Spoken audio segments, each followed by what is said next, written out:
The following program is a collection of stooges talking about happenings in the sports world. It is meant to be comedic informative. The opinions expressed on this show do not necessarily reflect the beliefs of their peers, their boss, or ESPN. There may be some cuss words because that's how humans in the real world talk. If you are young, please seek permission before watching any further. Hey. What? Let's go. This show stinks, and the fact that you listen, we are very, very thankful for. McAfee on the line with a gorgeous assist. The all-time leading tackler for the Green Bay Packers. You ping. Damn it! Your friend tell a friend something nice could change their life.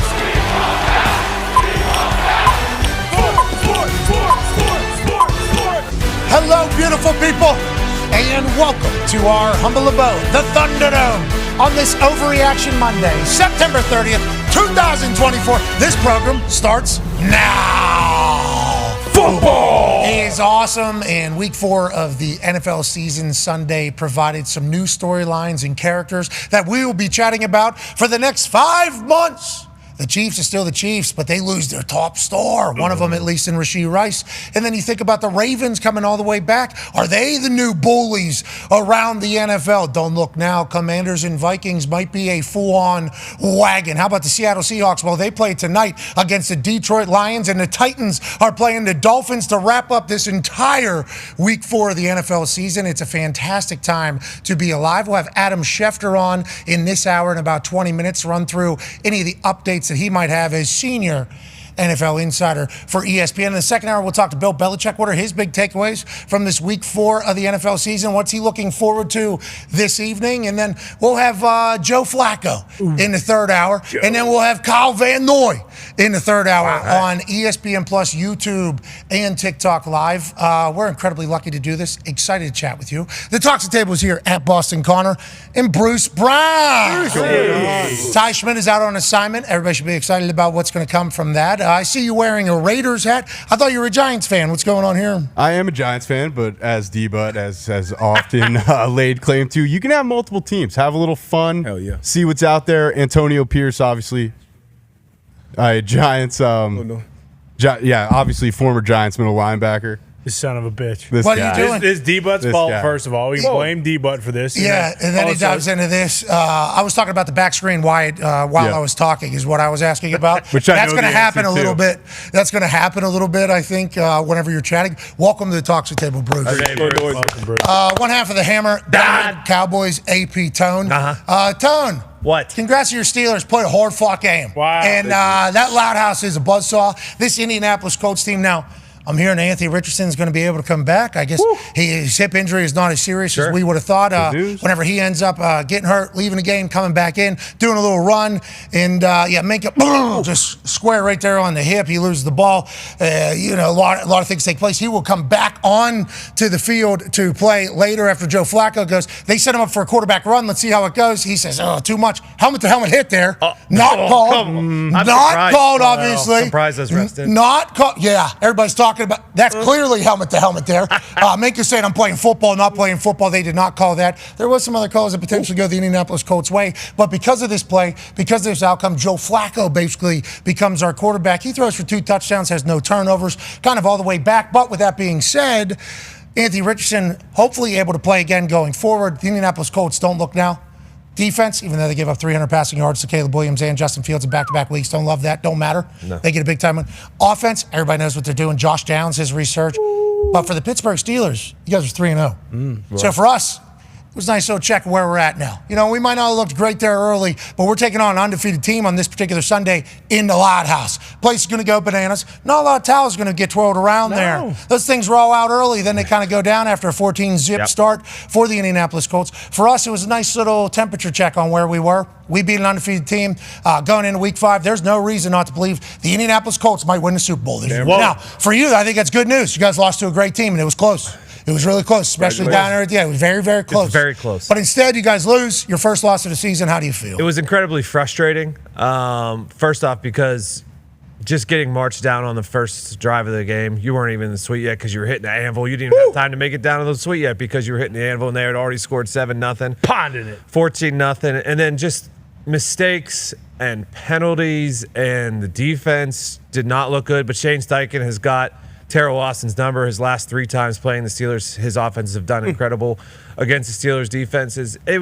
But when you get the ball back, more than 2 minutes left, down 3, as a Steelers fan, you are used to winning. You are used to coming back and winning in those situations. Ben is 3rd or 4th all-time in game-winning touchdown drives behind Brady, Manning, I can't remember. Oh, Drew Brees was the other one. And Ben I think he's tied with Drew Brees in 3rd. And Ben was in the suite. It was the first time all game where he looked at us and he was like, this is what I miss most is being down and having the ball with 2 minutes left and make a game-winning drive to win the football game. And he's like, this is the only time that I really miss football. And that hit. And then there was a snap. Whether it was a silent 1-touch snap or silent 2 touches and snap all game. It looked like it was 2 touches, but Justin Fields came out. He took the onus. That's great leadership on him, sticking up for his rookie center. And that really killed the drive there. And then that was basically it. Okay, so just a little bit of context. If you weren't at the game at Lucas Oil Stadium, minute 40 left there. Obviously, Steelers have a chance to go down. This thing had been dominated by the Colts the entire time. A lot of shit talking by Indianapolis Colts fans, 2 Pittsburgh Steelers fans around Lucas Oil Stadium in the suite in which there was abundance. Ben Roethlisberger's in there with Spencer, his co-host of the Footballin' podcast, which is a great podcast. It was great to have him in there. A lot of injuries losing their mind whenever they first see him, obviously because of everything that he has done. Chit-chatting with Joe Flacco beforehand, obviously Baltimore Ravens, Joe Flacco, Pittsburgh Steelers, Ben Roethlisberger. They know each other very, very well. But the way Ben Roethlisberger takes the game in, he was living and dying in that thing. Yeah. I mean, he was very invested. He has obviously he's Ben Roethlisberger, so obviously his decisions versus anybody else's decisions, including Joe Flacco and everything, are fascinating to hear at the time. But whenever he says, this is the only time, this is what I miss right here. Yeah, this is. Imagine he jumps over that. He could have. He goes out there. He's in great shape. He's down 20 pounds, he said, from his playing days. Looks good. So he looks a little bit thinner. Because I told him that if right now we were to put full pads on, halftime show, you go, take a snap, I'll work the edge, I'm bringing you down. Because Ben was never tackled. People would hold on to him. He'd be batting them off like they're like flies or bugs, and then he would throw the ball for 400 yards. That's Ben Roethlisberger football for 18 years. That is literally what he did. With how good a shape he looked like he was in, I told him, I snap you right in half right now. Easy. And he looks at me straight faced and he goes, you were a good athlete, not a great athlete. Whoa. And I laughed so hard. And he talked some shit. Yeah, the whole game was fun. He was incredibly kind. He took pictures with everybody. He was nice to everybody. Shout out to Ben, shout out to Spencer, and shout out to the Indianapolis Colts getting a massive win, because my day was much better because my dad had his best friend in town. Yeah, that was fun. He was in there having a good time with his wife, obviously. There was obviously Tone's wife. Nick's wife, Carly, Tone's wife, Erica, all Steelers fan. Carly made it on TV a couple times with her terrible towel. I mean, these Pittsburgh fans were in abundance and waiting for a moment, and the Colts just stomped them out. And that's Indianapolis Colts football. Boom. And that's what everybody needs to be prepared for. And having a backup like Joe Flacco is a massive ordeal. Shout out to Joe Flacco. He'll be joining us in about 2 hours. Can't wait to talk to him. He did an interview afterwards with Aditi, and his accent was the most absurd thing I had heard. I kind of forgot he was a coast. Yeah, thick. Here it is. Here's Joe Flacco talking about the game where he gets subbed in slices and dices, and legitimately wins that thing. And as those towels start twirling, he had to think to himself, if there's any game for me to come into against any defense, this is the one to do. Yep. The familiarity that Joe Flacco seemingly had with the Steelers helped us out in abundance. Here's him afterwards with Aditi. Joe Flacco, do you ever age? Believe me, yeah, I do. Hey. What's going on? Man. Listen, when you're out here in this environment, no, you feel like you're 12 years old. I mean, I said it last year. Wow, I mean, this is a little bit of a different experience. It's not the best, not the most ideal when you're trotting onto the field, obviously, when your guy goes down. But every time you get a chance to go out there, it's a blessing, and I'm definitely very fortunate for it. What was clicking so well? Was it the familiarity with Mike Tomlin and the Steelers? I don't know if everything was clicking super well, but we did enough, And, really was able to rely on some underneath stuff by Josh Downs today, like to kind of get us first downs. He made a couple big big third down conversions along with Pittman on that second to last drive, third to last drive. That drive ended up being huge. So you just go rely on your guys and trust the play caller, and everything else takes care of itself. I do have to tell you, Anthony Richardson told us that you were cooler than he thought he was. Listen, he told me his mom is 8 days older than I am. So there's no chance in the world that he thinks I'm cool. So. All right, what about your kids, though? What do you think they think of this one? This is the first game they've come to this year, and Dad's on the field. So I'll look up there for him and see if I can find him. What? I'm sure they'll have a bunch of critiques for me. That's about it. We appreciate the time. Hell yeah, Joe Flacco, obviously, massive day for him. I appreciate him saying it's not ideal whenever your guy goes down. He's obviously been brought in to be a leader for Anthony Richardson. But having that backup quarterback, massive ordeal. And a lot of other teams, we're going to figure out the depth of their quarterback room as this season goes on. Colts getting tested early. 9-year NFL vet, Darius J. Butler, your thoughts? Yeah, so happy, first of all, that Cleveland didn't even offer that guy another deal, another opportunity to come back. That came out today? We were all very excited when Joe Flacco signed. Obviously, AR was in and out of the lineup, missed most of last year. So when you got a guy that can just step in and do this as soon as he gets, you talk about the emergence of Josh Downs. I actually think Josh Downs, at least right now, will be a much bigger part of the offense with Flacco in there because of, I guess, his accuracy in the short and intermediate throws. But I got to shout out to Conman. You give a shit about Bruce with his Raiders hat. I mean, it was never a doubt for me. When I saw that Schefter flow smash up with Conman pre-game, you sure? I'm 100% sure. I mean, Dufflo, once again, people that don't know that aren't on the internet, makes a song each week for the Indianapolis Colts. It has captivated it was no doubt a legion of fans. And there are some people, we don't know if it was AI or editing, that was putting Connor's face on there, acting as if Colts diehard fan was Connor instead of Dufflo. Connor had a Patriot shirt walking into that building. Respect. This one, he had to feel, I think he had to take a stand. But nonetheless, Loud House was amazing yesterday. Huge game. What did TJ Watt was kind of quiet yesterday, huh? Well, I don't know if I assume you've seen the picture going around the internet where he was just bear hugged on the first touchdown. Just on the Josh Downs ones, too. Okay. Yeah, kind of quiet. So when you come into that game, obviously you say, hey, we can't let 90 wreck the game. We got to control the line of scrimmage. They did all those things, dominated for the most part. Obviously, Justin Fields and the boys made a run there in the second half, but that was great to see, especially being down the start as we were on defense. Obviously, you lose your quarterback, and it'd be gritty, get a win like that against an undefeated, tough Steelers team. Very, very impressive win by the Colts. Joe Flacco said, in this environment, you feel young. That Loud House was alive. How can you not? It was alive. I don't know if I'm undefeated while hitting the anvil, but I think I am. And if I'm not, I'm just going to act like I am. Mm-hmm. Happy that I couldn't even get back down to the suite, and we're already up 7-0. It was flying. 3 minutes, flying. Well, I forgot you guys cheated and pumped noise. And I mean, you revving that just artificial engine noise. You're talking about the horsepower? Until 5 seconds are left on the play clock? That can't Buddy, there's a rule. We stop at 20, but you still sound like the engine's still roaring because that's everybody with the horsepower. Yeah, there was a couple times Ben Roethlisberger goes, just like the old RCA day, pumping in noise. Whoa. Just like what happened in 04 or 05 or something like that. Long time. He said, this place has been doing this for a long time. I said, whoa, Ben.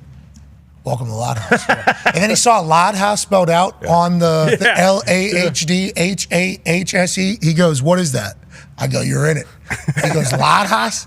He goes, that's a Yins. Do they do it for the Pittsburgh? I go, no, bud. This is the Loud House. He goes, everybody's a Yinzer now? And I go, Ben, welcome to the Loud House. It was a wonderful game. And hopefully this is more of what the Colts are. We'll talk to Adam Schefter about Anthony Richardson. Also, Jonathan Taylor got hurt for the Colts. There was quite a flag disparity. It did feel like towards the end there against the Pittsburghs. That's all. Hey, that's football, baby. You'll have that. And you're thinking that they're trying to get the Colts to beat the Pittsburgh Steelers? That's an interesting take from you, Yinzers, but I can respect it. Speaking of those types of things, Kansas City Chiefs still undefeated. Gritty game against the Los Angeles Chargers. Justin Herbert showcasing emotions that we haven't seen in a long, long time. Smashing helmet, actually. But when you go back to the story of this whole thing, Kansas City Chiefs lose Rashee Rice in a nasty-looking knee injury situation that was caused by a turnover, and then Patrick Mahomes trying to lower the boom on the return, and in doing so, Rashee Rice, who was also trying to rally to the ball and make a tackle, bang, gets his knee hyperextended. That would obviously go on to be a massive storyline, we assume, for the rest of the season for what the Kansas City Chiefs are going to do at the wide receiver position. We thought they had the deepest amount of weapons that they've ever had. Now they lose like seemingly the number one guy. Travis Kelce has a big game. Welcome back, Travis. There you go, Trav. I don't want to say I'm a gambling shop. okay, as he has a 30-some yard completion to kind of start this entire thing in the first quarter. Let's get this guy involved early. 13 minutes still left on the clock. This is first minute, first drive. Yep. We're going to try to get the rock to Travis Kelce to kind of spell all those rumors. And I'm not saying I'm a sharp when it comes to gambling. Believe me, I've offered up a lot of picks that have certainly lost. But last week, with all the conversation around Travis Kelce, with Andy Reid chatting about it, Patrick Mahomes chatting about it, Jason Kelce seemingly almost getting emotional while talking about it, the over-under of his yardage being 47.5 or whatever it was, that seemed like lock of the century. And lo and behold, it was. Now, going forward, no Rashee Rice. Are we going to see more Travis Kelce? Was Travis Kelce potentially eating up defenders for Rashee Rice, for Xavier Worthy, who has a deep touchdown?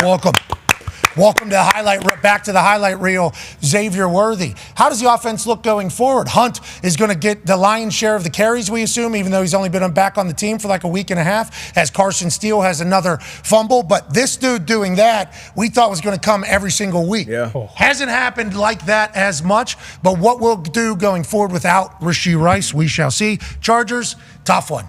Tough back-to-back loss. They battled, too. Yeah, they were supposed to win that. I mean, that was game feeling. I assume Chargers fans thought that they would win that. Every time. This is, again, another Chargers-Chiefs game that ends up the way that this one ended up. But for the Chiefs, are we worried about them? Do we think they're back? They have yet to, they're undefeated, 4-0. The back-to-back Super Bowl champions, attempting to do something that no NFL team has ever done, win 3 straight Lombardis.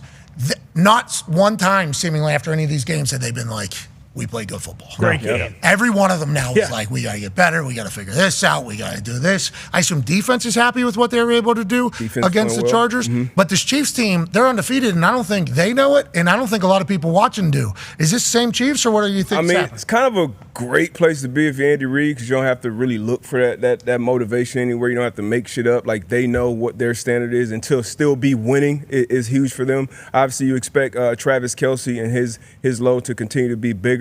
Rashee Rice coming into this game, he had more targets than Kelce and Worthy combined. So you want to see Worthy, you want to see more of that. Now, I'm surprised that he just gave him that free access and played him off. He's got to, learn more and more how to separate himself, get off a press, obviously learn a route tree, be able to read coverages, because that's where Rashee had took a huge step, just reading coverages, getting to the open spot, being that threat down the field, and kind of a rack guy. So I'm sure they're probably working the phone lines looking for another receiver. Ooh. Also, Juju Smith-Schuster, you expect his load to get bigger. And you mentioned Kareem Hunt.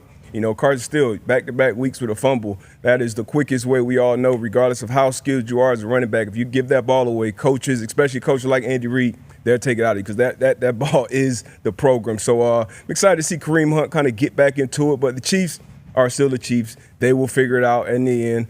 But missing Rashee Rice is a huge, huge blow to this offense. Kareem Hunt's career with the Chiefs started with a fumble, if you do recall. And then Andy Reid seemingly gives you like an opportunity.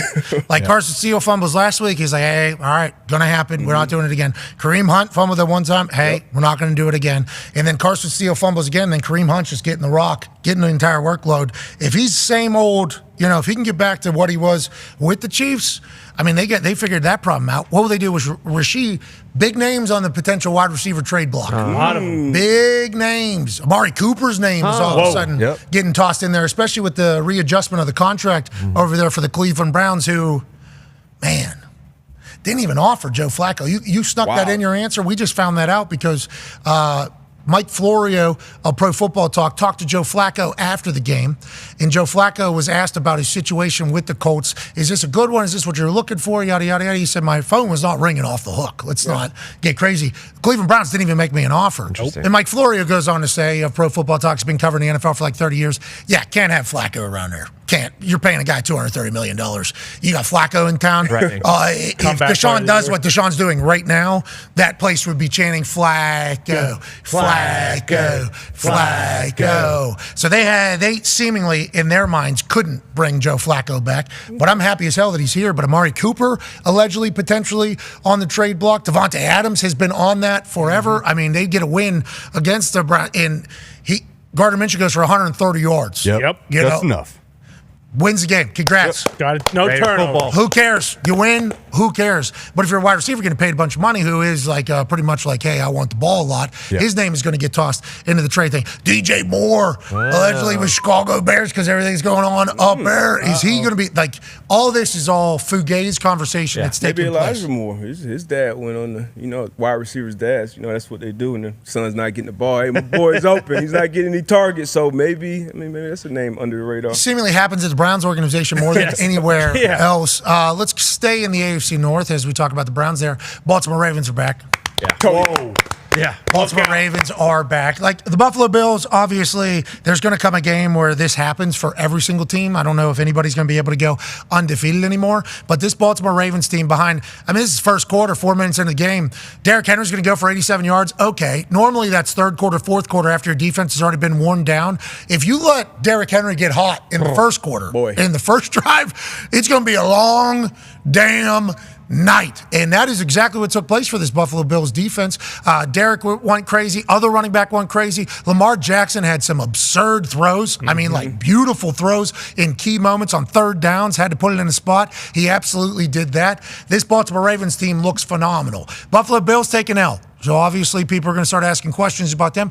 Are they going to be able to withstand an offense? Is an offensive line going to be able to just move this Buffalo Bills defense? How is everything going to work out for the Bills whenever the games start to matter? And on the flip side, on this Overreaction Monday, people saying the Baltimore Ravens are the best team in the entire NFL because the way they look, who they have, and how they play football. That's literally happening on these sports shows. Now, the Commanders have been doing something historic, okay? Vikings are bananas right now. But people see the Baltimore Ravens play like this, and they automatically go back before the season where it was like, wait a minute, if the Baltimore Ravens play good football, they're the team to beat in the AFC. Are we at that point now again with this Baltimore Ravens team? I'm at that point. We were all shocked when they started 0-2. First game, Lamar, it kind of seemed like he wanted to take it into his own hands. And then John Harbaugh came out and said, hey, look, Derrick Henry's not going to get 30 carries a game. Last week, 25 carries, the most carries against Cowboys, the most carries for a running back in the Lamar Jackson era, and then you back it up with a run game like this. We all knew it. When you put Derrick Henry behind Patrick Ricard, and every big run this season, Patrick Ricard has been on the field. He was on the field here.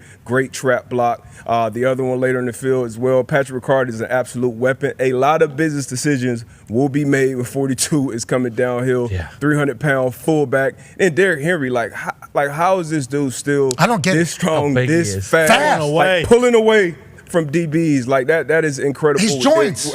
And then the defensive side of the ball, one of the best run defenses in the game. And then you got Van Noy, who's just been dominant. 3 games in a row, I believe now, with 2 sacks.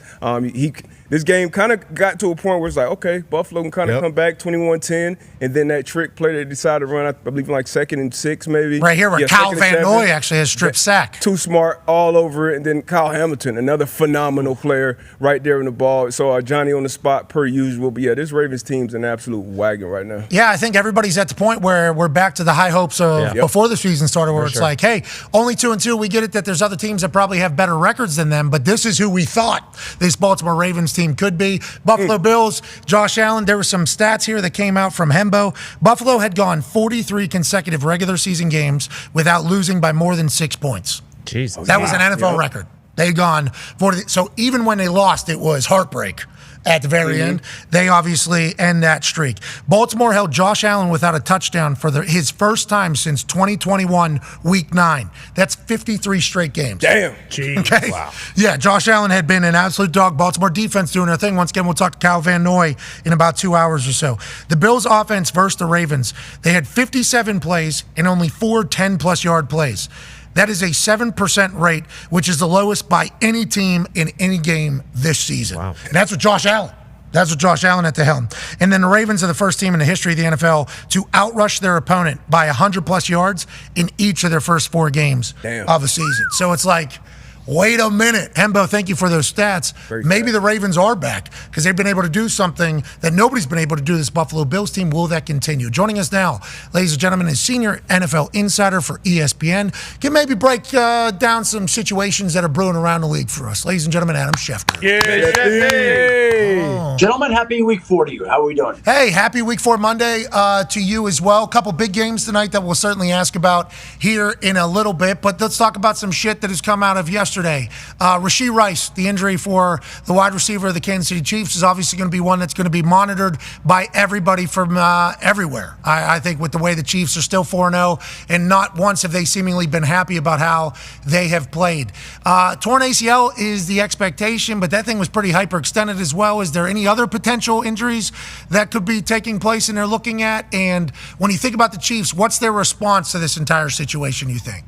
Well, he goes down there, and when Andy Reid does the sideline interview with Tracy Wilson, I don't recall the last time where I've ever heard a head coach say it's bad during a game. That's good. Something that's just, yeah. I mean, that is rare when you get that kind of transparency and honesty from a head coach at halftime about a key player. It just never happens. And the fact that he said that and used the tone that he did told you how serious it was at the time. They knew right then and there. Now they'll have the MRI just to confirm it.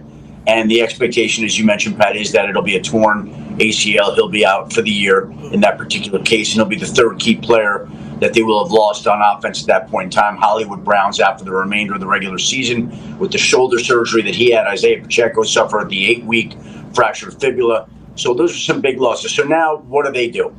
I think there's a few ways they could go about this. It's hard to get somebody in there that hasn't played in that offense before, that hasn't worked with Patrick Mahomes in the offseason. It's not a simple thing to do. So we can continue to trot out names like DeAndre Hopkins and Amari Cooper and Deontay Johnson and Adam Thielen and all the names that would make sense logically. They all do in some sort of way if those teams decide to make any deals and move on from players. But it's just not that simple. And they're going to have to rely on, I think, their own talent. Kareem Hunt, I think, looked better than they expected. They could be getting back Clyde Edwards-Helaire here. They signed Jody Fortson to their practice squad last week. Jody Fortson's played in that system. It was a red zone threat before he suffered an elbow injury. They added him last week, and it actually could be a case where he could be a weapon for them as well. They're going to look. The last 2 years, they've made trades before the deadline for wide receivers. Kadarius Toney 2 years ago, and then last year, McCole Hardman. But Hardman had played in the system, knew the offense. Toney adjusted. They'll look around, absolutely, and they may need another body, but they've suffered a lot of body blows already to an offense that has been operating at a high level in the past and still now could be using more help in the future. How many of these wide receivers do you think actually move? We got 5 weeks, I guess, till the trade deadline. You just said Adam Thielen. I didn't even really think of him. I thought about Amari Cooper. Obviously, you're talking about Nuke potentially being on the move, Hopkins on the move, DJ Moore. They're talking about him potentially being able to be on the move. How many of these guys actually potentially going to move, and how many players should we think about in the wide receiver world? There'll be a lot more conversation about the moves that are made than the actual moves that are made. That's just the way that it works. It's great fodder leading up to the trade deadline. Although, in all fairness, there has been a uptick in activity before the trade deadline in each of the last couple of years. Football's gotten a little bit more like basketball and baseball, where you're seeing a lot of moves made at the deadline. And again, you're getting a position. It's hard for a receiver to step in midseason when he hasn't played in that offense, when he hasn't played with that quarterback, to step in and perform at the same level. But if we go to all those players that we mentioned, right, Amari Cooper, Deontay Johnson, Adam Thielen, DeAndre Hopkins, Devontae Adams. Yeah, I don't see the Raiders trading him. I don't see that happening. I mean, not right now. Certainly not to the Chiefs. Like the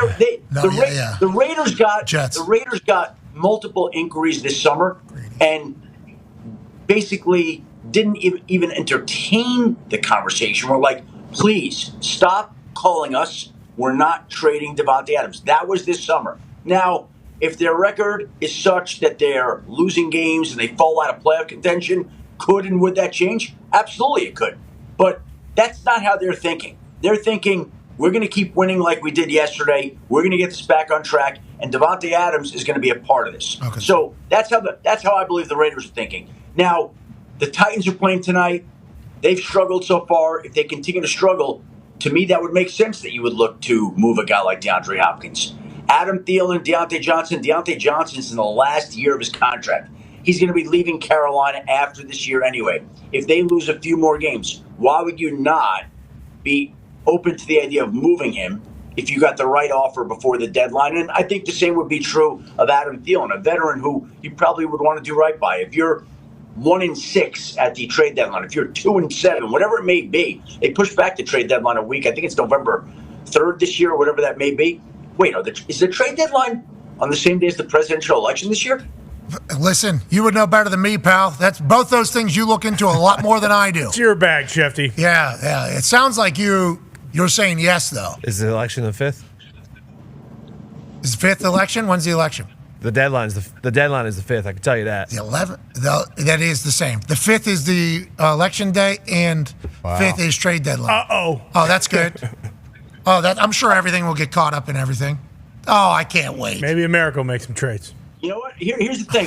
So many people watch this show that I expect that somebody is going to text me in the next 2 minutes and say they are or are not on the same day. So hopefully somebody's listening. They are. We just found out they are on the same day. We got Google over here. Yeah, it's crazy. Yeah, it's pretty. All right, let's talk about a couple other things here. Trade deadline. Well, but by the way, so that's going to be. It's nice to know that that's going to be a nice calm day that Tuesday. Boom. Yeah, it's going to be great for everybody. Can't wait.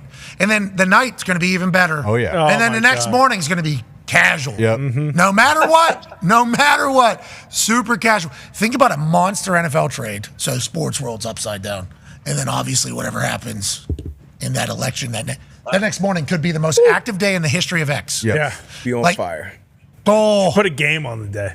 Let's move Monday Night Football. Genius. Smart. when to Tuesday, to November 5th. Maybe November 6th as we need. Oh, yeah. Maybe, yeah. You know what I mean? Yeah, some WAF. Yeah. Let's get a little Wednesday afternoon football, Wednesday night football. Yeah. So that Wednesday morning when we wake up, and obviously the world's going to burn down no matter what the case is.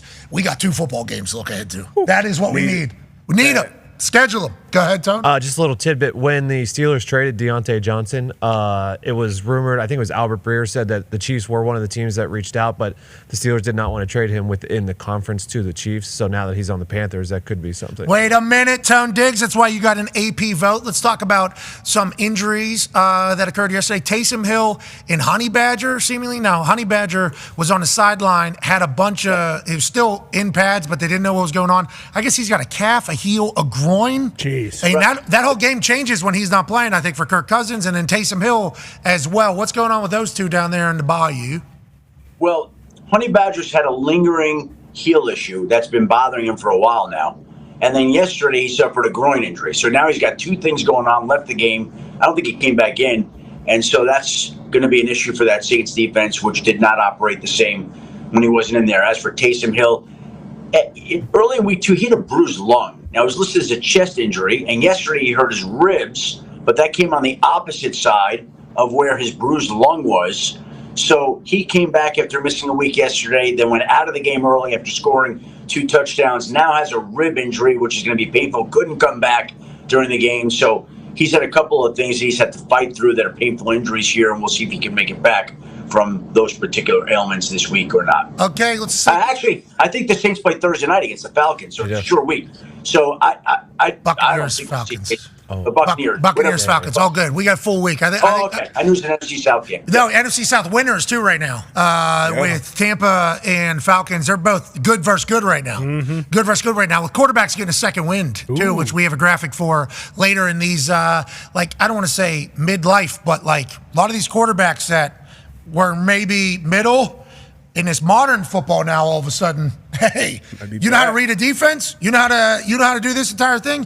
You're almost a weapon again. As the cyclicality, there's no way that's a word. Cyclicality, the cyclicality of football is currently happening right in front of our faces. You know, when you put up that chart, here's the first thing that comes to my mind. And I wonder if this will take hold. Again, I want to say at the outset that quarterback is the most important position in sports, and I don't think you can win unless you have a great quarterback. But I have had front office executives in recent weeks, 2 of them, suggest to me that are they better off not paying a standout quarterback, as has been the case. Like we saw this summer, the Jaguars pay Trevor Lawrence, the Dolphins pay Tua Tagovailoa, the Packers pay Jordan Love. We've seen some huge contracts go out. Dak Prescott gets a deal done in Dallas. So the way that these people asked me the question, and I thought it was interesting, was are they better off signing a Sam Darnold for $7.5 million, if you believe in your coaches and your organization, and you can elevate him, or you're better off paying a quarterback $55-60 million and being committed to him as opposed to spreading all that money into other players. Now, there's some good quarterbacks on this list that qualify, like Baker Mayfield when Tampa signed him was like $7.5 million. Sam Darnold, cheap. Andy Dalton, cheap. Joe Flacco, cheap. Kirk Cousins, not cheap. Not. Derek Carr, not cheap, but cheap by top quarterback prices. And Gardner Minshew, I think, was like $12.5 million. So these are organizational decisions that I think some teams are going to have to make going forward. If you have a good young quarterback, do we want to go pay this quarterback the top of the market price, or is there a guy out there that we like enough? Okay. Is there a guy out there that we like enough that we think that we could make it work with him, save all that money, and allocate it elsewhere? My follow-up would be this. I don't know how long this generation of quarterbacks is going to exist. I think if you listen to any quarterback talk right now, old quarterback, Hall of Fame quarterbacks talk right now, they talk about this modern offense not being like dissect the defense, see what it is, then put your team in the best position to succeed. Now it's like run the offense how you're supposed to run the offense. Here's your read. You're looking here, then you're looking here, then you're doing this. As opposed to looking at the entirety of a defense, figuring out what the defense is, and then changing the play. I think this generation of quarterbacks, when they came into the league, there's a little bit more of that. I think you were kind of taught that. They've been around a long time. So like this young crop right now that we have in the NFL of quarterbacks, like in 5, 6, 7 years, are they still going to be able to do what this group of quarterbacks has been able to do, which is like read. I think that is the caveat to these. This is why I think these guys are doing okay. Is because I think they can read the defenses better than the young guys today that have never been asked to do it. In high school, college, or now in the NFL, they're kind of just being tossed in there. They're the best athlete on the team. They're able to do their thing. The offenses are adapting to them as opposed to them adapting to offenses. And this is just if you listen to all the big-name quarterbacks that have ever played in the NFL, they're saying this is the case. Tom Brady, Peyton, Kurt, everybody that you talk to is saying like the quarterback's job is much easier now, even though they're much better athletes than they used to be, which is why I think these guys are having the success that they're having because they're a little bit more football savvy, I would say. And then will they have continued success though? I don't know. And then will you typically when you pay a guy $50-55 million, you think, hey, this guy can win a Super Bowl with him. Lamar Jackson, Jalen Hurts, Joe Burrow, Tua and Trevor Lawrence, even Jordan Love. I feel like there were some question marks with that. Obviously, you had a small sample size with Jordan Love and the Tua injury history and other things like that. But, I mean, the overall thought, the first thing you said, Schefter, is quarterback's the toughest position to play. So you're going to have to play at the market to keep those guys in the building. And then for these guys that are playing great now, when it's week 12 and it's week 14, now are they still going to elevate your team and then, be even better in the playoffs? But kind of on that same note, we've seen the top 2 guys in the draft. Caleb just got another win. Jaden Daniels has been absolutely phenomenal. We haven't seen Drake May yet in there. Jacoby Brissett has been getting his ass beat behind that offensive line. I know some Patriot fans are kind of split. Put Drake in there or save him. Have you been hearing anything from the Patriots camp as far as a potential QB change? Draw Mayo came out this morning and said he is 100% behind Jacoby Brissett, not thinking about making a change right now. And it looks like it's going to be Jacoby Brissett for a little while longer. And I think the Patriots look like they're following the model of giving Drake May the time that many young quarterbacks need, that many of them don't get in today's day and age. Many of them are thrust into the lineup right away before they're ready. And I think that they want to make sure that they're making a conscientious decision to give Drake May time. But based on what Gerard Mayo said this morning, there's no sign that they're turning to Drake May anytime soon. Okay, and is that because they've had a plan and they're just going to execute their plan?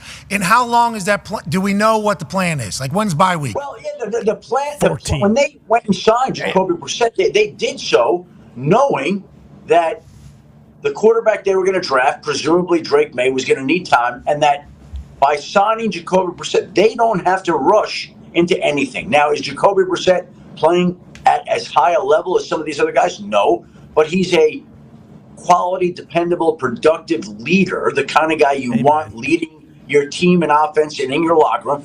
So let him lead things. It's not like they're winning the Super Bowl this year anyway. They know that. And so now the most important thing they could do is develop Drake May and let him grow into the quarterback that he let the boy grow. Yeah, and let the boy watch. Let the boy watch Jacoby just get his ass beat out. Yeah, week after week after week. It's like it's tough to see why you would want to put Drake May in there because he's just going to get slaughtered. Now, with that being said, we had quite a conversation about the Drake May situation before the show went on the air. It's like there was a plan. There always was a plan. That's what Mayo's saying. Like, we're not going to leave our plan just because of how it looks. We're not winning the Super Bowl, to your point, this year. We don't think, nobody thinks. So, sorry, we're going to punt it this year, but this is a plan to make sure that tomorrow's team, next year's team, is in a much better spot. But then the immediate conversation is like, yeah, but what if Drake May can learn from all these things? Mm-hmm. You know, and what if he... What's so funny... Yeah, when these young quarterbacks get drafted, there are so many coaches and so many organizations. They're like, we're going to let them grow. We're going to take our time. We're not going to rush into any decision. And then the team starts 0-2, 0-3, and they're like, okay, panic! And all the fans want the young guy, and they can't help themselves. They go to the guy. Like, they put him out there before he's ready. How many times have we seen this happen? It happens over and over. So, to me, the interesting part is, okay, and I think Gerard Mayo is strong enough and tough enough and disciplined enough to follow through on it. So, okay, we've got a plan. We're not playing Drake May. And as the losses start piling up and the fans are like, where's Drake May? Can they be disciplined enough to tune out all that noise and literally follow through on what they believe is right? And there are a lot of people that don't do that. We'll see if New England does. Yeah, Coach Mayo also first year as a head coach. He's obviously got the Kraft's permission and understanding that this might not be their great year. Not going to get fired if that doesn't happen. Some of these coaches, hey, we're I don't care if he's good next year. I'm not going to be here. Canals. So, let's go ahead and get him in. Exactly. Down there in Carolina, there's an opportunity. This thing's starting to slip away. Put Andy Dalton in there. The Thielen combo about him potentially being traded has certainly sparked some conversation on the internet, Schefter. We appreciate that. Let's go to the San Francisco 49ers. They look like the Niners again. Hey, they look good. Unreal. Already look good, but there is some lingering questions. Go ahead, Con Man. Yeah, Schefter, obviously Jordan Mason's, playing fantastic. I believe he's leading the league in rushing, but with the McAfee situation, he flies over to Germany, goes and sees a doctor who has a lot of experience, who's worked on, former pros, Manning. I think Kobe was thrown out there. What's his status right now, and is there any sort of timetable for these Niners fans, or is this going to be one of those things where, maybe week 8 you hear something new, or is he probably not going to play this year? Well, I think here's the truth of the matter is, I don't think Christian McCaffrey knows when he's coming back. I don't think the 49ers know when he's coming back. I don't think anybody knows right now when he's coming back. Now, they have talked and said that they're going to begin to ramp up Christian McCaffrey, potentially even this week, starting to get him back to see how he's feeling. And ideally, you'd like to hope and think that he's going to be feeling better, that the time off will have helped. But who knows how his calf and Achilles is going to react? Nobody can say for certain. Now, I think in their minds, they're not thinking season at all. Like, it was brought up to Kyle Shanahan last week, and he scoffed at that idea. To them, the thought of that never has occurred. I would say, of course, it should be occurring because you don't know what's going to happen. Nobody knows when he's coming back. Again, the hope is that when he gets back on the practice field this week, that the pain has decreased, that the treatment he received in Germany, whatever it was, worked, and that the inflammation's calmed down, he feels better, and they get him back here in the coming weeks. Nobody knows whether that's going to happen or not going to happen. All right, well, we hope he has a great practice. Obviously, we can't wait to see him out there. Congrats to Mason stepping in place and playing absolute great football. Let's talk about them playing great football and who did. Obviously, Debo is back. Juwan Jennings, who's the number one guy, seemingly. All of a sudden, he got paid this past offseason. Good move by Lynch and Shanahan there. Kittle has a high touchdown that was absolutely filthy, but then he gets a rib injury in there. Brock Purdy, seemingly comfortable. What? Anything else we need to know about the Niners other than Christian McCaffrey? Yeah, well, what was impressive about Juwan Jennings, not only the catches, but he wears the right colored shorts to practice. Okay. All right. Okay. Here's the thing that I think is a little bit problematic for this team going forward. Yesterday, Fred Warner left the game with an ankle injury. He didn't finish the game. And so when a player doesn't finish the game with an ankle injury, that could tell you that his status for the upcoming game is in jeopardy. They play Arizona. There's the pick from Fred Warner yesterday. Gets the touchdown. So good. Yeah, there it is. Boom. Great play. So I think they're hoping that he's back because last week they lose Javon Hargrave up front. His replacement, Elliott, yesterday, he suffered a knee injury. Fred Warner hurts his ankle. Like, there's only so many of these injuries that you can withstand, and these are significant blows to this team, and hopefully Fred Warner's not going to miss any extended time here. Rib for the Kittle, I saw it on the report. I didn't see it live in the game. He's okay. We're just assuming he's Kittle. He's good. I hadn't heard anything that was significant, but you know what? Last week, Kyle Shanahan stepped out on Monday, and obviously he's like, yeah, Brock Purdy's getting an MRI on his back. We think he's going to be okay, and Javon Hargrave tore his triceps. He's out for the year, and there was one other one that they had. Like, with that team, they just continue to get pummeled, and it's been that way all season long. You made a little side remark there about the shorts. Everything's good there? Everything's good there? You tell me. Everything's good there, yeah. No, you tell me. What do you mean, us tell you? You tell me. Is everything good there? Well, no, just that obviously there was the incident over the weekend that got a lot of attention on the internet where Brandon Ayuk came out to practice in the wrong shorts, and that became a viral moment there. So, again, it was addressed there, so we'll leave it for them to address. I'm just saying that Juwan Jennings was in the right color shorts. That's all.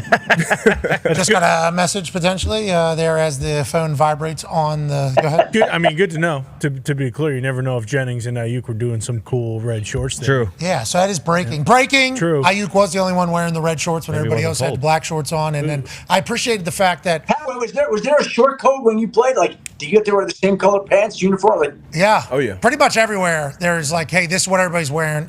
Some coaches are a little bit looser than other coaches on like if it's tucked in or like Andy Reid's this shit's tucked in. Mm-hmm. Same color socks as everybody else. Like some coaches are definitely more strict than others for sure. And even the color of the tights underneath. Like I legitimately didn't know what he was mad about there. I didn't know what it was until the very end when he took the shorts off. Then I looked at the rest of the video. I was like, oh yeah, everybody does have black shorts or pants on in this entirety. But it's like the deal got done with him.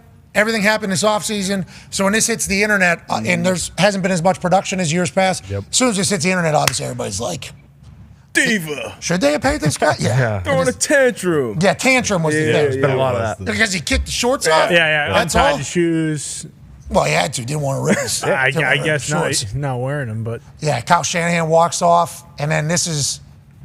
Yeah, you got to get shorts off. Got to take your shoes off. They had a rough, him and Shanahan kind of had a rough start when he came into the league as a young first round draft pick. But he turned the corner. He's matured. He obviously was a great player, great production. I mean, since then, this is really turned the corner. Stuff that happens. Big deal. Yeah, it's just stuff that happens. And he didn't know if there was a certain qualification of the amount of money in your bank account if you were allowed to wear exactly specific shorts. He found out. It does not matter. Standards are standard. I like that from Kyle. Hey, Kyle Shanahan, a little accountability. Ayuk says you got it. No problems. All right, last question about the weekend. Jonathan Taylor, Anthony Richardson. Taylor, high ankle sprain, but they're saying he's good. That's great news because he's back. And he looked very fast, very quick the last couple of weeks. He has looked phenomenal. Jonathan Taylor has looked very good. And then Anthony Richardson has a hip. Allegedly, he was good to go. And then they said, we're going to go with Joe because Joe's at 100% right now. You're at 60%. You're not going to be able to run anyways because it's a hip. We'll just take Joe right now at this point. We don't injure you any further. We'll do further testing. What is that was a helmet to helmet? That was a helmet to helmet. And that was not called. I just, as Steelers fans are talking about how screwed they got and how TJ got held. Maybe that is true. Maybe you did. But you think they're cooking the books for the Indianapolis Colts? I don't think that'll ever be the case. What do we know about Anthony Richardson, and how do we feel about Jonathan Taylor, Adam Schefter? Well, they felt like Richardson was not a serious injury. As you mentioned, he could have come back in. So I think we'll see more Wednesday when they come out to practice and see who's practicing and who's not practicing. My guess would be that in the best case scenario, Jonathan Taylor will be limited. That would be a hope, but it may be tough for him to play this week. High ankles, usually you're going to miss a little bit of time there. And Anthony Richardson, we'll find out whether he can go. Pat, I know he can't change the way he plays, but he gets hurt a lot. He gets hurt a lot. Yeah, he does. That's why Flacco getting signed is a very good move, a big move of the offseason. And it was showcased this weekend. We'll keep eyes on Anthony Richardson. Let's turn our eyes now. I don't want to bring up the super negative thing that Connor just said we have to ask about? I mean, it feels necessary. Doug Pederson in Jacksonville is nasty. He put on a I don't give a shit clinic at his press conference. How can we not? Legitimately. Yeah. Like we talked about Deshaun Watson last week whenever they're like, are you going to run more? He's like, I'm not getting hit. What are you talking Exactly. about? I'm not. No way am I asking for more runs as they're losing and their offense is not doing great and he's getting paid at a historic rate. Like that was a heel answer by him. Now I did see him moving a little bit more. Yeah. I did see him moving a little bit more in the game, so maybe that was a response. Doug Pederson, he was asked about if he's going to go back to calling plays or whatever. He goes, I thought they called great plays. Players stink. Basically, is what he said. Here's what Doug Pederson said when he was asked about going back to calling plays. Is there any chance you take the headset over just to change this thing up? For what? I thought he called a great game. We as coaches, we can't go out there and make the plays, right? It's a two-way street. So throw and catch and call. You guys can sit here and point the finger all you want, and that's fine. Point it right at me. I can take it. Okay. That's what we're doing. I can take it. So you and Tony Khan. Whatever you want to ask me, say, whatever, write, go ahead. Man. You did tell us at your introductory news conference a couple of years ago, if it's not working, if it's not in rhythm, whether it's your plays or not, that you hand off the play calling. I mean, is it just one of those, maybe it's just a voice, a confidence? You guys were cooking when you were doing it, it looked like in 22. Yeah, sure. Okay, I'll take it into consideration. Anybody else? Eye roll, walk off. It's not great. Just paid the quarterback. Obviously, everything's happened. The whole conversation the last couple of years has been this. And then and we love Coach Pederson. We think he's an incredibly cool guy. We think he's a good coach. Obviously, we're fans of Trevor Lawrence. The Jacksonville Jaguars as a whole in the AFC South have been a problem for the Colts, so I got respect for the ability that they have. But that's getting ugly down there, Schefty, isn't it? It's kind of getting ugly down there right now. 0-4, right? They should have won the first game against Miami, and they don't, and that's where it seems to get sideways. And look, he's backing his guy, Press Taylor, the offensive coordinator there, when the reporters were asking questions about that. It's exactly what Doug did when he was in Philadelphia. He backed Press Taylor, and he stood behind him. Doug believes in supporting his coaches. He's always felt very strongly about that. He did that again yesterday. To the point where he went out of his way to say that the players have to make plays. And this is a team right now that it's really like you go and sign your quarterback and you spend the money and you make all the moves that they did. They spent a lot of money this offseason. And you even had the owner, Shad Khan, come out and say before the season began, this is the best Jaguars team that has ever been or that he's ever seen. Wow. And they're not playing like that. So when the owner comes out and says, it's the best team that we've had here, and they haven't won a game, all you can say is if it goes on like that, something's going to give at some point in time with somebody. Yeah, I think Shad is potentially just promoting the team. You know, hey, come see us. Exactly. We got a squad. We just paid a quarterback a lot of money. This might be the best we've ever had in there. Son, chief football strategist. Obviously, draft night was dealing with a Tony Khan driver, effects of a broken neck and this entire thing. Doug Pederson's rolling his eyes, walking off there. All of a sudden, it's like, is this the same old Jags? I think they might have asked him about getting fired, too. Yeah. In that same press conference, which, I mean, you just committed all that money to Trevor Lawrence. And, yeah, he's backing his coaches, but it doesn't seem like he's backing his players or his quarterback right there. It definitely sounded like that bus was backing up on the players. But, I mean, I guess, that's what happens when you get 0-4. I don't want to say you start pointing fingers, but it ain't going your way. If I'm Doug Pederson, maybe you do take over play calling. Maybe something's not working there. Obviously, you trust your guy, Press. But if I'm going to go out, if I am even potentially in conversation getting fired 0-4, I got to change something up. No, they ran into a C.J. Stroud train, too, down there in the Stroud house in Houston. Everybody knew what was going to happen whenever C.J. Stroud got the ball back under 3 minutes in that situation. Now, Jacksonville had the ball twice with less than 5 minutes to put that game away. Twice they could have put that game away. Instead, they give C.J. Stroud a chance, and C.J. Stroud did what C.J. Stroud does and has done since he got here. Jaden Daniels having the year that he's having after what C.J. Stroud did last year is wild for these young quarterbacks. But I think we all kind of expected this from C.J. Stroud when he got the ball. Last drive, down in your town, what are you going to do? Yeah, we're going to score a touchdown. We're going to win this game. We're going to steal the joy of Jacksonville. Then Doug Pederson's going to have to roll his eyes at the end of his press conference. I mean, that's C.J. Stroud football. And that is obviously seemingly going to be what the future looks like in the AFC South as well. But that's a big-time win. They're questioning a lot. Let's look at tonight's game, Schefter, shall we? AP Tone has a question. Yeah, Schefter tonight. Let's play 2 on ESPN and ABC Monday Night Football. First game, Titans-Dolphins. What are we doing with the Dolphins quarterback situation tonight? And then Seahawks-Lions. I know there's a bunch of question marks there with Kenneth Walker, and I know Ragnow and Laporta. What do we need to look at tonight? We're going to get Snoop Huntley for the Dolphins tonight as Tua is on injury reserve. Second game he'll be missing since he was placed on injury reserve, and they decided to change it up.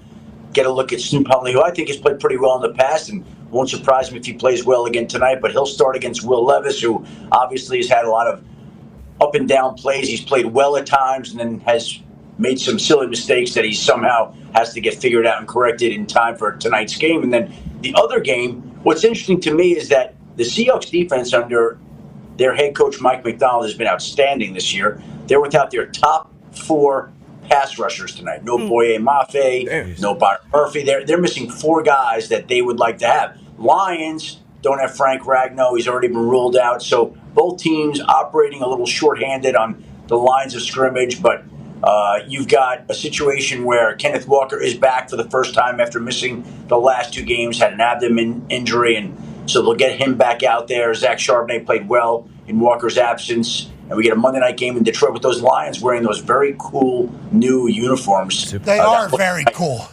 Yeah, I agree. I like those. I think they look really cool, Foxy. Yeah, they are awesome. The Motor City Muscle jerseys. The black jerseys are back. People are fired up. You look really cool, dude. Thank you. This is Amon-Ra St. Brown, if you didn't know. Oh, we knew. Okay, good. And also, Shefty, real quick, Brian Branch, he came up with an illness. He might not play. What's going on there? I don't have a status report. Need to check, but I'm going to guess he's out there. I'm going to guess he's out there. You're going to guess he's playing tonight? It's my guess, yes. Ooh, I like that. Because if he wasn't, I would have already heard about it, is what Schefter just said. Yeah. Mm-hmm. I'm not saying, I'm just saying that's my guess. We'll see if I'm right. I don't know. That's why it's a guess, Pat. I don't know. Well, maybe we should have O's guess. You know, hey, this guy, we only got a minute left here or whatever before Hard Out. This demon that you introduced to our life and to the sports life, this O's the Mentalist guy, we thought we've seen it all. He predicted Michael Penix was going to get drafted to the Falcons on draft night right in front of our face. Yep. He walks up to me within 30 seconds of meeting me and goes, give me a number 1 to 100. And I picked 6 different numbers and I landed on 1. And he writes it down. He goes, what is it? And then I go, 80. Turns around right in my face. And it's like, how'd you do that? He has Darius go through his phone. He goes, go to your contacts. Scroll through your contacts. This is before meeting Darius. This is the first time meeting Darius. Scroll through your contacts. Stop. Look at the name at the top of the phone right now. Okay, and he's looking at Darius, and he writes down, I think, Bean? Boogie. With the emoji, my daughter's nickname. Hold on, though. Boogie with the emoji, he writes down. And he goes, what's the name at the top? And Darius goes, Boogie. And he goes, and he goes, and a heart emoji. He turns around, and he draws the thing. It's like, what? How? Insane. And then this thing he did to the Buffalo Bills this past weekend that debuted or whatever. What are we doing? Who is this thing? What is this thing? I don't even want to dive into it all. He had Josh Allen throw the ball in a team meeting to 2 random people. He picks Dawson Knox and Greg Rousseau. Dawson Knox, number 88. Greg Rousseau, number 50. Okay? So then he has, who's that? Connor McGovern. Connor McGovern, offensive lineman, has him stand up, right? And goes, Connor McGovern, your PIN code for your ATM card or for your debit card. Does anybody on earth know that? And he goes, no. And he goes, does your wife know that number? And he goes, no. And everybody in the room's gassing him up. Gassing him up. Okay. He goes, he goes, let me guess your forward PIN that nobody knows. He goes, 8. Wait a second. There's a second 8 there. And then 50. He goes, is it 8850? And McGovern goes, yeah. And obviously everybody goes crazy. Dawson Knox's number's 88. Rousseau's 50. The guy's a demon. Nailed it. I was in the room, right? And all I could tell you is going in, Josh Allen was determined to foil O's and to make sure that he didn't succeed. AJ cutting the card. How he could come up with that in that way. Like, I was watching it live there, and I'm like, and I've been with him every time. That was mind-blowing. Like, he's a demon, bro. I think he time travels. I think he actually time travels. And I think there's very uncomfortable times. Like the first time he goes in there, I think it's very uncomfortable. Hey, Pat, give me a number 1 to 100. And I say 83. He picks like 14 or something. Everybody's like, loser, we got you. And he's like, just turns it back. All right, give me that number, 83. That's what I thought. Right in your face. Because how else does he do it? It's nuts. Name at the top of the phone. How else does he do it? Insane. I don't get it. I don't get it with this guy. Maybe guy. I don't know. Hey, alien? Yeah, alien.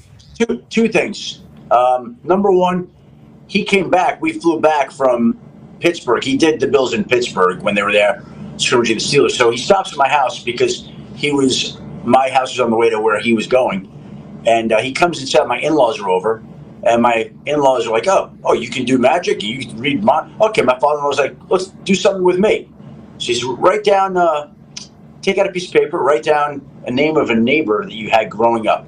So my father-in-law is in his early 80s, and he writes down a name and always goes, is there a B in there? And he goes, yeah. He goes, can you tell Herbert I say hello? And he's like, Herbert? He goes, and his last name begins with a G, right? He goes, yeah. He goes, and he lived in apartment 3D, right? And my father-in-law at that point in time believed, he's like, yeah, I was in 3C. He was in 3D. Like, that's what I'm how talking would he about. know that? I don't. By the way, you guys are by the way, correction, not again. Brian Branch, doubtful to play tonight. Oh. Once again, here's O's texting show. Yeah. Not so fast. Hey, I've looked out for O's. It's only fair he looks out for me. All right, we got to get the hell out of here. We appreciate the hell out of you. We'll see you tonight, ladies and gentlemen. Adam Schefter. All right, we'll be back in about a minute with hour 2. AJ Hawk, Bill Belichick. Be a friend, tell a friend something nice might change your life.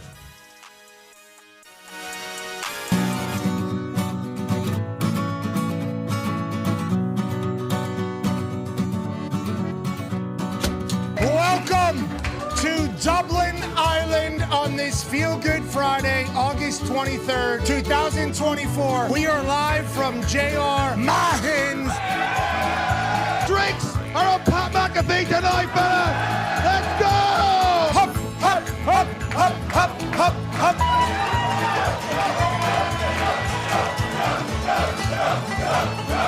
The fact that anybody knows we exist in Ireland, we are so incredibly thankful. So to all of you, we say, Gotcha!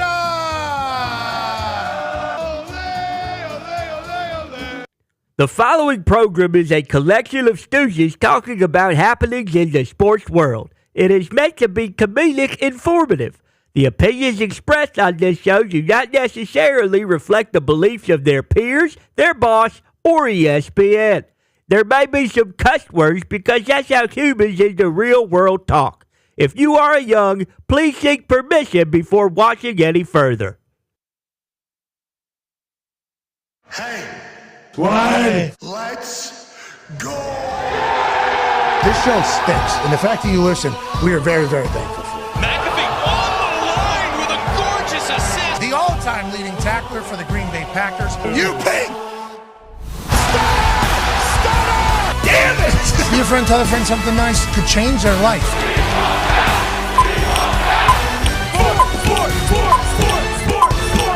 Hello, beautiful people, and welcome back to our humble abode, the Thunderdome, on this Overreaction Monday, September 30th, 2024. Hour 2 of the program starts now.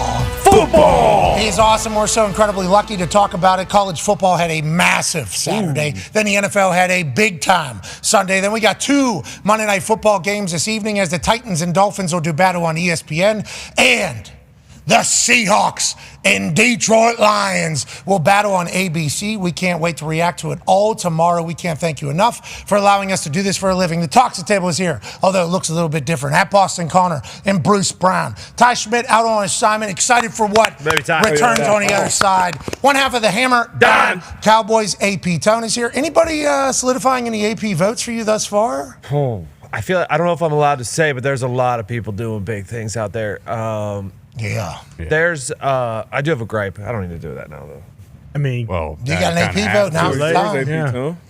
I don't think the coconut hush should be allowed at Lucas Oil. That's bullshit. That has nothing to do with AP votes. If you can't play in the Loud House and you're worried about making the world a better place with the coconut husk instead of rubber baby tire, oil all over the place. Well, baby oil? Wait. But no. You guys use baby oil? No, I heard there was a wide receiver potentially that had baby oil on her arm and checked it. And baby oil is getting a lot more talk these days. And it's not always good. It's coconut husk. And it's a slippy track. Welcome to Indianapolis. Joe Flacco's got these cleats on that actually move. They move. What? They lean with it, rock with it. These cleats individually. That feels illegal too. They're saying it's a potential Achilles saver. These cleats. I haven't done enough this research. is Legit. It's a big deal. I haven't done enough research on the cleats company. They've sent us, I think, a couple pairs and a bunch of messages asking us to talk about them. Good business move by them, trying to get it in front of my face. So I'll talk about it. With that being said, Joe Flacco looked good on a coconut high. And TJ Watt, who is a man we are massive fans of, they just gobble, but him up. Well, there's a lot of montages out there of him just getting held like 5 or 6 times. Boy. By who? Huh? By who? The entire offensive line. Yeah, Shane Steichen said he had a plan. And Land Clark said, your plan's good with me, pal. I'm not going to call anything. And we will respect and appreciate that. Looking at that Steelers defense, it is daunting. Minka flies around. Cam Hayward, you forget how big of a human he is until you see him in real life. Herbig there on the side looks like an absolute dog. And then TJ Watt was lined up. Anthony Richardson was back in the end zone. I do believe it was AR at the time. So he's lined up staring at our suite. What an intimidating thing that was. Big win for the Colts. Sorry about your Steelers, but the AP vote still remains squeaky clean. 9-year NFL vet Darius J. Butler's Yes, here. sir. D-Butch, big takeaway from Week 4 NFL Sunday for you is? It's top of my mind. First guy that comes to mind again is Jaden Daniels. Unbelievable. It's tough to play quarterback. We saw it from the week. That was kind of the theme of the year. Quarterback plays taking a step back. So for him to be completing, I believe, over 80% of his passes through 4 games, another phenomenal performance. Beating the absolute shit out of the Cardinals, using his legs, using his arm, playing with his mind. Like, he's just been phenomenal to start the season. So that's the first search takeaway from Sunday. Washington has scored on 68% of their drives this season, which is the highest rate through 4 games by any team in the last quarter century. Damn. That is a rookie quarterback and Cliff Kingsbury back just focusing only on offense. Yeah. Not having to be a head coach, not having to deal with everything else that goes on, going back into the building that fired him with a rookie quarterback, and they're on a historic pace of success. It's the Vikings offense, I think, has the most first quarter points. I think they're plus 35 in the first quarter, which is obviously an incredible thing. But this Commanders team, I think they punted like one time. They are a wagon. These are Daniels has taken full command. Yeah. This Washington Commanders turnaround is something you could not have dreamed about if you're a Washington football team fan or a Washington old school named fan or a Washington Commanders fan. It was seemingly doom and gloom on the horizon forever. Amen. And then Jaden Daniels comes in, Cliff Kingsbury comes in, Quinn comes in with his backwards hat, and they kind of changed the entire culture, the entire mood, the entire confidence. And new ownership's obviously got to be very excited, and that city's got to be excited. But this guy, following what C.J. Stroud did last year, where we say it's an anomaly. Don't expect rookie quarterbacks to be able to do that good. There's too much on their plate to be able to handle everything and have a success like C.J. Stroud did. Boom. Here we are yet again. Jaden Daniels off to an even better start somehow. Yeah. It makes no sense to anybody. The conversation was Caleb Williams was going into a situation that was tailor-made for the #1 overall pick, probably the best situation ever. So for Jaden to come in and perform like he has, and Cliff too, like, it's not the air raid, they're actually running the ball. Like, they're physical. They're using, obviously, quarterback run game, but Brian Robinson's a weapon. We know Eckler's always a threat to get in the end zone. Nichols, I believe is his name. So, a couple big plays. Shout out to the offensive line, who hopefully they make the top 5. We'll see if they can get into the trenches, top 5 on AQ's list. But, I'm just blown away by what the Commanders have been doing so far. Brian Robinson Jr. went for 101 yards on the ground and a touchdown, obviously. McNichols went for 68 yards on the ground and 2 touchdowns. It's just like running the rock, pounding the rock, and then they got weapons. And Jaden, whenever he gets out there, he gets rolling. Now, 2 weeks ago against the Bengals, they weren't able to run. Then against the Cardinals here, they're able to do whatever they want. I think AQ is going to ask a question on whether or not have the Commanders 100% figured it out, or is this Arizona Cardinals team potentially defensive side? Lions ran all over them last week. I think it was the week before. Yeah, Cardinals defense isn't great, but still a lot of explosives and stuff. Yeah, Gannon, defensive guy too, so you didn't expect that from the Cardinals. I didn't, especially when AQ said they're potentially not hard. Oh no. Yeah, he's saying potentially the Cardinals' defense is flaccid. Oh, you don't want to hear that. Not this early. You don't want to hear that. You don't want that to be said about you. Not you think at all. Buddha's happened here? No way. He had a filthy, but like Buddha's a dog. Yeah, absolute dog. But I guess the front 7 there.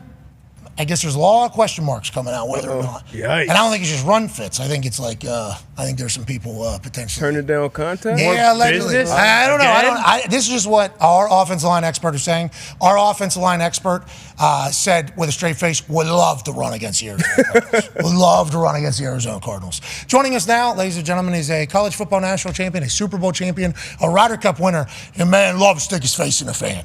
For the Green Bay Packers, he's the all-time leading tackler, A.J. Hawk. Hawker, they're saying that Cardinals defense can't stop the run if they had to. That's what they're saying. But I think on the flip side, we should be complimenting the Commanders for being able to stay committed to that run and dominating in that fashion. What are your thoughts, AJ?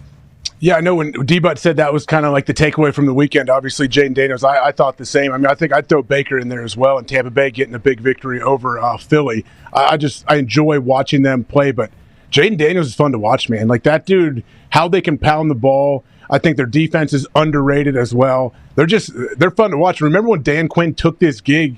I remember people were talking about, like, this isn't really the best gig, obviously, when it comes to NFL head coach openings right now, and he's making the best of it, man. They look good. Go back to that side shot of his run right there. This is one of the plays that AQ showed me.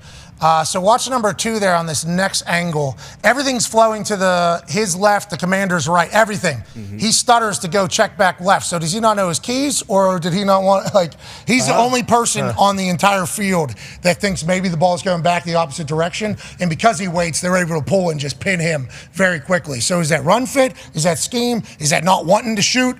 What is it? I think there's a lot of question marks around this Cardinals defense right now. Yeah, you got to try to get over the top of that and send it back. That's the only chance you have is the pursuit coming inside out when you're in that position. But he was literally, they were running at him, and he's the only one on the field that checked. Something made him hesitate, like something was coming back across the ball. Yeah, but every human on the Commanders all go in the same direction. Yeah. Like there's every key is. So it's like that one step basically gets offensive lineman clean look at it and Jaden out the side. So perfect execution from the Commanders. True. If you want to talk about that. But AQ sent that one to me and was like, Cardinals kind of giving them to him. You had a crack block, too, from Noah Brown, I believe that was, off the edge. So whenever that crack block happens for DBs, it can create a little bit of hesitation because, obviously that's ineligible now. Is he going to throw the ball back? No, it's a full run fit at that point. But that can create some hesitation at some point. But when you have that type of speed, you see with Lamar Jackson all the time, like it just takes one step in the wrong direction and they're out the gate. Especially with how athletic these offensive linemen are now. Yep.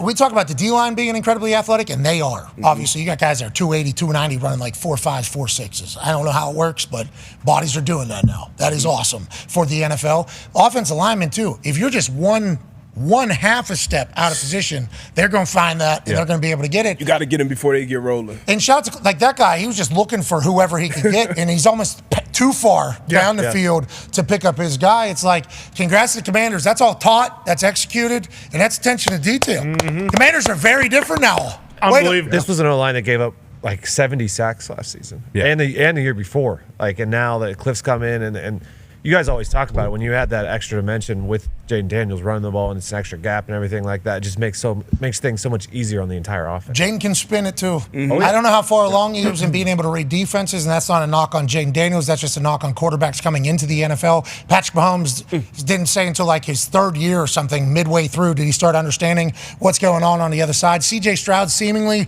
was able to pick it up pretty quick last year in the way that offense has continued to go, but like Jaden is a monster. He's played a lot of football too, a lot of snaps in college. So he's seen defense. He's been well coached. Obviously, we know what type of coach Brian Kelly is on the offensive side when it comes to quarterbacks. And then Cliff, when you're putting them in situations where you're making, like that throw right there, that's a Dino route, double post. That first post is clearing out that safety and the help, and then the corner's outside leverage. Once you make that quick read, that's a good easy throw. Not an easy throw, but it's a good easy read for him to make an accurate throw. Look at Gardeck. Just look at Gardeck try to block this. Just this situation.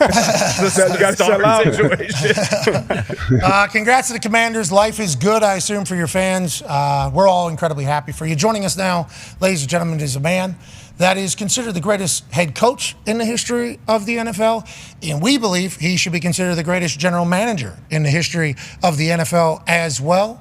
Ladies and gentlemen, Bill Belichick. Yeah, Coach, got a team. Navy's got a team. Hey, 4-0, going to Air Force. Big Big game this weekend. Yeah, Big game. I know last week you wanted to give them a shout out. We weren't able to get it in there. That's 100% on me. Now we're getting a chance. Oh, yeah, it is. It is on me. But this Navy team might do it. Hey, congrats to the midshipmen out there. Dominating. And they're talking Army-Navy this year might be, like, the biggest. Well, now they're in the same conference, so they could actually play the Army-Navy game. And then if they're both at the top of the conference now, can also play the week after that for the conference title, too. Oh, we love America. God bless America. Yeah. God bless America. Coach, let's talk about we can either stay with the Commanders and Jaden Daniels' success, which we think is pretty pivotal with the run game's also success, or we can move to the Baltimore Ravens being back and their run game being the reason why. Either one you want to kind of chat about, I would love to hear, but this Ravens team, I think, is now playing like the team everybody thought they were going to into this season. Do you agree with that? Yeah, I do. I think they've definitely found their stride here the last couple of weeks. Coming off of last year's game with the Chiefs, not running the ball enough, running game, getting established. It's so much easier to do that when you play from ahead and getting off to a good start like they did last night. And, of course, Derrick Henry, once he gets rolling, he's tough to stop. I think a little bit of Buffalo's situation got exposed last night, just their overall size and physicality. Trying to play nickel the whole way or most of the way, it's just tough against a big physical team like Baltimore. And as I've said before, Baltimore puts a lot of pressure on you because they're probably the biggest and most physical offensive line running team that there is, but they're also very, very fast with obviously Jackson, Zay Flowers, Aguilar. The receivers are very fast. So if you put too much size and not enough speed out there, you got problems. And if you put too much speed and not enough size out there, you got problems too. And Hill was a big signing for him, and last week or whatever it was, 2 weeks ago.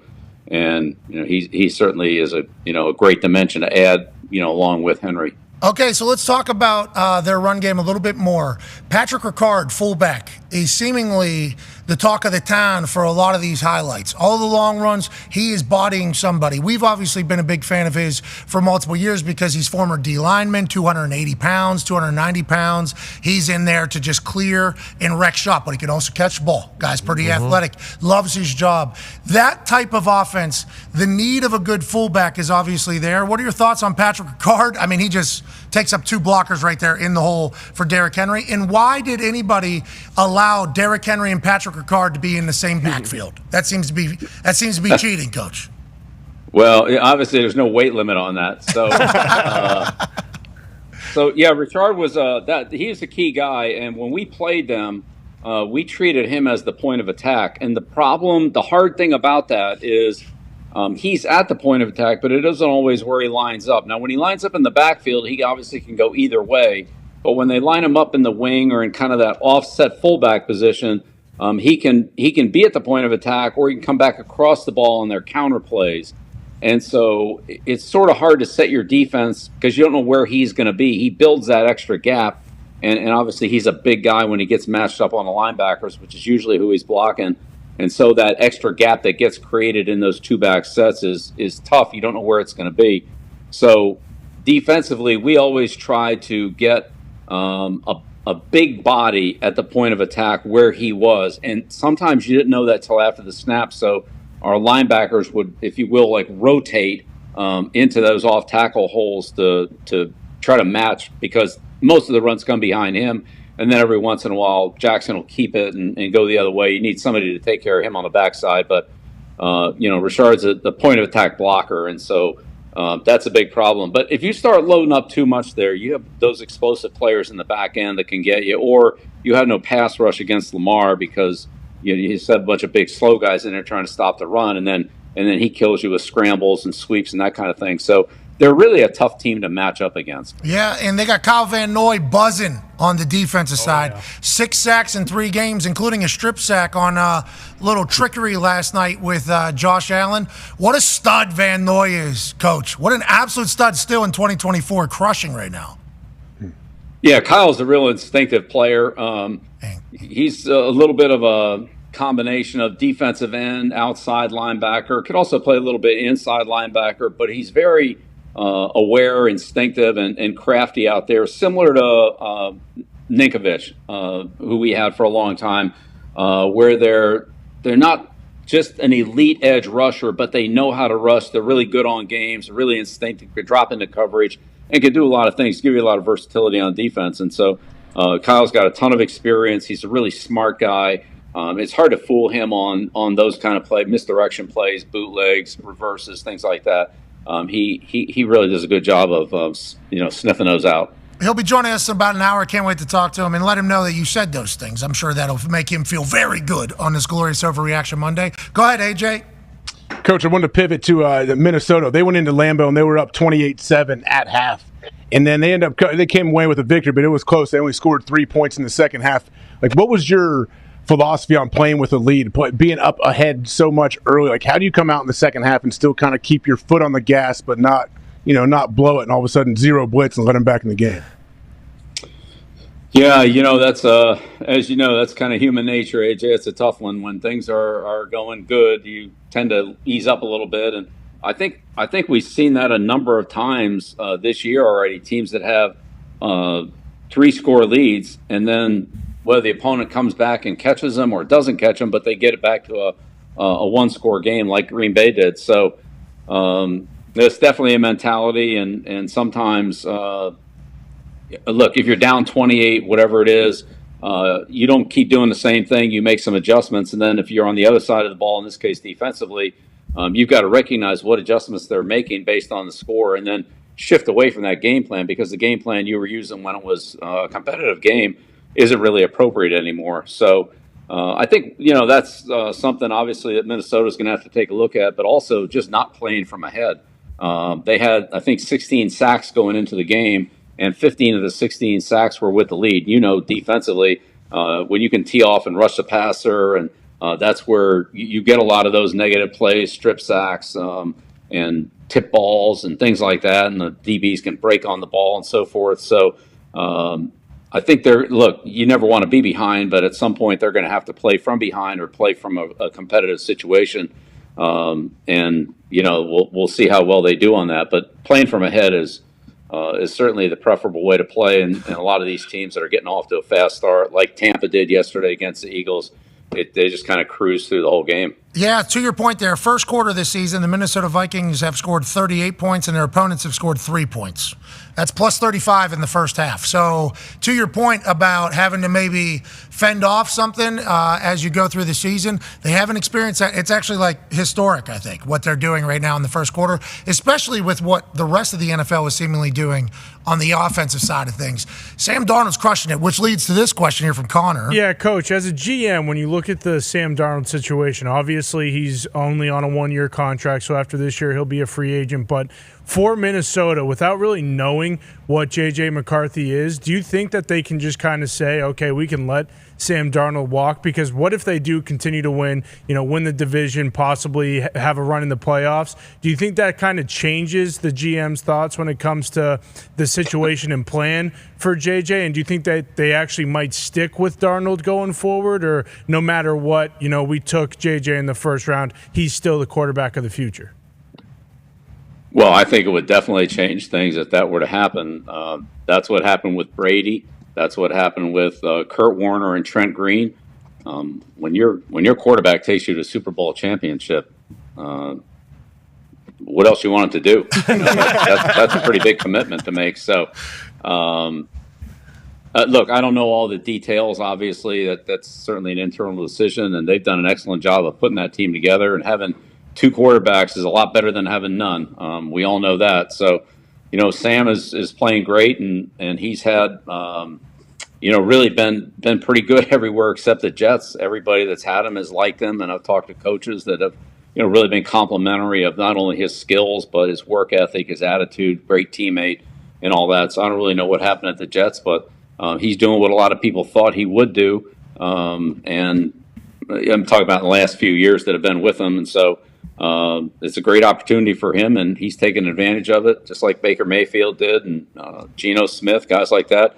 Like these guys on their kind of second or third time around have really shown that they're quality quarterbacks in the National Football League. And we're talking about tonight and Geno Smith here in a little bit, obviously, and Baker and that Buccaneers team is awesome. Can I ask you about the situation, Tom Brady and Baker Mayfield, where basically, Baker Mayfield, I don't know if he meant to do this, but it certainly came across as, hey, it was a lot stressful times whenever Tom was in the building. I think, guys, I'm a little bit different than that. It's not as uptight, maybe, is seemingly what he said. And I don't know if he meant to take a shot at Tom. Tom kind of, I think, had to respond, obviously, because how big of a deal it came. Andy was calling the game.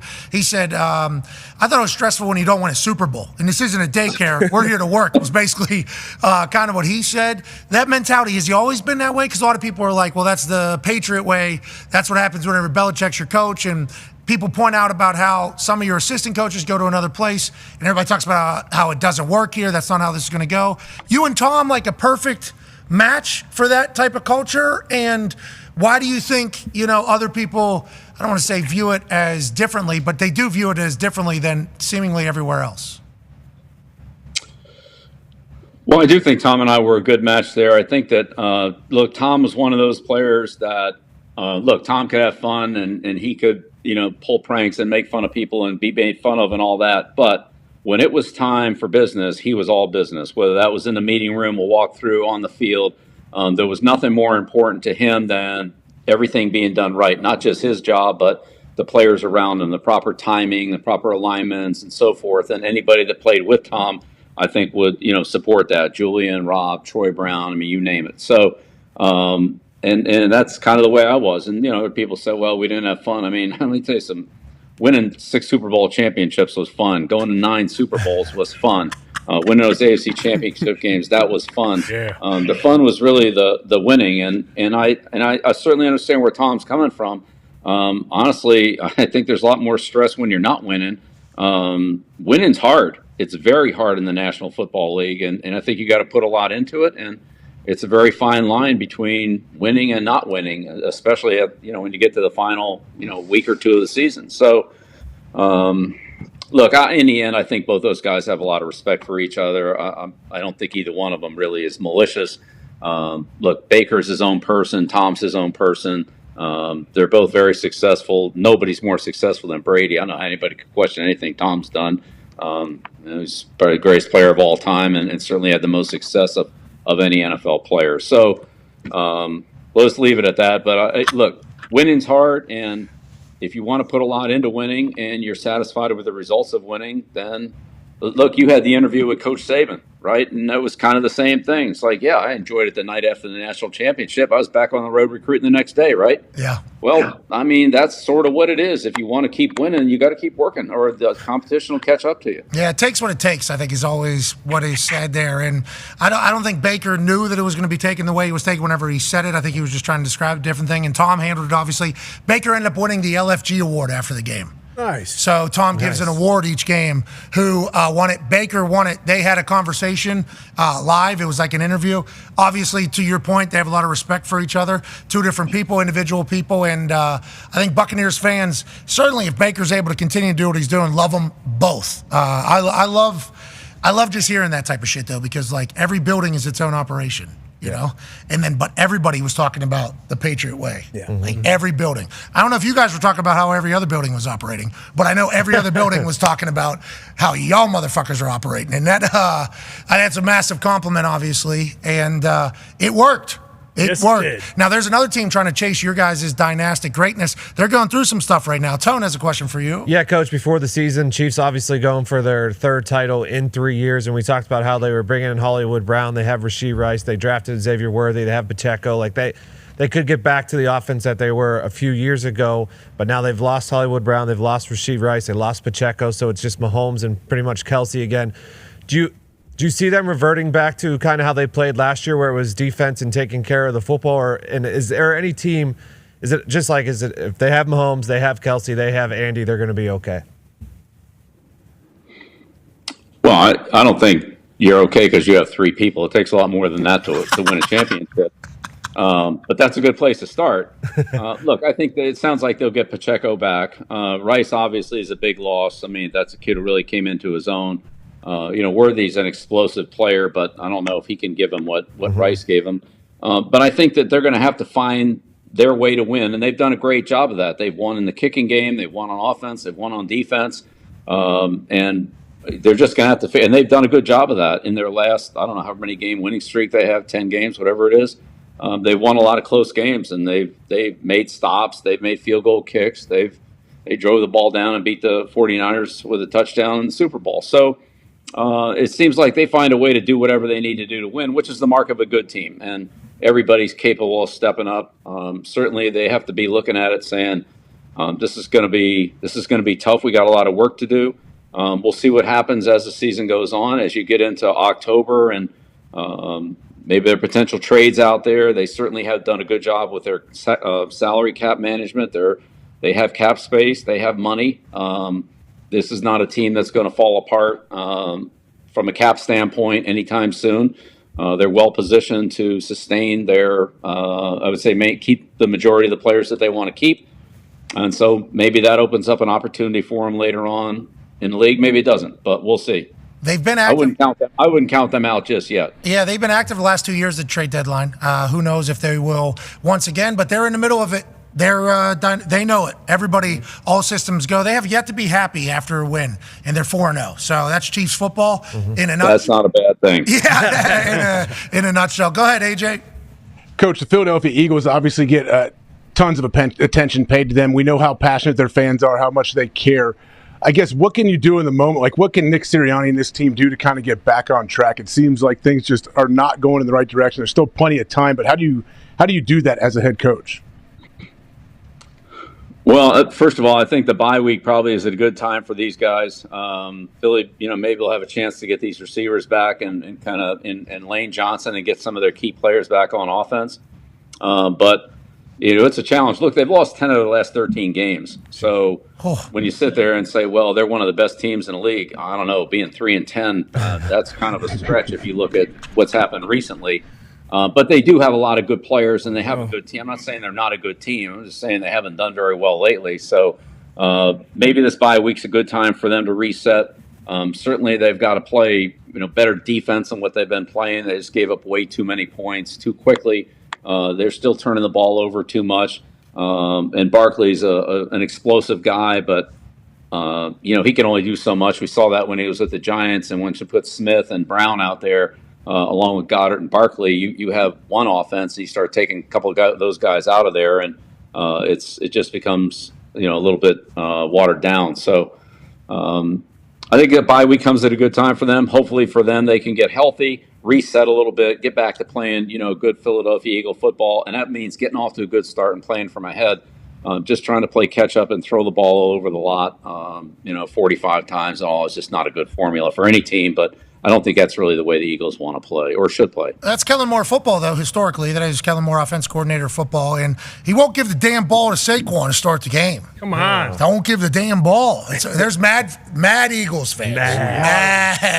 Mad Eagles fans about the decisions that are being made. That's going to happen, though, whenever you lose, especially in the fashion that they did. Let's look at this evening, shall we? D-Butch got a question for you, Coach. Yeah, the game tonight. Not a lot of mad Lions fans right now. You talked about kind of building teams. We talked about the run game with Patrick Ricard in Baltimore, him kind of been the focal point of that. But who's the focal point in Detroit? I know they have a great offensive line, over 40 rushes last week, matching up against the Seattle defense, who once they get you behind the sticks, they can get after you and get ugly with those pressures. But how do you see that game plan, that matchup playing out tonight, the Detroit run game and that Seattle defense? Well, I think you hit it right there on the head, Deep. But the key to me for the Lions is to keep the pressure off of Goff. They need to play from ahead, not go back there and throw the ball, all day. We saw them trying to do that against Tampa, and that, didn't go well. Their offensive line is very good. They have, good set of running backs. They're explosive, but they really need to just stay ahead on the chains, stay out of long yardage situations, and let Goff be, who's I think an excellent, first and second down quarterback. Not a little bit more, not quite as good on third down in the red area in some of those clutch situations. So, use the whole team. Don't just, throw it all on his shoulders, and obviously keep the score down on defense. Not let the game get away from you there, which, they've done a pretty good job of doing. But I would say for on the Seattle side of it, the real question is the offensive line. Can they block the Detroit front? Can they block Hutchinson and the rest of that front? I think that's a big challenge for him. Geno's done a great job of, I would say, maximizing his opportunities and avoiding some of the rush and all that. But that's I think that's still going to be a big challenge for the Seahawks is whether they can block the front consistently. They had trouble doing that, but Geno's bailed them out with some scrambles and some extended plays, and he's probably going to have to keep doing that for a while. Love watching Geno play football the way he's playing, especially with his entire story of getting to this point. This is a massive one on ABC. Let's go to the one on ESPN, Titans-Dolphins. Snoop Huntley is going to be starting for the Miami Dolphins. He's from Miami. Okay, we got Tyreek Hill. We got a team that is... I think there's some stats coming out about really never having the lead. This Dolphins team is vastly different than what last year was. And then the Tennessee Titans are their own story with Will Levis at the helm. There's been some wonder. This guy's maybe even on the trade block, DeAndre Hopkins. How do you see this game going on ESPN, Coach? Well, I think it's a big game for both teams. It's been a tough start for both of them, and somebody's going to be feeling better about it after tonight, and somebody else is going to be feeling like we're really looking down the barrel here. So I think it's a big game for both teams, and obviously Tennessee's a young program. I mean, the quarterback's got to stop making mistakes and turning the ball over and putting the team at risk. And if they can do that, then they probably have enough to be competitive in most games, but they've just had too many, bad decisions and bad plays that have cost them already in this season, and they've got to put a stop to that. Miami's, obviously undergoing some changes and hasn't been able to be anywhere near as productive as what they were offensively. And I think this, speaks to the Kansas City example where you take away a guy or two and it's still a pretty competitive team. You look at Miami or maybe the Eagles losing a couple of their guys at the top, and it really has much more of an adverse effect. So teams like San Francisco and Kansas City that maybe have a little bit more depth and balance, hopefully for those teams they can survive some of the rough spots in the schedule, and then get everybody back when they need them most at the end of the year and be the best team they can be. I'd say it's maybe some of these other teams that don't have as much depth could run into some rough spots, and their schedule or their record reflect that, and then they're looking up a hill. Yeah, from your answer there about Titans Dolphins, feels like you think both teams are going to lose somehow. Yeah, I'm excited to see. I'm excited to see how that works. Whoever wins this one's going to feel a little bit better tomorrow. Is what he said about how things are going. That's just the reality of the matter. That is just the reality of the current situation. Reality. Yeah, but you can't go on a winning streak until you win the first one. So you get one, and maybe you get another one, and before you know it, you're 3-3 or 4-2 or whatever it is. And you can win 2 or 3 games in this league's not unheard of. But you got to get that first one, and then you got to string another one together, and then you maybe get a break, and before you know it, things can change in a hurry, especially this early in the season. So there's a long way to go, but for some of these teams, the clock's ticking. Jacksonville's another one. They play the Colts this week, another division game, right? So hot don't they play the Colts? Colts are hot right now. Colts are hot right now. I don't know if you know. And that was their best defensive effort of the year, so maybe things are starting to straighten out there a little bit. But that's that's a big game for Jacksonville. I mean, again, you just can't fall too far behind too early, or you end up having to go 10-1 or whatever, 9-2 in the last 11 games or that type of thing, and it's hard. To me, you really want to try to be. You really want to get to 5-3 at the halfway point. Now, if you're at 5-3, then you got a chance to win 10 games. 5 of the last 9. So right, my math right there. Yep, good math. Yeah. Yep. So so you're okay there. I'd say when you get to 3-5, then now you got to win 7 out of 9 or that type of thing. And there's not much room for error. So it's just if you can get to a little bit over 500 at the halfway point, then you're going to be in it the rest of the way, whether you make it or not. That of course some teams do, some don't. It comes down to tiebreakers and stuff like that, but you're in it to the end. When you have a losing record halfway through the season, you just got a lot of ground to make up, and it's not just you winning. It's now you got to start counting on other teams losing. Yeah, anytime you start wishing upon stars for other teams to have bad days consecutively, that's when you're in deep shit. Let's talk about a situation that I think a lot of people are going to want to hear your take on before we let you go, and we can't thank you enough. I know you're very busy. The New England Patriots right now, Coach Mayo has come out and said, we have a plan. Jacoby Brissett is our starter. He is our starter going forward. You got a lot of Patriots fans calling for Drake May to get in there because of how the season's going. Then you have some Patriots fans saying, behind that offensive line, that's what we want Drake May to do. Have you been paying attention to it all? How do you feel like Coach Mayo is handling it? What do you think is the conversation that should be had about having a plan for a rookie quarterback and either sticking to it or kind of veering off whenever things aren't going as maybe everybody outside the building thought it should go? Right. Well, Pat, I'll be honest with you. I have no idea what the plan is, so I don't know. I can't comment on that. If Mayo says he's got a plan, then I guess he's got one, and we'll have to wait to see what it is. I don't know, but I'd say there's a number of issues there. One is can't move the ball and can't score. Got a touchdown off the field goal on 63-yard field goal, whatever it was. Or field goal, and then got a touchdown off the fumbled kickoff. But, otherwise had a hard time moving the ball. And I don't know exactly what the numbers were, but the amount of time that Purdy had to throw was pretty high. I got to think that in terms of the amount of time before the ball was released, had to be the highest in the league or close to it. So I think there are some pass rush issues there. There are some, scoring issues, and the Joey Sly is a great, that's a great addition for him. They got a good kicker. That's a big upgrade from where we were last year. But I'd say there's some other things that have to be worked out, and obviously they got the protection straightened out. That cost them the game against Seattle on the block field goal. But we'll see. We'll see what the plan is. I have no idea what it is.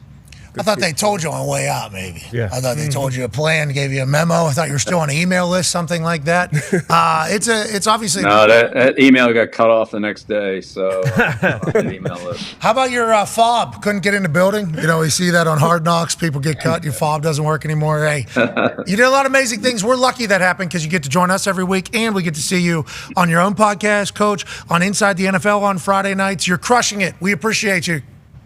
Yeah, you could see me on InstaFace too.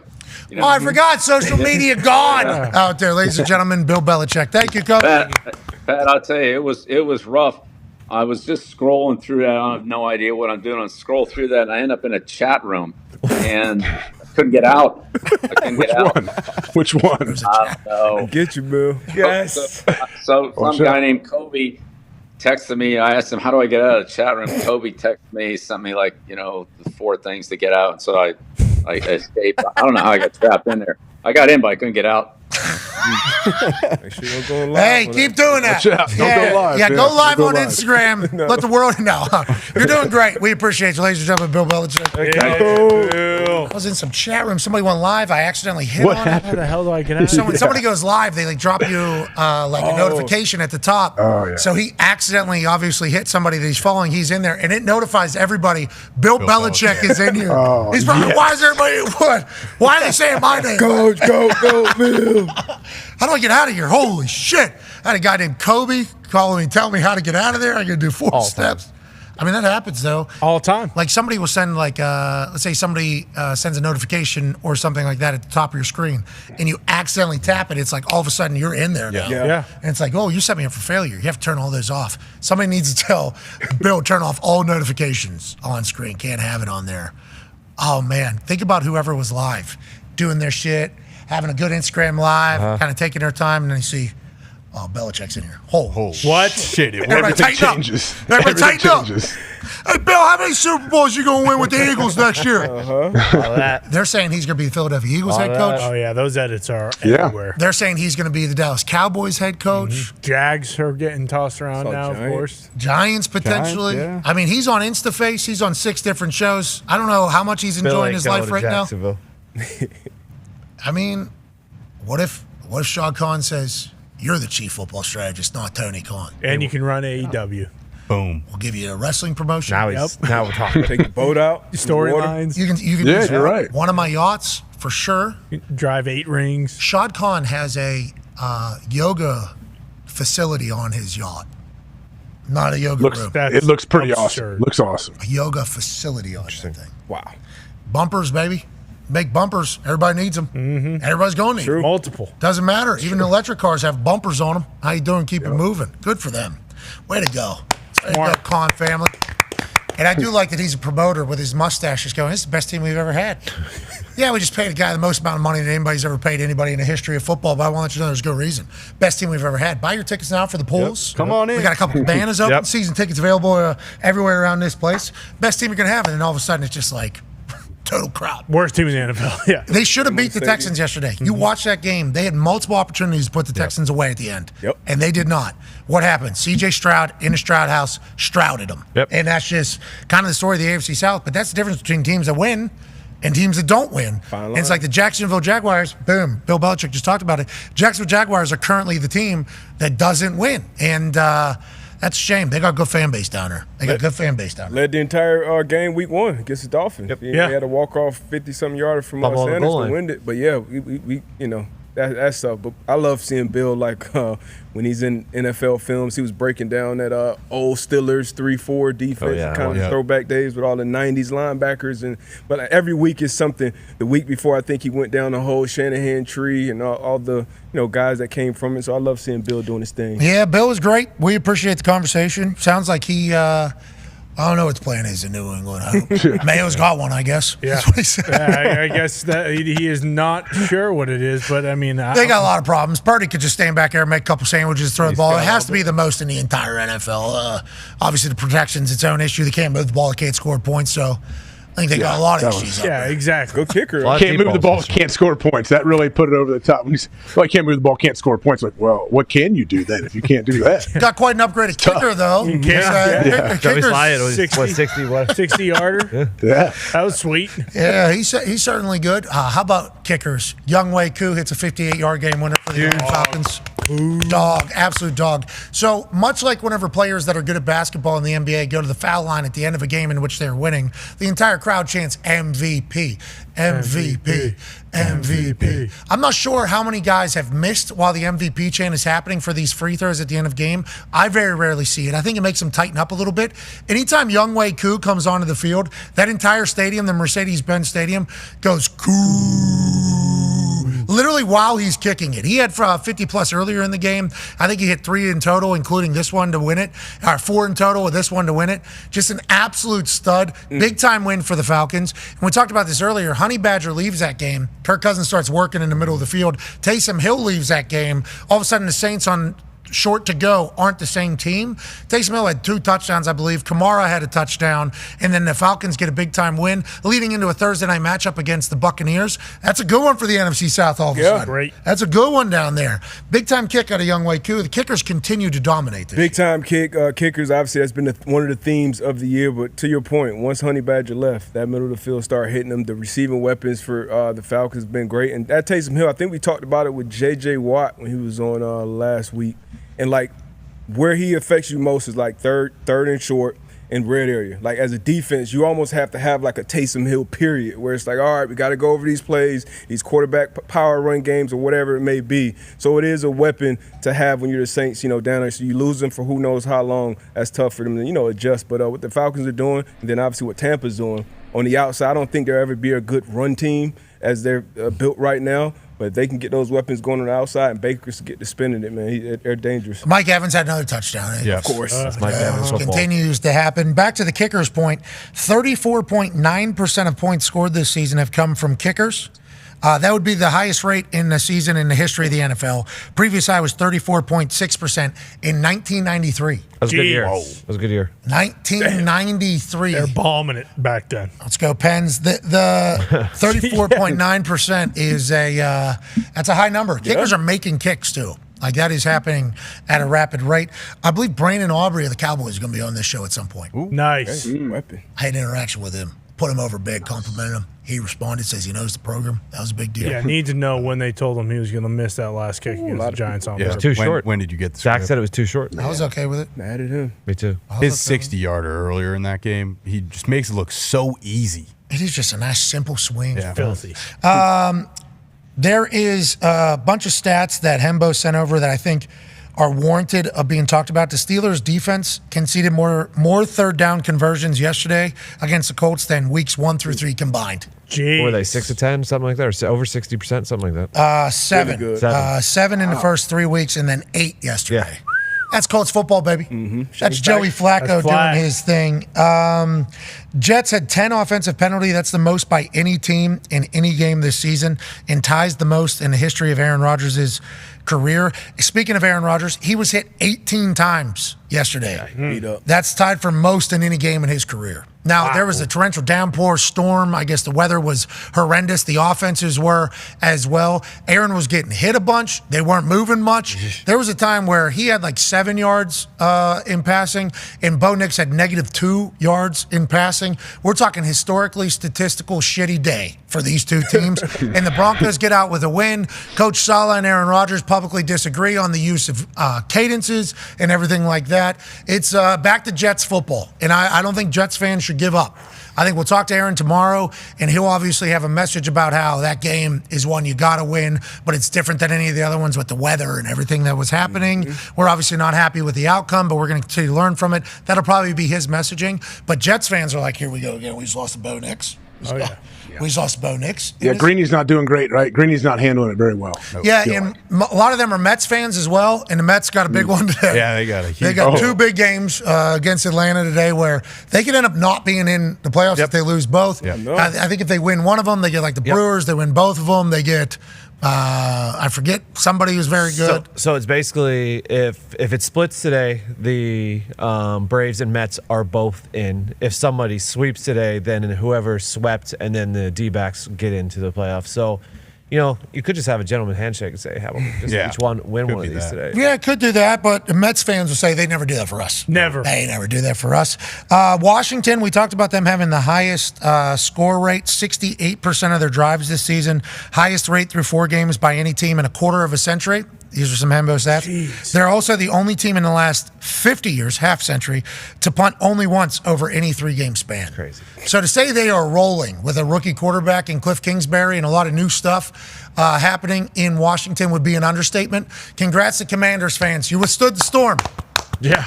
So far. Long storm. It was a long, long storm, and instead now you're the team that's on the highlight, and the other team is why is this guy second-guessing what gap he needs to shoot? So, do we, they got to stay the commies now, huh? They keep dominating. Commies Don't forever. tell Chuck. I know Chuck is going to be pissed off about it, but a lot of people writing a lot of articles about that. There's a petition somewhere, Chuck said. Really? Yeah, I think there's a few of them, but who knows who's running the entire thing. Some more stats here. Nope, we hit those already. Eagles have only won the turnover battle 4 times in 22 games post Shane Steichen being their offense coordinator. He is now obviously the head coach of the Indianapolis Colts. His record against the Pittsburgh Steelers is astounding. Should have known that was going to happen against the Steelers, I guess, yesterday. Last 3 years, they've gone 30 points and like over 325, 350 yards each game. So Steichen's got something on the Steelers. So that's Steichen versus Steelers. Post Steichen era, though, have only won the turnover battle 4 times in 22 games. Wow. 3 and that 10, what Bill said, too. In the last 13. That's tough. That turnover, that's alarming. We always talk about it, field position and turnover margin. And I think Jalen Hurts is leading the league in turnovers over the last couple of years as well. I mean, he's holding on to the ball too long. Obviously fumbles, but then defense not taking them away enough too. That's big to overcome. Eagles haven't scored a single point across any of their first 2 drives this season. Okay, so that'd be 8 total, obviously. Only team in NFL not to do so. Only Miami, Carolina, and the Rams have spent more time trailing this season overall. Jeez Louise.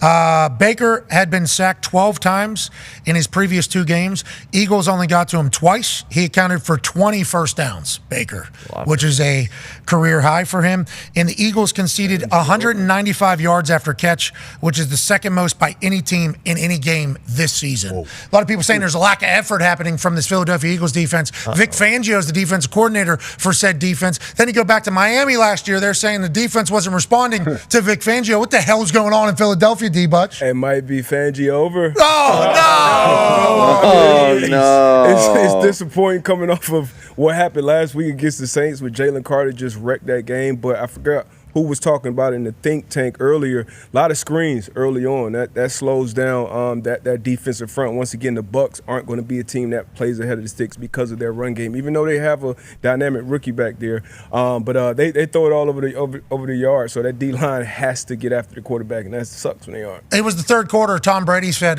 this Vic Fangio defense relies a lot on the front four getting to the quarterback. Mm-hmm. And then literally that play, the front four just, as soon as the ball snaps, stands straight up. And he was like, they are gassed right now. And Baker was just sitting there, literally, just sitting there.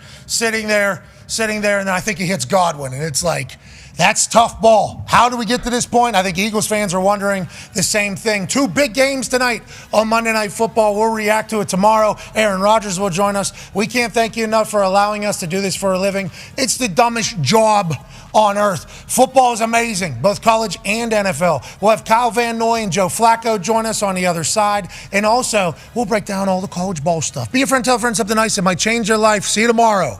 Rail and Screws. Yep. Bam. Nailed it. Nice. That was a quick 2 hours. But are the Eagles playing a bunch of man or a bunch of match? Because normally, like, if you get a lot of yak, it's because your back's turned. All of a sudden, a guy catches the ball and you don't even know it. We're not rallying. They're playing both, but as you know, it don't matter what you're playing if those guys up front not getting after the quarterback. You can't. These guys are too good, especially the quarterbacks. If they had time, Bill talked about it with Purdy.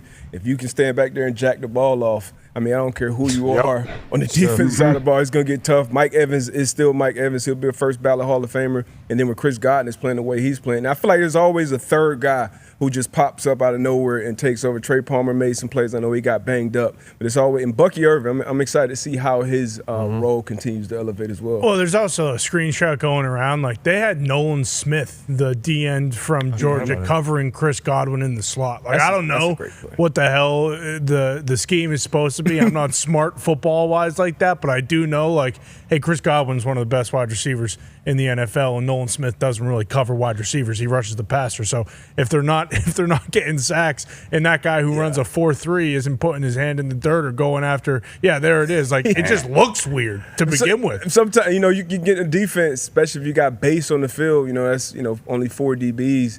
You've seen T.J. Watt sometimes lined up over a slot receiver. So that's not all the time necessarily on the defensive coordinator. If they come out in a certain defense and then the offense comes out in a formation or shifts in motions to one, you can definitely get – but you would expect to have some type of help.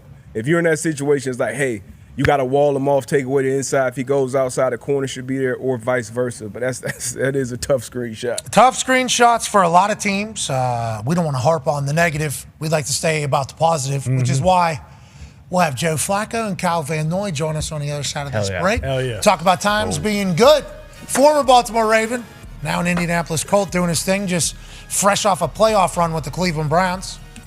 And then current Baltimore Raven, just taking over games on defensive side at the age of 31. 3. Wow. We'll talk to Kyle, Joe, and we'll wrap up all the storylines of football, both college and NFL on the other side. Be a friend, tell a friend something nice that might change their life. Take 5.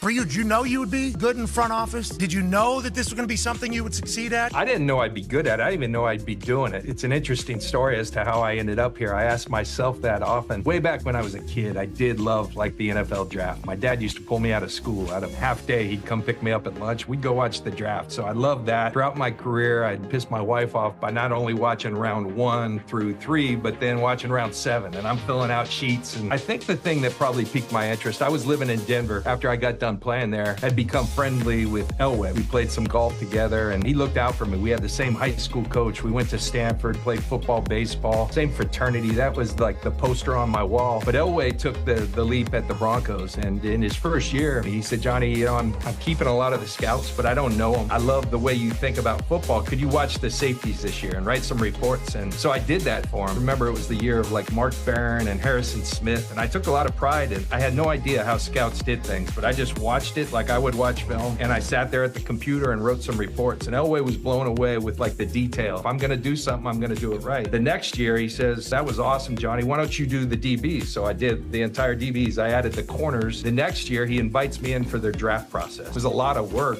It was a lot of time. I went to Indy. I went to the combine with the Broncos that year. So that started piquing my interest. Long after that, there was a guy who ended up bidding for the Carolina Panthers, and he didn't get the team. Tepper got it. But there was another gentleman by the name of Ben Navarro, and I worked with his brother at Fox. And he one time asked if he could meet with me, and out of the blue asked me if I would run his team if he got the Panthers. And I said, really? Are you serious? And he asked me to kind of put together a vision statement for how I would run a team. And so I spent a couple weeks doing that. I met with him. And from that point forward, I kind of just said, if the right scenario ever came about, this might be something I want to do. I was missing like competition. I was missing scoreboard. I was missing the wins, the losses, all of that. Out of nowhere, something was keeping me up at night one year. I didn't even know what it was. And my wife said, something's on your mind. I know you when you're acting like this, you can't sleep. And I had done a bunch of Falcon games that year, and Kyle Shanahan was the offensive coordinator. It's the year they went to the Super Bowl against the Patriots. And I heard something like Kyle Shanahan's going to get this Niners job, and that's the one he wants. But somebody said he's struggling to find a GM he wants to work with. And so something was on my mind. I had done a bunch of Kyle's games that year, and I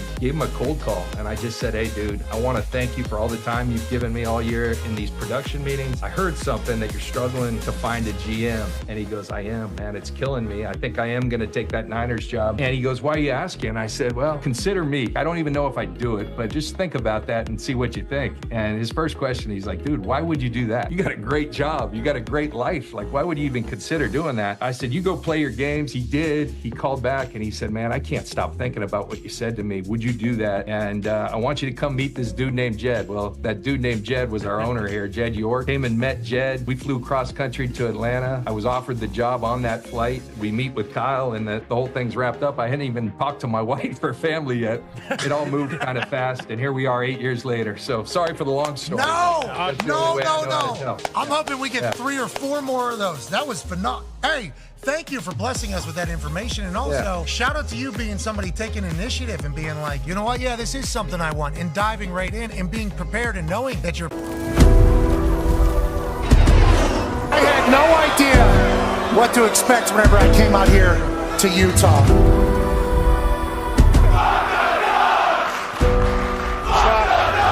Shock that. Yeah, shock that. I can't make it. Steve Smith Sr.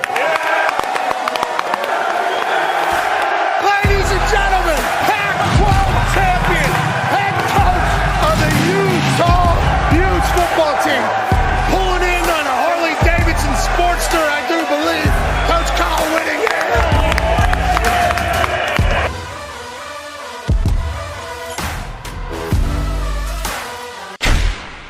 Lot of blessings piling up that I ain't even wished for. None left over for y'all. I'm locking the fridge door at the crib, cutting hits. I read through the catalog, came to conclusion. No one's. Hello world, welcome to season 2, week 3 of Undercover Dog. He's an undercover dog.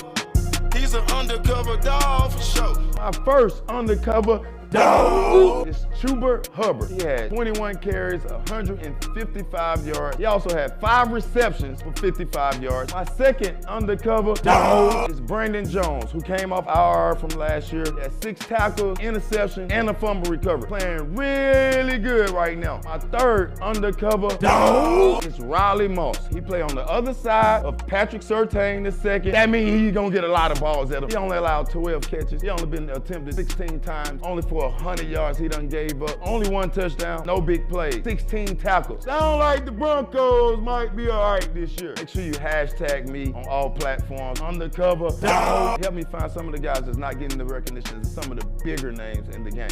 He's an undercover dog. He's an undercover dog for sure. Hey. Why? Let's go.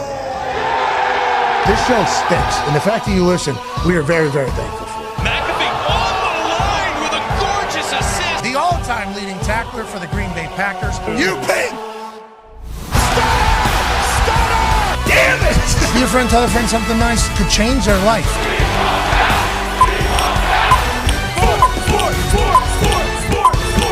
Hello, beautiful people. And welcome back to our humble abode, the Thunderdome, on this Overreaction Monday, September 30th, 2024. Hour 3 of the program starts now. Football is the greatest. That's AJ Hawk. The Toxic Tables here at Boston Connor and Bruce Brown filling in for Ty Schmidt, who's on assignment. One half of the Hammer, Dahn. Cowboys, AP Tone is here. 9-year NFL vet, Darius J. Butler is here. And ladies and gentlemen, without further ado, we have a Super Bowl champion and a Super Bowl MVP waiting. He is now a quarterback for the Indianapolis Colts. And for that team, just yesterday, he came in relief of Anthony Richardson, who's battling a hip injury, and sliced and diced the Pittsburgh Steelers to a big-time dub in the Loud House, signifying the fact that the Colts are going to win the Super Bowl. Ladies and gentlemen, Joe Flacco. Joe, I got a little excited. I apologize for that. How you doing, brother? I'm doing well, man. Hey, the accent. Where is it again? What is the accent? It's like I think it's a Philly accent. It's South Jersey. I'm from South Jersey, but it's a Philly accent. Have you listened back to you talking to Aditi after the game? That might have been the most water conversation I've ever heard in my entire life, Joe. In my entire life. I don't know if anybody likes hearing themselves on camera, but I'm definitely not listening back to that. Well, you gave a great speech about a couple different things. We're lucky to have you. Obviously, you talked about the role in which you played yesterday. It's not fun going in and playing whenever your guy goes down like that. And then you also mentioned Anthony Richardson once said that his mom is 8 days older than you. I think those kind of come together. Your relationship with Anthony Richardson, how is it? And yesterday when you get called upon, are you still worried about Anthony while you're playing, or how do you kind of lock in and being the guy in the moment? Yeah, for sure. It definitely took me probably a quarter and a half or so to really settle in and kind of just keep talking myself down and doing those things. But listen, I think all of us in that quarterback room have an unbelievable relationship. I mean, you spend so much time together and you go through so many things throughout the course of a year, and you talk so much ball that it's hard not to have that. Whenever you start spinning it, okay, we're watching. And obviously, we are massive Anthony Richardson fans, so he's electrifying. We all understand that. But when we see you go in, and we start seeing the spinning, and then we start seeing you see Josh Dahns for the first time, we see him go to work in a long time. You said it took you a quarter and a half. It didn't feel like that outside. Could there have been a better situation for you to have to go in the middle of a game, maybe not get a lot of reps during the week, than against the Pittsburgh Steelers, a defense that you know like the back of your hand, Joe?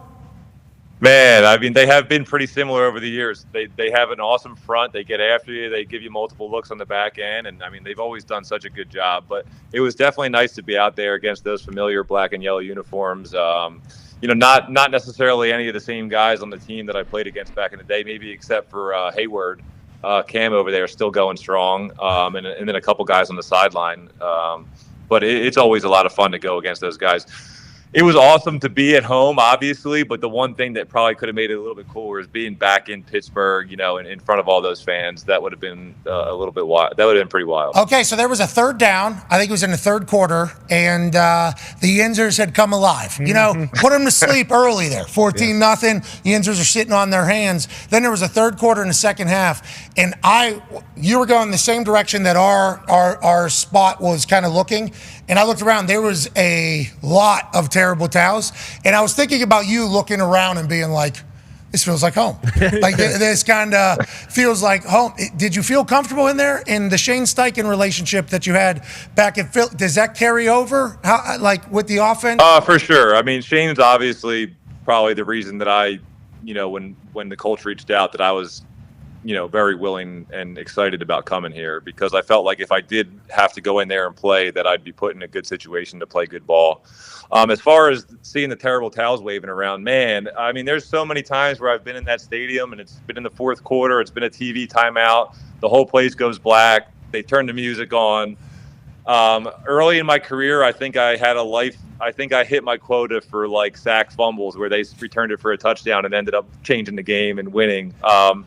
So I think at this point I've kind of gotten used to all that. So I definitely felt right at home when you see all those towels waving. God, you look great, Joe. You look young out there. Yep. Look like a young Joe Flacco out there. Go ahead, AJ.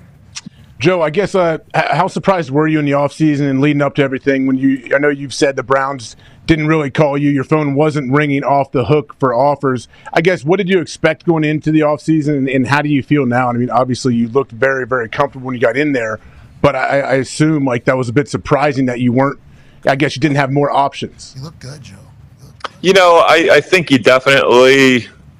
I was optimistic, but I wouldn't necessarily say I was surprised about how the offseason shook out. I've been around long enough now and have been through a few of these off seasons where you really don't know what to expect, and obviously you're hopeful for something here and there, but you really can't get too high. You can't let yourself do that. So I like I said, I wouldn't say I was surprised. And then once you kind of get over that, then you just try to look for reasons to be grateful and count yourself fortunate for the situation that you are in. And then you just kind of get in your routine. That's why it's so important to have a routine, because now you kind of just distract yourself by going through your process and taking care of business like you always do. And that kind of distracts you from some of those other thoughts that might put you in a negative headspace. You've been around to a couple different teams now. You talk about your routine. What is the routine like for the Colts building that is either similar to places you've been before or different than places you've been before? A couple big-time wins here. I'm already saying we're winning the Super Bowl, so you're welcome for the added pressure. One of the biggest shows, for some reason, we don't understand why, but is going to be pushing for a Super Bowl this year from you guys. But what is the Colts building like in comparison to other places, and how do you feel about the vibe culture that Shane has?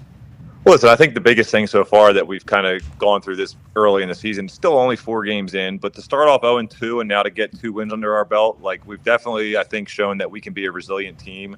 And I think that means a lot in this league. You're going to go through a lot of tough games and play games that are tough all the time, come down to the last couple minutes.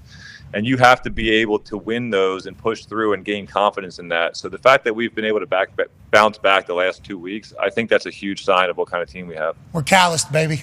We're calloused. Yeah. We're a callous team already early. Everybody's trying to get to that point. We're already there.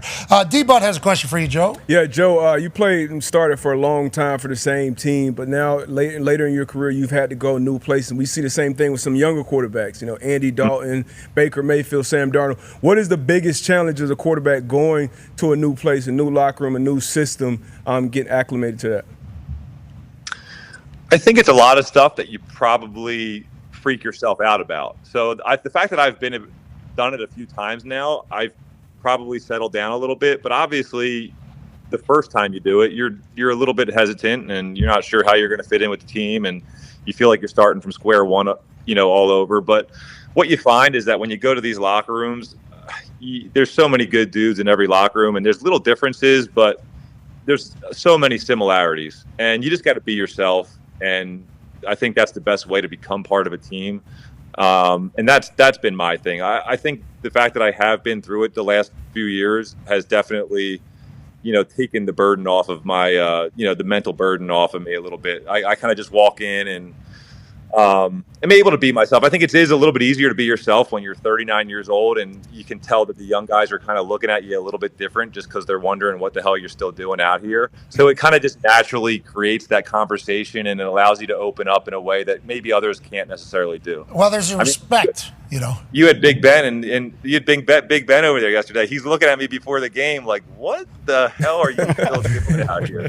Yeah. And I'm pretty sure when I got in there, he had to be thinking at some point, oh, damn, I think I need to go over there and strap up. Well, maybe if I go over to the sideline, I can be a part of this too, you know? Yeah, funny you mention that, Joe, because like literally when they have the ball to drive down and win it at the end, Ben on the record to Tone Diggs in the guy, like, this is the first time I've missed it. I think he didn't know how it was going to be going into a stadium, especially on the field. I think he didn't fully know what to come, but then whenever the ball is like, here we go, this is to win it in somebody else's house right now, he was like, this is the first time I miss it. And on that note, Tone has a question for you. Yeah, you got to your first 10 years of your career when you're going against the Steelers, it was Big Ben. You got to talk to him before the game, and then was it a little extra special to do it in Seven's face there, knowing that he was in the building? By the way, he spoke.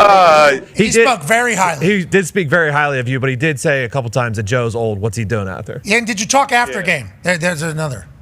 I did. I saw him in the tunnel after the game. It was good to see him. Listen, we just know each other from playing, obviously. Like, I haven't really spent time with him off the field, but the one thing I'll say is he looked great. Mm-hmm. I kind of figured that maybe at this point, maybe he'd be really, really big, but man, he's taking care of himself. He looks really good.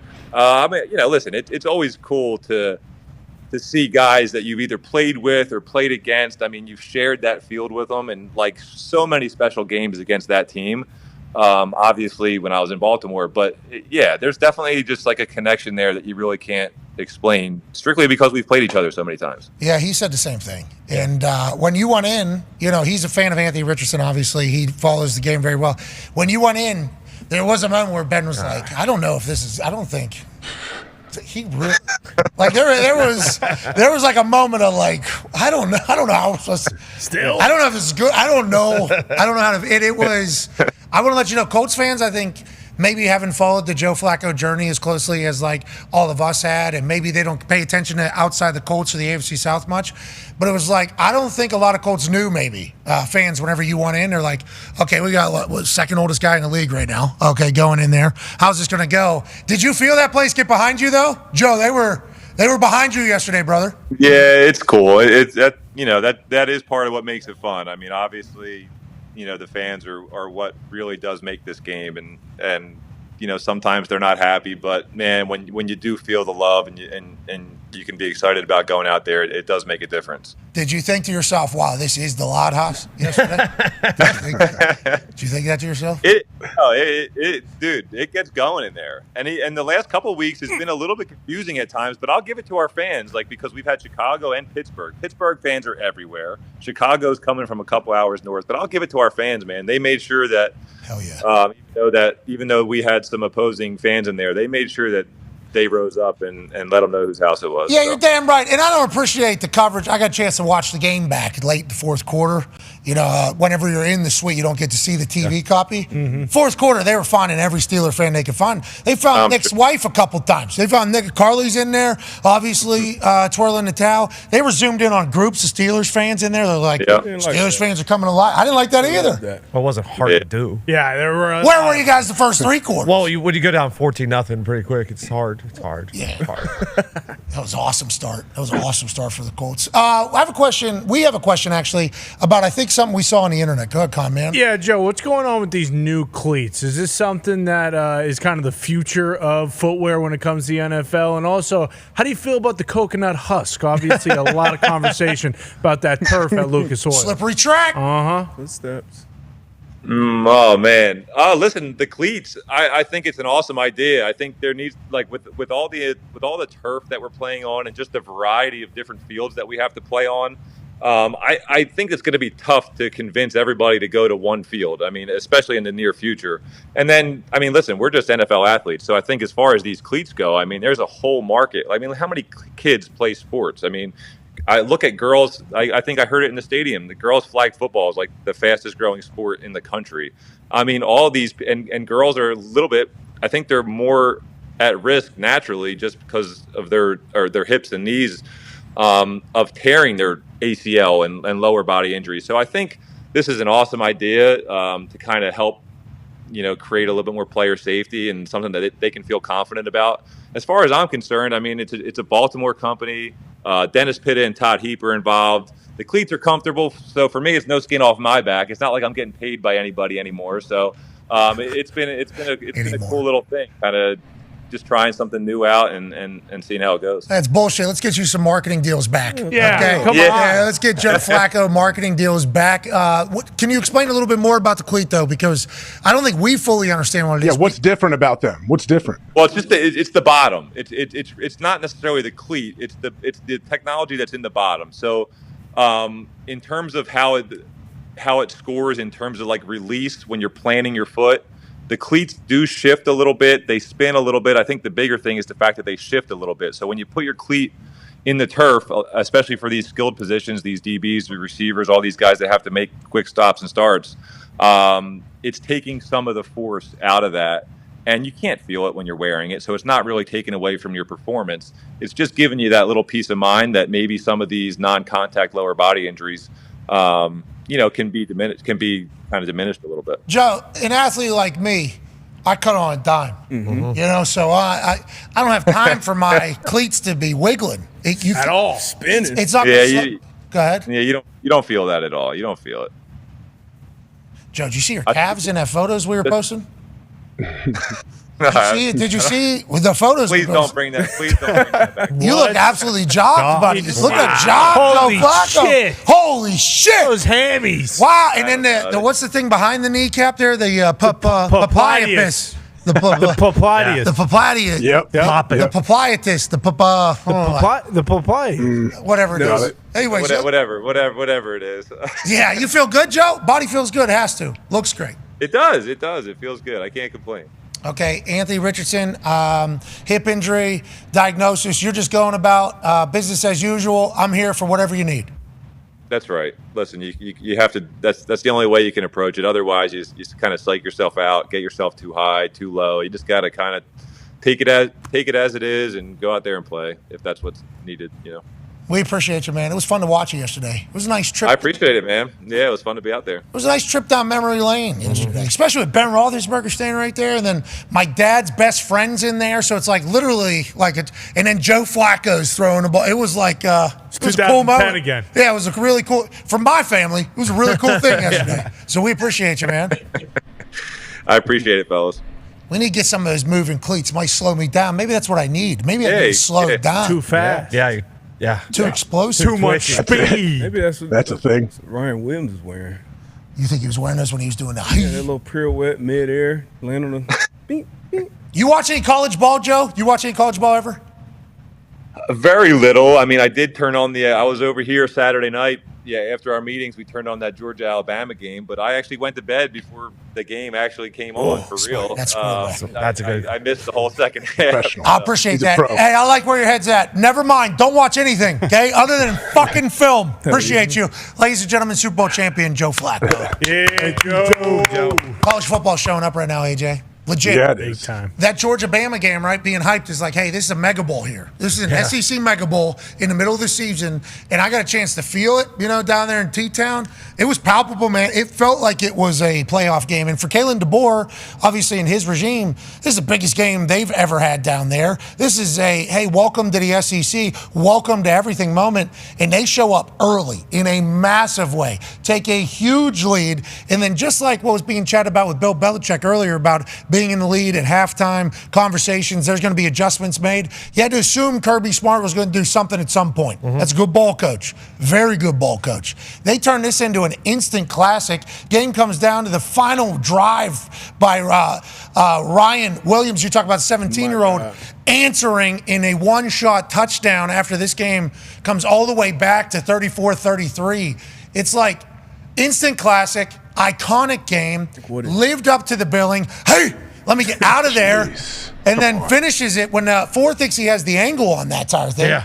And Georgia's defense, phenomenal. 5 stars everywhere. Yep. Guys running 4-2s, 4-3s everywhere. Jalen Milroe, for the mental toughness that team had to have once you give up the lead, once you give up that big of a lead to bounce back, it's like great coaching, great performance. Both teams are awesome. And once again, college football, seemingly every time it gets hyped up, lives up to the moment. And this year, it's definitely doing it. Yeah, it has so far this year. And Milroe was unbelievable. I think he had, 200 passing yards, 100 rushing yards in the first half. So and then obviously that throw and Ryan Williams being a target that he hasn't had in a year or so.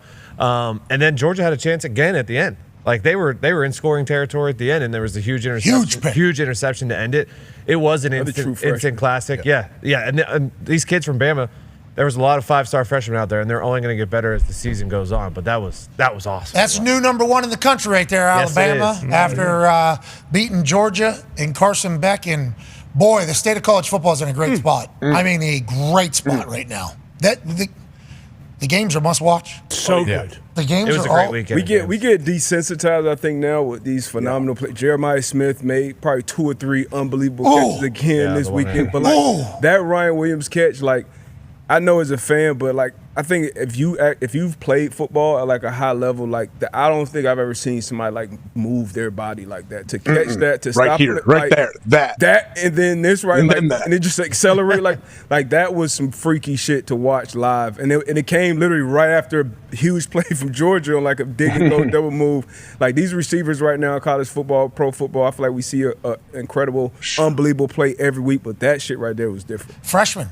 Jeremiah Smith, freshman. Yeah. I mean, you're talking a youth movement at certain positions, and there's some OGs still playing, right? Like down in Miami, Cam Ward, obviously, heading out to Cal. Cannot wait to see that environment in Berkeley, California. Yeah. I can't believe I'm going to be in Berkeley, California. It's crazy. Let's go. Plumboro, Pennsylvania to Berkeley, California. Can't wait to see how that goes. Think about from they're very similar, aren't they? From What's Bama to Berkeley, California. Yeah, from, I guess, Pittsburgh, West Virginia, Indiana, T-Town, Berkeley, California within the last week or so. What were you asking, AJ? I thought Berkeley and Plum were considered kind of like sister cities. Similar. Yeah, I don't know. He's in a pond. Similar latitudes. House that Aaron Rodgers built. And Marshawn Lynch and Jared Goff. I mean, there's a lot of obviously people we know and have heard of, but Oppenheimer. I don't think that Oppenheimer is a Cal grad. Yeah, I thought he was building the bomb there. He was. Movie. Is that where? Well, I thought they were out in the desert. Weren't They they? started at Cal and then they moved out to the desert. Yeah. Okay. Long movie.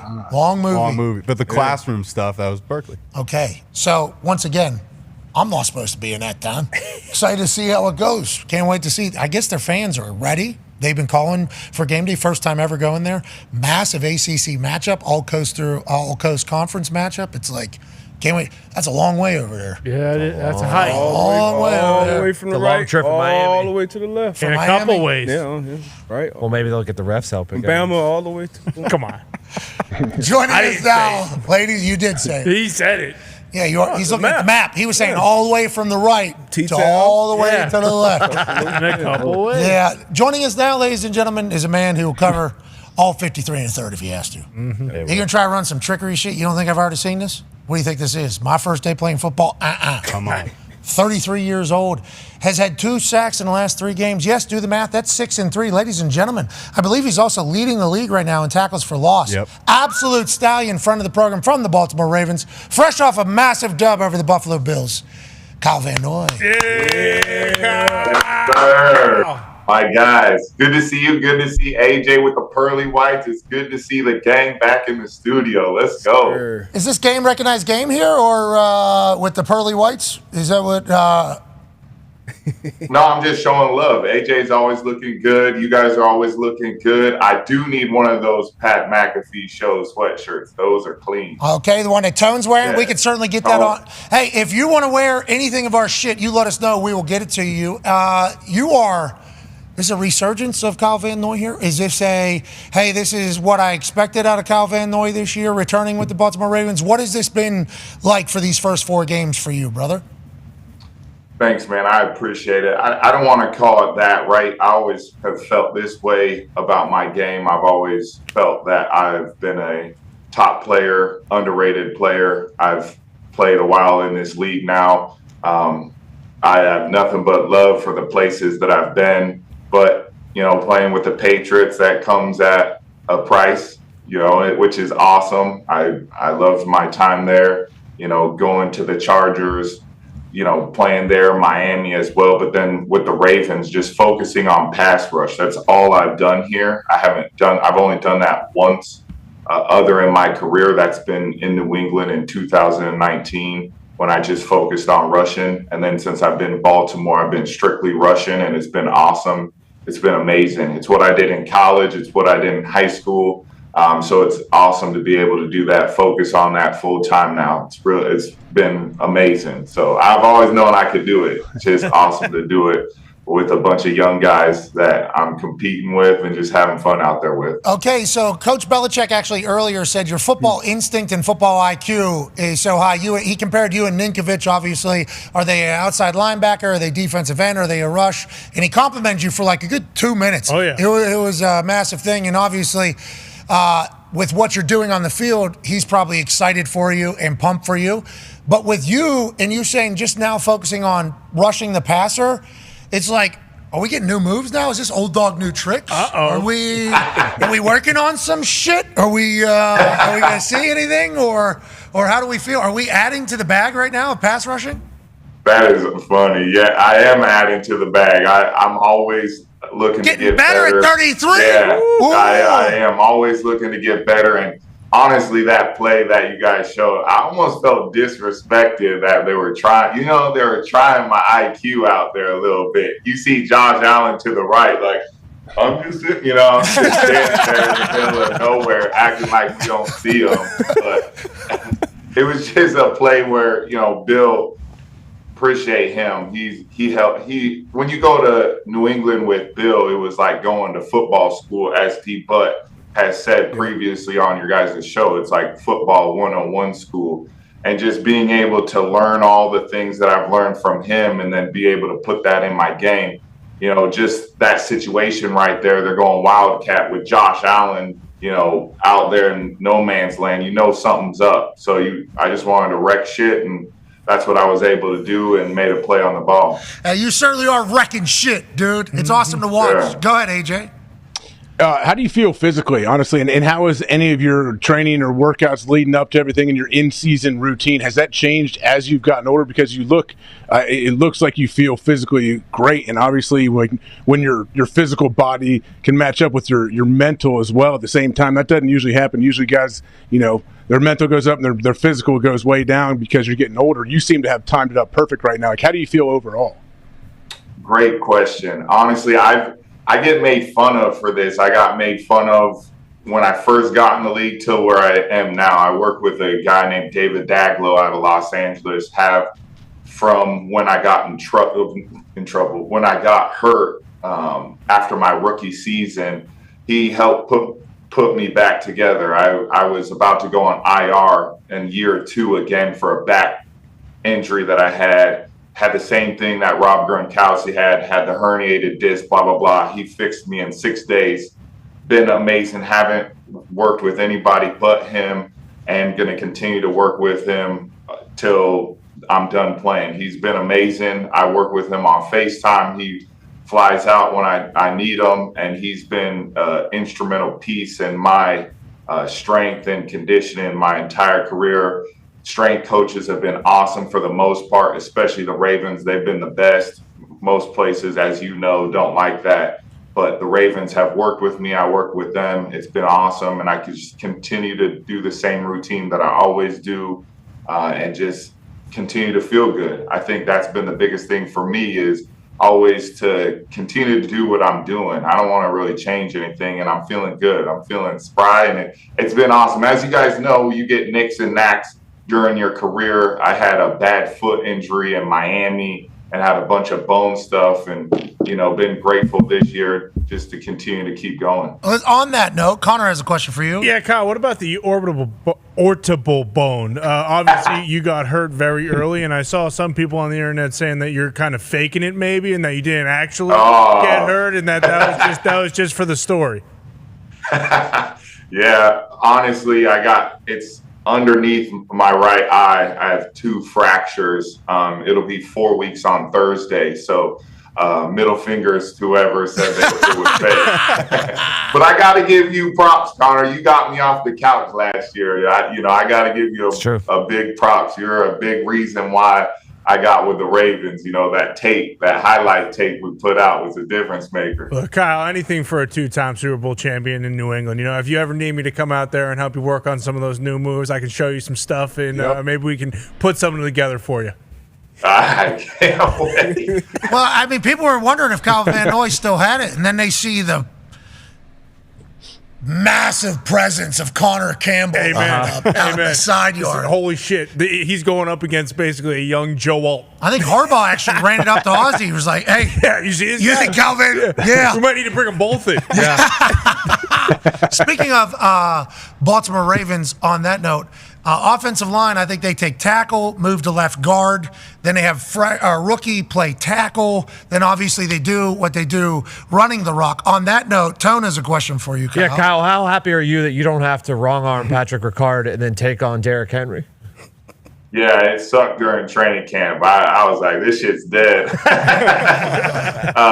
But it's awesome to see it work on other players and other teams, right? You see it firsthand and experience it in practice, and it's not always fun, but you're going against each other trying to get better. And to see it, they're gelling on offense right now and still figuring things out, and we're winning as we're getting better. That's what we want to continue to do. So big, so much meat. So much meat. So much meat. Yeah, The thing is that I can't get over is Derrick Henry is like 6'3", 240, and he ran almost 22 miles an hour. Like, that's insane. Second fastest guy in the league this weekend. Xavier Worthy, obviously on his go. I think he passed him. But yeah, to your point, Derrick Henry's pulling away from dudes, and he's the second fastest guy in the NFL at this stage of his career. He's too. And they said he was washed too, right? Yes. Is that what they did? Yeah, you too. That? You're washed too. They said. Oh, whole team. Who's they? The whole I don't know. I don't know. It's crazy, but honestly, I really appreciate the Ravens for giving me a chance. Coach Harbaugh and Zio and Chuck Smith and Matt Robinson, my two coaches in the outside linebacker room, have really just empowered me to be me. And, it's really been fun to really get better with the young guys. Adafe, Ajabo, those two young boys they're going to be good in this league. And it's been fun to just continue to work with those two young guys. And then Travis Jones, I cannot forget him, and Justin Matabike. I mean, some boys are cooking right now. And those are some names too, right? Yes, great names. That's a whole name. I mean, that entire team there. And then Kyle Van Noy. Okay, obviously, that is how that goes. You just mentioned and alluded to one of those people. D-But's got a question. Yeah, first of all, I need one of those hats. Dope hat. Love that. Look good. Feel good. Oh, yeah. Yep, this is actually my brother's brand. Yeah, it's called the Likeness brand. I want to say it all right. You can go to likenessbrand.com, and he actually started this for NIL deals for kids, so it's pretty dope. Need one for sure. But speaking of those names, been some great names calling defenses for a long time in Baltimore, from Rex Ryan, Chuck Pagano, Wink. Mike McDonald obviously goes out to Seattle, and now you got Zio, first-time play caller, former player. What kind of energy, what kind of difference has he brought to that room? Because you guys are still playing great defense on the run, obviously getting after the passer. So what has it been about Zach Orr being that defense coordinator? Yeah, Zach Orr is younger than me, which is funny. Old. You're so old, dude. Yeah, old. Don't do that. Get that old word out of here. Okay. All right. We say experienced. There we go. Yeah, mature. Yeah. Zio is awesome. Very different than Mike Mack. But they have similar styles. I would say Zio is like aggressive.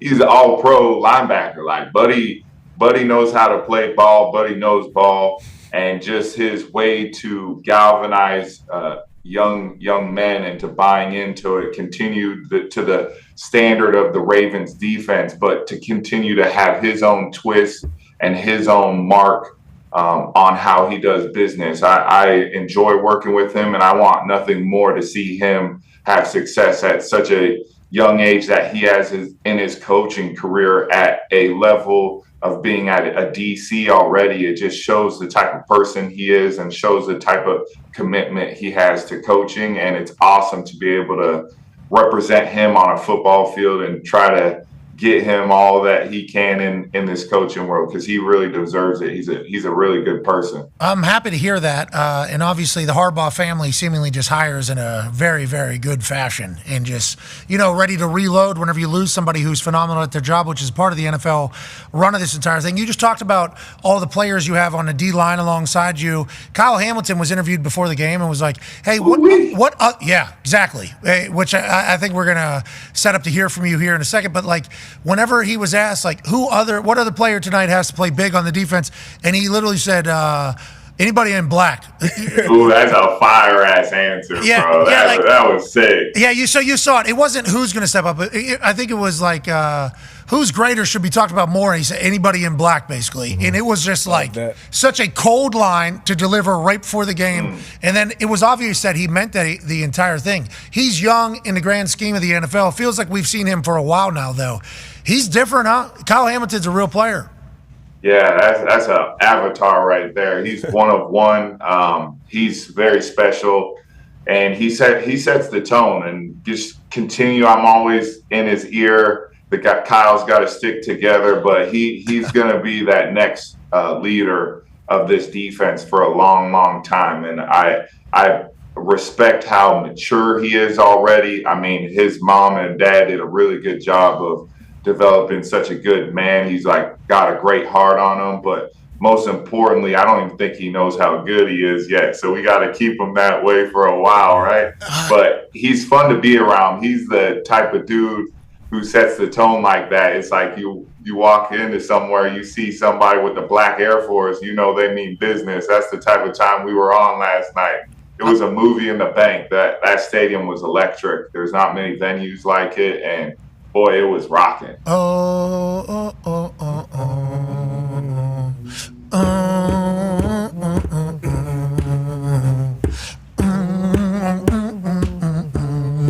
That place is, nobody talks about them as like a home field advantage. We've been saying that for a while here. Like, I was there for Ray's last game, right? Was that Ray's last game? Yeah, last regular season home game. Yep. Actually, no, playoff home game. Yeah, it was his last, I think, Super Bowl run. No matter what, it was his last game or whatever, and it was like, you wasn't winning that game. Yeah, exactly. But you look around a couple different times and you're like, how come nobody talks about the Ravens fans being like very, very rude too? Even on the way in. Yeah, on the way in on the bus. That's what I'm saying. Yeah. Everybody's like, these Eagles fans, they're really, and then you say like, those Raiders fans back whenever they were in Oakland, they're like, the Baltimore fans deserve a lot of credit, I think. Yeah, they deserve their credit for sure. And too, it goes both ways too. Like Philly, when you lose in Philly, it hurts that city. It's the same thing with Baltimore. You better give that effort and energy when you win and you lose, because they're going to let you know about it. Blue-collar town, they can talk shit. Normally going to be a good home environment. That is and they can back it up, too. Yeah, not scared of it. Yeah, and Stout is living a good life right now. Back whenever you guys were 0-2, there was a lot of questions. Now we're back to 2-2. And the world's all great again. Okay, yeah. So that's actually what I want to kind of ask about, because almost led the show. Almost the first thing I said today was like, feels like everybody's talking about this Ravens team being who we thought they were going to be going into the season. We're 4 weeks in, you guys are 2-2, but you got conversations happening on TV now, like, are the Ravens the best team in football? It's like, that is legitimately what happens whenever you guys start dominating in show. This is what everybody thought this team was going to be like going into the season. Do you guys hear that? How do you handle that? And obviously the last 2 weeks, much better than the first 2 weeks? Yeah, it's hard not to hear stuff anymore. Like, coaches can't say, don't look at this, or, don't read the press clippings, right? It's everywhere. It's all in your face. I think now it's more of just navigating those press clippings or watching, right? You got to really know reality. Reality is we're 2-2. That's the reality. We're getting better. We're not nowhere where we want to be. Like Kyle Hamilton, I'm going to go off his leadership last night. He said, hey, we won the game. We didn't win a Super Bowl. We got to keep getting better. And that's facts. Like, we got to keep getting better. We're 2-2. We have another tough road game against Cincy. Cincy's been coming alive offensively, defensively. They're stingy and make plays. So they're tough. It's going to be a division game, a rivalry game. So it's going to be an awesome atmosphere in Cincy, and it's going to be tough. And we're not going in there, with no confidence, right? We have confidence, but at the same time, we're going to respect that opponent because we know what type of time they're on. They're a good team. Hell yeah. I appreciate to hear that. That's a nice, humble mindset from the Ravens who look dominant. Go ahead, AJ. Kyle, what's it like watching Lamar Jackson on game day? When defense, you take a break, go over a few adjustments. I would assume you sit there, you stand up and you watch, you're checking the Jumbotron. Like how awesome is that seeing that guy, day in? Like, obviously you see him every single day in the facility, but watching him on game day and how just you never know what he's going to do. Like, he always is going to do something that surprises you. I feel like, oh, I didn't know that was possible. Yeah. Honestly, I've had so many teammates. Like I've said in the past, I am from Florida. That's one of my Broward County boys. Han D. Butt, stand up. Hell yeah, 5'4". Right. Yep. Pennsylvania.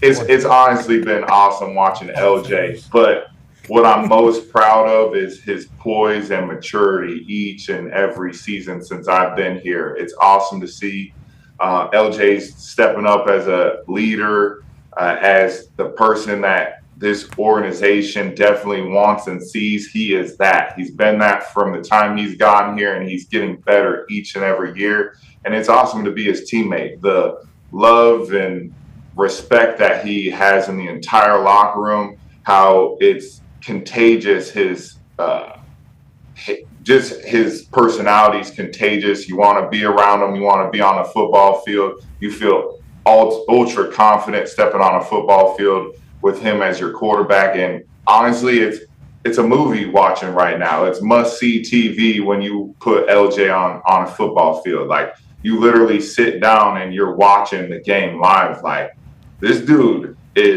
you're never going to see anything like it in my lifetime, I don't think. I don't think he gets enough credit with how good of a pocket passer he is. He's dynamic when he has the ball in his hands. He is like what I grew up on Reggie Bush when he got the ball. It's like, shit, what is he about to do? Yeah. Well, who is he about to juke? What is he about to do? And that is must-see TV. To everything you just said, yes. And when you talk about throwing in the pocket, there was a third down early. I think it was like 3rd and 11 or 3rd and 8 or something. Nelson Aguilar? Yes, double coverage. Oh, yeah. And I mean, the timing, the accuracy, it was just a dart. It was an absolute dart. First down, now we're up and running. And now the defense, okay, we got Patrick Ricard, we got Derrick Henry, we got Lamar Jackson. Oh, yeah, he can do that too, right over our heads. It's like, how do you stop him? And that is why sports media is like, the Ravens is the Ravens. That is. Tom kind of put that tag on him too. He was like, "Hey, Lamar's probably going to be the next one." After seeing him play and obviously talking to him pre-game, I remember Tom speaking so glowingly, even when he was still playing. I know you played with both Tom and now playing with Lamar. I know they're very different players, probably very different people, but any similarities, I guess, leadership style, something stands out. Obviously, Marlon, after the game, when you guys won a close one on the plane, like, look, bro, I'm not even happy right now. We got the win, but I don't feel like being on live right now. What is he like behind the scenes, and are there any similarities to him and Tom? You just hit it right there, the similarity of the competitiveness to win. I would say that's very, very similar. And then the similarities of both of them are wearing grills when they play. Very similar. Very, very similar. Iced out. Of course. No, LJ, he's competitive just like Tom. I don't really like comparing people, but they are, I'll just say that, they are both very, very competitive in that regards. But LJ is totally different.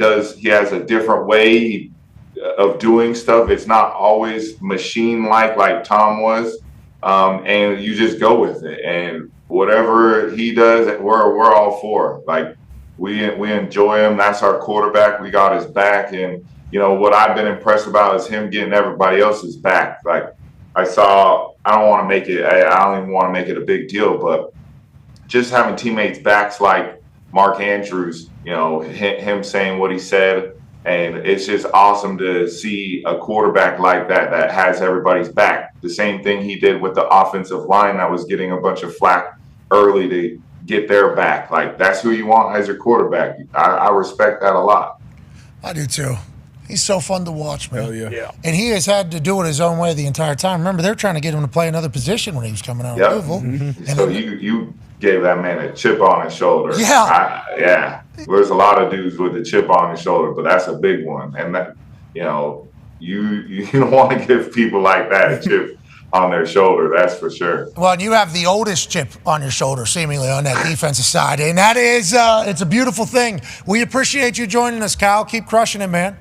Yeah, thanks, fellas. Can't wait to get back on that backyard and hit a couple hole-in-ones. But I don't know. It's getting windy out here. Yep. Getting a little chilly. Yeah. Foxy hit the pin, I think, last week one time. Hit the pin. Still haven't made another one, though. Yeah, I don't think... Foxy, you got a big game tonight. Got a big game. Huge game, Kyle. Huge game. So much momentum in Detroit right now. The Tigers made the playoffs. What? The Lions are Super Bowl contenders. What? The Red Wings should have made the playoffs, and the Pistons are still a franchise. Yeah, they are. So we got a lot of momentum. Yep. We got 41 opportunities to go watch a basketball team do their thing a year. That exists. That's momentum. It does. That's good. And that's all that matters. Sell the team. How is ball? Back to reality after all that. Ladies and gentlemen, Kyle Van Noy. Thank you, Kyle. Thanks, fellas. Yeah, you too, man. Back to reality. Well, never mind everything. Foxy, why'd you keep going? Because we wanted you. We wanted you right into debunking your own thing. I mean, I had to do it. And so here's a little football fact. The guy that owns the Pistons is now buying into the Chargers. And let's just say people from Detroit don't think he's a great owner. People don't think he should be allowed to buy into an NFL team. Yes, that's exactly it. How do these people? I do wonder. Like the Pistons notoriously terrible, right? So bad when this guy bought the team. They've been so bad. But also bad business decisions too, right? Oh, yeah, 100%. So bad team, bad business decisions. Yep. Guess what? Chargers owners we'll take the dumbass's money. I like that guy. Money still green? I like that guy. That is, we will certainly do that. I should like him too. He's a Michigan State guy. But Go green. Go white. Right in the toilet. No. Yeah. How was this weekend? How'd you guys do against Penn State? It's funny. No, we played Ohio State. Oh, yeah, I'm sorry. And it was 17-7. We're about to get to halftime. I'm like, I literally said out loud, hey, we're not looking too bad. We had some turnovers. We could keep this thing close. And then the freshman, one-handed catch, touchdown in my face, and it was over. Yeah, Jeremiah Smith's absurd. Illinois, Penn State this weekend. Penn State gets big time. Oh, yeah. I mean, Big Ten's starting to really cook. You guys got Oregon, next week? Ohio State. Is it the 12th? Whenever that is? Yeah. Texas, Something around that. Iowa this weekend. All those letters Not this week. Like 4 games in a row where they got actually some. Who, Ohio State? Yeah. Well, yeah, because they got Iowa coming up too. If you Iowa, Oregon, Good Penn defense. State. This week? If you consider. Good defense. Guy's not here. I wish this would be the time. Yep. We're talking about tough ball club. Look out. Oh, yeah. Figuring it out. tough ball club. College is awesome, man. Legit.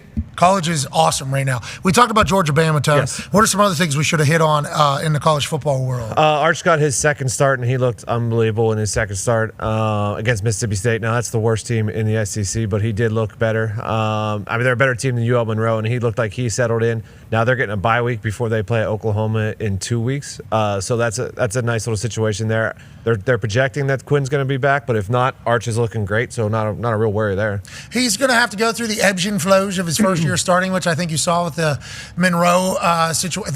I think what Arch did in this particular game, great. Fake hammy into a dance. Clean, That's good moxie, good swag. Arch doing his thing. Such valuable reps, dude. Hey. Oh, hey. There's no other Manning doing that. No, he's got some moves too. There's no other Manning running 20 miles an hour like he did in his first debut. And then there's no other Manning who's got a little bop to him. Some wiggle. Yeah, he does got a little wiggle in the entirety, which is why some people are saying, hey, this could be the best Manning yet, which is wild to think about. But, Vibin team loves him. They're winning. He's doing his thing. Quinn Ewers was the Heisman favorite before he got injured.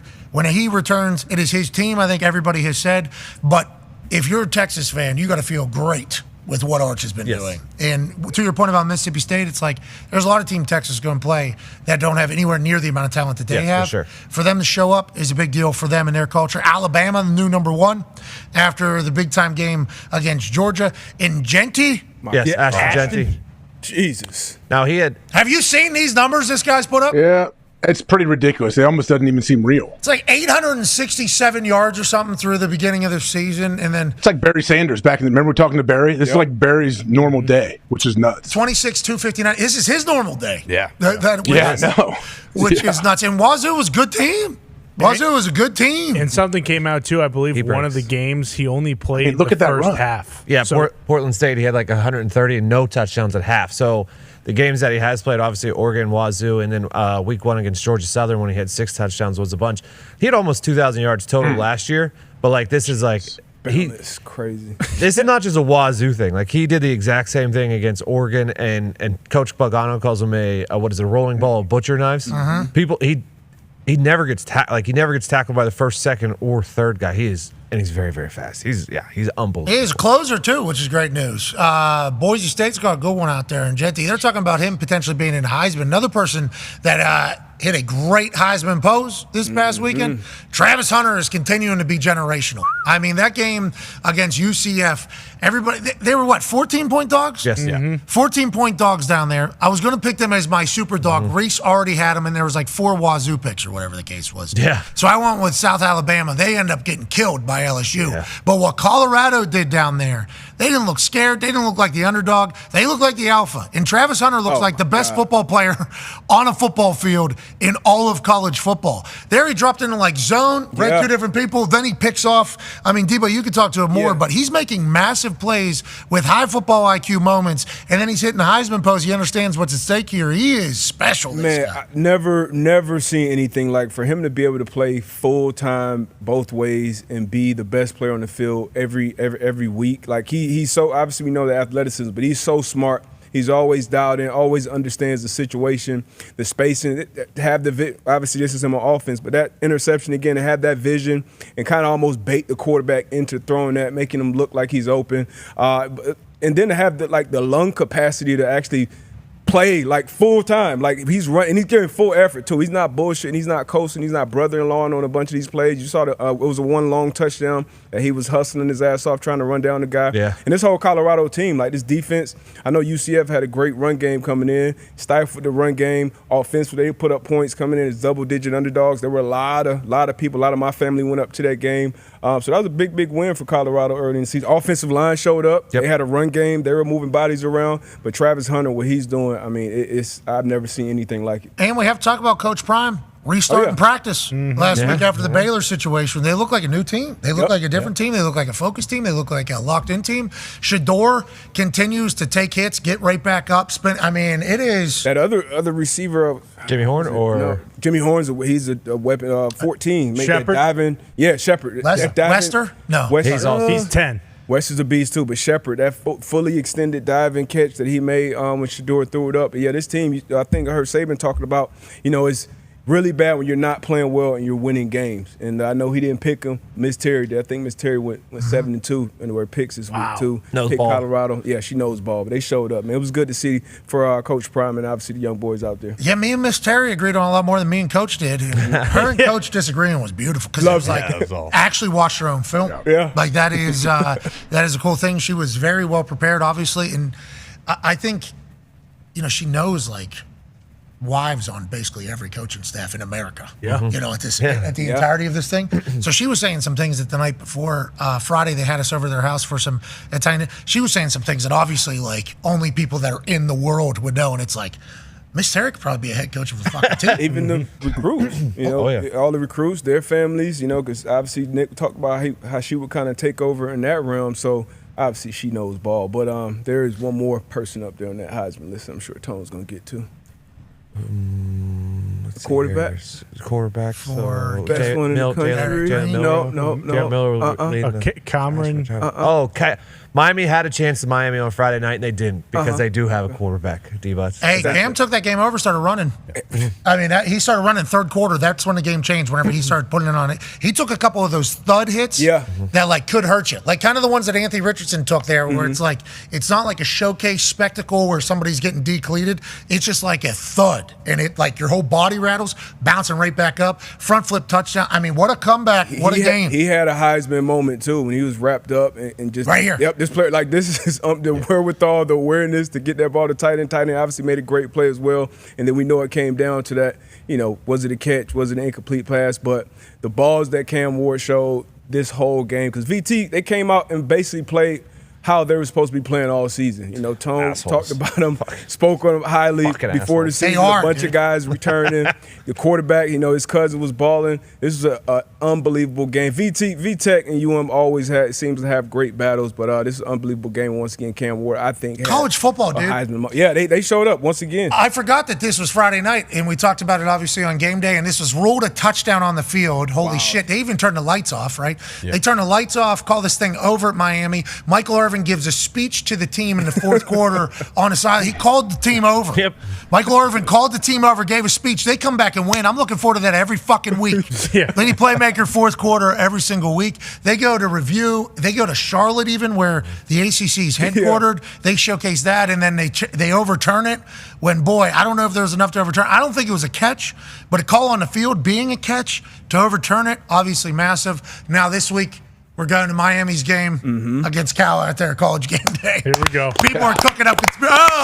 As soon as it was announced, Miami, Cal, they're like, if you were wondering why that was overturned, on Friday night. Here is why it's like, damn, I can see why you feel that way, but I don't think it was a catch personally. But them calling it a catch on the field, and then all of the angles that we saw, it was like, damn, they're going to have to fuck around, and this is going to be a Hail Mary to win on a Friday night to kick off week 5 of the college football season.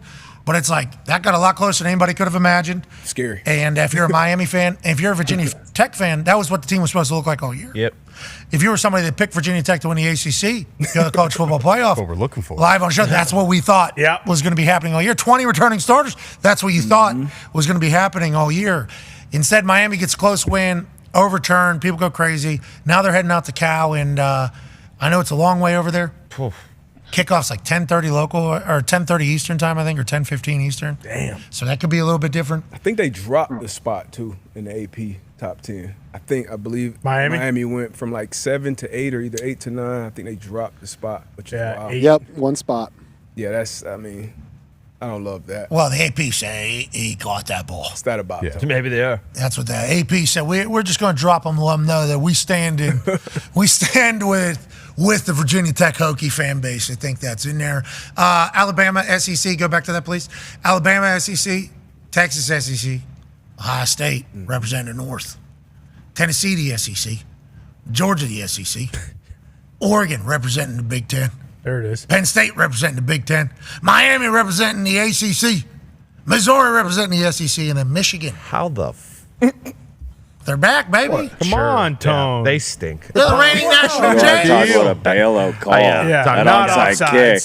Yeah, he was not offsides, I don't think. That was tough. Minnesota, that was tough. Yeah. I mean, that's a tough way to go. USC gets a massive win. Yeah. Wisconsin almost went in there. I guess and did they it. do have to get the Big 12 has to get a team in, right? We're going to earn multiple. There's a lot of seasons left. There's a lot of seasons. I think they might get one, maybe one. It just cannibalizes itself every year. You're right, Bruce. Thank you. Big problem. Big 12's too good. Yeah. What the hell happened to Kansas? Well, they've been terrible all year. They were supposed to be really good. No, every once in a while it's going to happen when you're in a tough. Oh, and Texas fans are complaining. It doesn't matter. It's week 5. It literally matters 0% if you're 1 or 2 right now. You're all going to play each other. It's going to get figured out. And guess what? You're going to play an SEC championship game. You're hoping, and you'll get the automatic. So I do cares? like that Georgia doesn't really move much after that game with Alabama. Yeah. You know, I like that as opposed to being like, well, they got a loss, we got to move. I think we're very much in a time, and I don't know if the AP is following, you know, kind of the direction of the college football playoff, but the college football playoff committee has been very vocal about, we don't care about how many wins or losses. We're talking about best teams here because of all the spots. I wonder if AP is doing the same thing. Like, hey, if you lose, it doesn't mean like you're just dropping out. It depends who you played, when you played, how you played, where you played. Like, you might see a team later in a few weeks, like let's say 4 or 5 more weeks, has 2 or 3 losses that's ranked very high above an undefeated team somewhere else. And it's almost like, hey, this is kind of what football is going to be. So I've noticed, like when Texas beat Michigan and they jumped up to 1, and now Alabama beating Georgia and them jumping up to 1. In the past, I don't think those number 1 teams would have gotten jumped unless they would have lost. And it feels like the AP this year is more like, all right, we'll give you more credit for who you're playing currently and the wins you currently have on your schedule. College ball showing up. We appreciate it. Hell yeah. UConn, too. Another blowout win. Yeah. Gotta mention Hurley, that. they're already playing? Another. Hurley's already playing? Let's have some respect to Jim Moore, all right? Was it a big school? Or? Oh, football. Buffalo. Oh, yeah, look out, man. The Bulls. They might sneak Khalil in. Mack. That's where Khalil Mack went. I had a teammate who went to Buffalo named Jamie, I think. He was a good dude. Buffalo's put some players out. One of those Ravens D linemen went to Buffalo. Put 47 on them. No big deal. They've been good this year, too, actually. Buffalo has been. When did you guys play? Saturday? You guys play on Friday night? Play Saturday, all right. 3-0 at the Rent. Back-to-back blowout. The Rent is rocking, brother. Not as much as West Virginia's rocking, boy. I don't know. You're talking about how many teams in the Big 12 are going to make it? Well, we know Utah's going to get in there. Okay. Maybe not. With Colorado. Dude. What if they do? Look What if out. they just figure it out? What if Colorado has figured it out? What if they've got the quarterback? There's always been, because they whoo and then whoo and then whoo and then whoo and then boo was what last year was. It's the trenches, man. This year they lose one, Nebraska, and then the next week they come back. It's like, wait a minute, did they have they callous? That'd be fun if they remain very, very huge win over UCF. Yeah. 2 score dogs. Yep.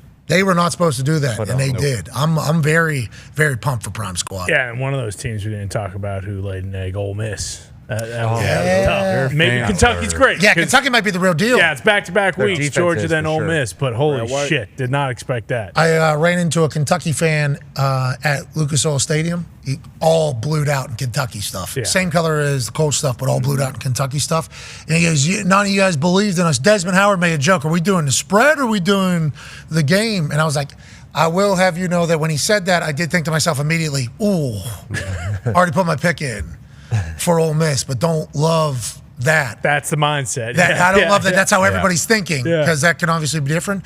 They lose to South Carolina earlier in the year. Remember, they win that. Game day's going to got Kentucky, dog walk. Georgia. That's where we're headed. They lose to South Carolina. I think in a lot of people's minds, it's like, all right, this team, same old Kentucky team. And then Georgia game, it's like, Georgia must have played terrible. Georgia can't figure it out. And then they get a big win over Ole Miss, who was steamrolling people. It's like, maybe Kentucky, right? Stoops has been talked about as being a great coach for a long, long time. Defense is doing their thing. Defense is really good. With the way college football is happening right now, where you can have 1 or 2 losses, the South Carolina loss might not mean much. 10 weeks from now, if they continue to go, maybe Kentucky. Hey, there's a basketball school that could do it. Shout out Brad White, former Colts. He was on the defensive staff, outside linebackers coach. He's been running that Kentucky defense for the last few years, and they bring the hard hat week in and week out. So they're going to be a tough lost out. a lot of confidence in Ole Miss in that game. Yeah. A lot of Jackson Dart parlays. specifically, because I did. Specifically the quarterback position. Yeah, but you're going to have those down games. You still just got to sneak out with a win. Like sure. that is college They had football. opportunities and they just didn't make plays. I will say to the Kentucky fans, we apologize we picked against you, but I think all of us were like, Georgia game, was that anomaly or not? They did beat the shit out of Ohio, I think, like 41-6 or something after Georgia. Georgia and Alabama both had bye weeks last week. Kentucky did not. I think they just smack a team from the MAC, and it's like, what is that? Can we judge that or not? And then they beat Ole Miss. It's like, on the road. Kentucky, the real deal. Yeah, here we go. Great uniforms. Oh, yeah. Their uniforms have been awesome. Awesome. Shiny helmet. Saban said it though. No one has even been close to stopping Ole Miss until last weekend. Like, it was hard not to just think, okay, Ole Miss is going to keep rolling because of how dominant they've been. Still believe in Ole Miss, but I think somebody said learned a lot about Ole Miss in that game. It's like, I think Lane Kiffin did too. How do they respond? Yep. Yeah. Speaking of responding, I put out a tweet this morning. I said, hey, it's Overreaction Monday. Why don't you go ahead and use hashtag I don't want to overreact, but let all your NFL fandom thoughts out. You will not be judged. No. You'll be celebrated. Best ones make the show. Ty's out on assignment, so this time Nick did the searching through the hashtag to see what the best ones were. It ended up being a trending topic. We appreciate everybody so much for making our show better with this. Let's go to the first one, shall we? This is from Boston Connor. Hashtag I don't want to overreact, but Washington might be the coolest team in the NFL. Jaden Daniels talking shit every game as a rookie while dominating his electric. Dane Quinn is still rocking a backwards hat, and Cliff Kingsbury is still an offensive genius. For the first time ever, being a commie is sweet. You talk about Cliff Kingsbury and being cool. He's the coolest looking motherfucker maybe in the history of the NFL con, man. Yeah, by far. And then like the post game too, where obviously with the Arizona thing, everything being the way that exit went, being a little kind of questionable, and him saying basically like, "Oh, we have it. Yeah, got to show this." What's up, Bells? A couple things we said last night, man. We said it's great when you count on others and they count on you. That way, victory is produced by everybody, all right? And that's what tonight was, man. Fast, physical. We said anybody, anywhere, any motherfucking time, all right? So we did what we came to do, all right? So there'll be a number of game balls that will be issuing out, I'm sure, tomorrow. But there's one motherfucker that ain't leaving this city without one. Cliff!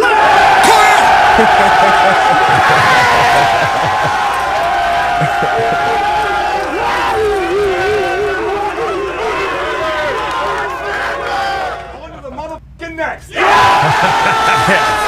go.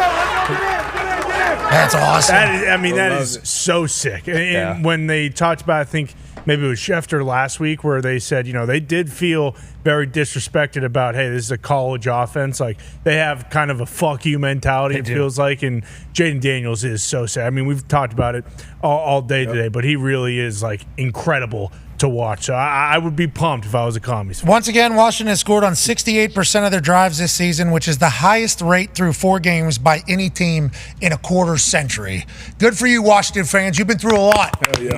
Been through a lot. And congrats to the new ownership, seemingly off and running. Let's go to the next one. This is from Bruce Brown. Hashtag, I don't want to overreact, but how about those Raiders? No Mad Max, no Devontae. Everybody's saying they are dead on arrival. So what? Now what? Says baseball coach and Chuck Pagano. Offense does enough. A.J. Cole drops bombs in a masterclass fourth quarter. Defense shuts the door the Raider way. Raiders to New Orleans is back on. See you wearing the Raiders hat, too? You picked up a new team because Antonio Pierce is the head coach. He's a New York Giants legend. So you say, ipso facto, that's a Giants organization now. You feel welcomed over there. How do you feel about the Raiders? Big, grimy win against the Browns. Yeah, what's beautiful about the Raiders is their ability to grind out the ugly one. They slopped it up in Baltimore, made that game a little bit ugly. This one, everyone's counting them out. No Mad Max, no Devontae. They still find a way to get the job done. It's a bit of a roller coaster with the Raiders. It seems like, we're beating the Ravens, we're dropping to the Panthers and Andy Dalton. Now we're back on top of the world. So looking to stack some dubs. I think we got the Broncos this week. Let's see if we can make it 2 in a row, get some momentum with Minshew a little bit. But, it's a lot of fun. I fucking love this football team, brother. Minshew, okay. All right. Love that, Bruce. Yeah, I know he's proud of you. All your teams stink, D-Buds. How about he say it's a little bit of a roller coaster with this team? He's a Giants fan. It's Minshew, 14 to 24, 130 yards. That's all we need. That's all we need. That's all we need. Good luck to the Raiders the rest of the way. Devontae, Max, you get them back on the field, you assume only going to be better. Maybe New Orleans is the destination. Maybe. I mean, A.J. Cole, if he keeps punting like that, who needs offense? We do have some punters that have had massive impacts on the game we'll do here in a matter of moments, but A.J. Cole's a dog, has been for a long time, and he's flexing on him. Yeah. Let's go to the next overreaction, shall we? This is from James Dean at Kenneth Hughes. Seems like somebody's lying. Hashtag, I don't want to overreact, but Big Dom needs to replace Coach Sirianni, and Jason needs to get back on damn field, or the Eagles are going to be the worst team in the league. Yesterday was a bigger embarrassment than my sister's divorce after 2 months. Oh, whoa. Jesus. That's quick, huh? What happened? Kenneth Hughes, 2 months. Obviously, when you know, you know. And if you don't, you don't. He's embarrassed for his sister, but he's more embarrassed for the Eagles and how they're playing. Kellen Moore is doing Kellen Moore things. I don't know what was expected, what wasn't expected. But Saquon Barkley not getting the ball early, I heard, is pissed off some Eagles fans. Obviously, they get a win against the Saints last week. People still pissed off. Then this happens against the Bucs. It's almost like the Eagles fans said, we knew it. We saw what was coming. Sirianni's seat is hot, I'd say. How many Eagles fans were cooking Sirianni in this week's hashtag I don't want to overreact? Every single one of them. All of them. All directed at Sirianni. Really? There was a little bit for Fangiover. Not too many fans. Vic has right now in the city, but most of it was at Sirianni. I'd say 90% of it was Sirianni. How about Jalen Hurts? Not as much, honestly. It was all Sirianni. Wow, Sirianni's a good leader. Boys, I'll take it. Yeah. Point the finger at me. That's right. They're going to say something. They're going to say something about me. I'm going to do my kibbles and bits see if we get them back. But nonetheless, we need to start playing football a little bit better and smarter as we go forward. Let's go to the next overreaction, shall we? This is from the Bro Hiowan. Nice. Could this have been the undercover Buckeye in the Connor Stallions documentary? Update on Connor Stallions, his high school football team that he has inherited as the head coach. Okay. They're 0-4, and total score is 181-0. Okay. Hashtag I don't want to overreact, but the Vikings are the best team in the NFL. They toyed with their food long enough to give the Packers hope, then ended them. Aaron Rodgers is next as the Blitz returns to London, and the MVP Sam Darnold gets his revenge on the team that tried to ruin them. Jets-Vikings is what the Bro Hiowan is alluding to. This Vikings team is great. AJ, did you watch the entirety of that game? They haven't been able to withstand, obviously, the 22-point fourth quarter from the Packers is, I think, an added piece of their greatness. Last year, that's potentially a game they give up. Football gods kind of don't do it. This year, with Sam, Kevin O'Connell, Flores, they're able to win it. That's a huge win for them, I think.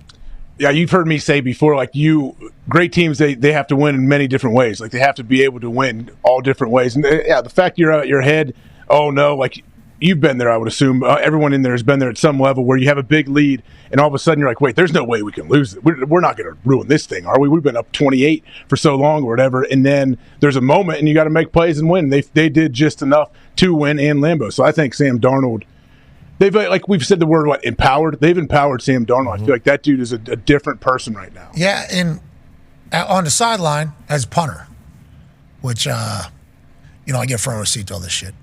When you start seeing that snowball roll the other direction, oh boy, you're looking up at the score.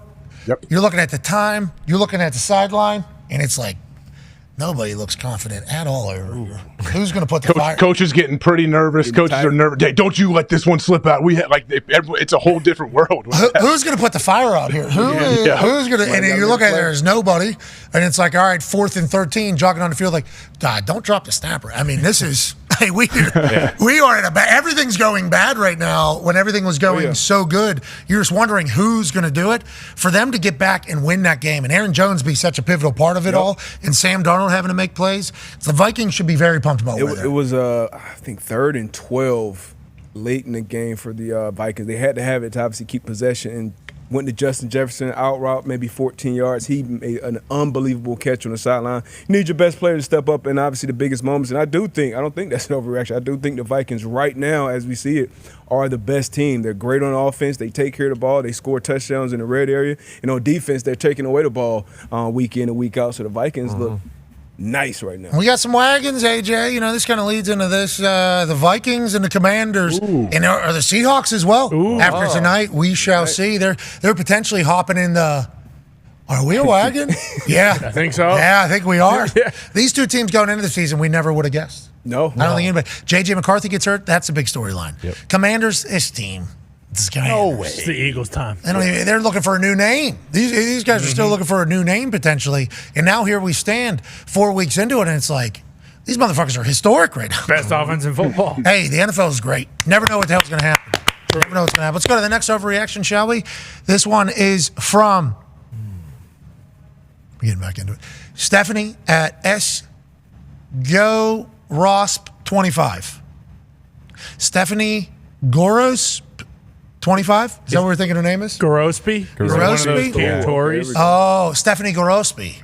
25, too, was her number. Yeah. That was her number. Mm-hmm. She was multi-sport athlete. Yeah. Softball was her main sport. Yeah, but she get on the basketball court, too, and she can fill up a bucket. Good jumper. Yeah, that's what volleyball, too. She was everywhere. Mm-hmm. She was everywhere. Yeah, she was.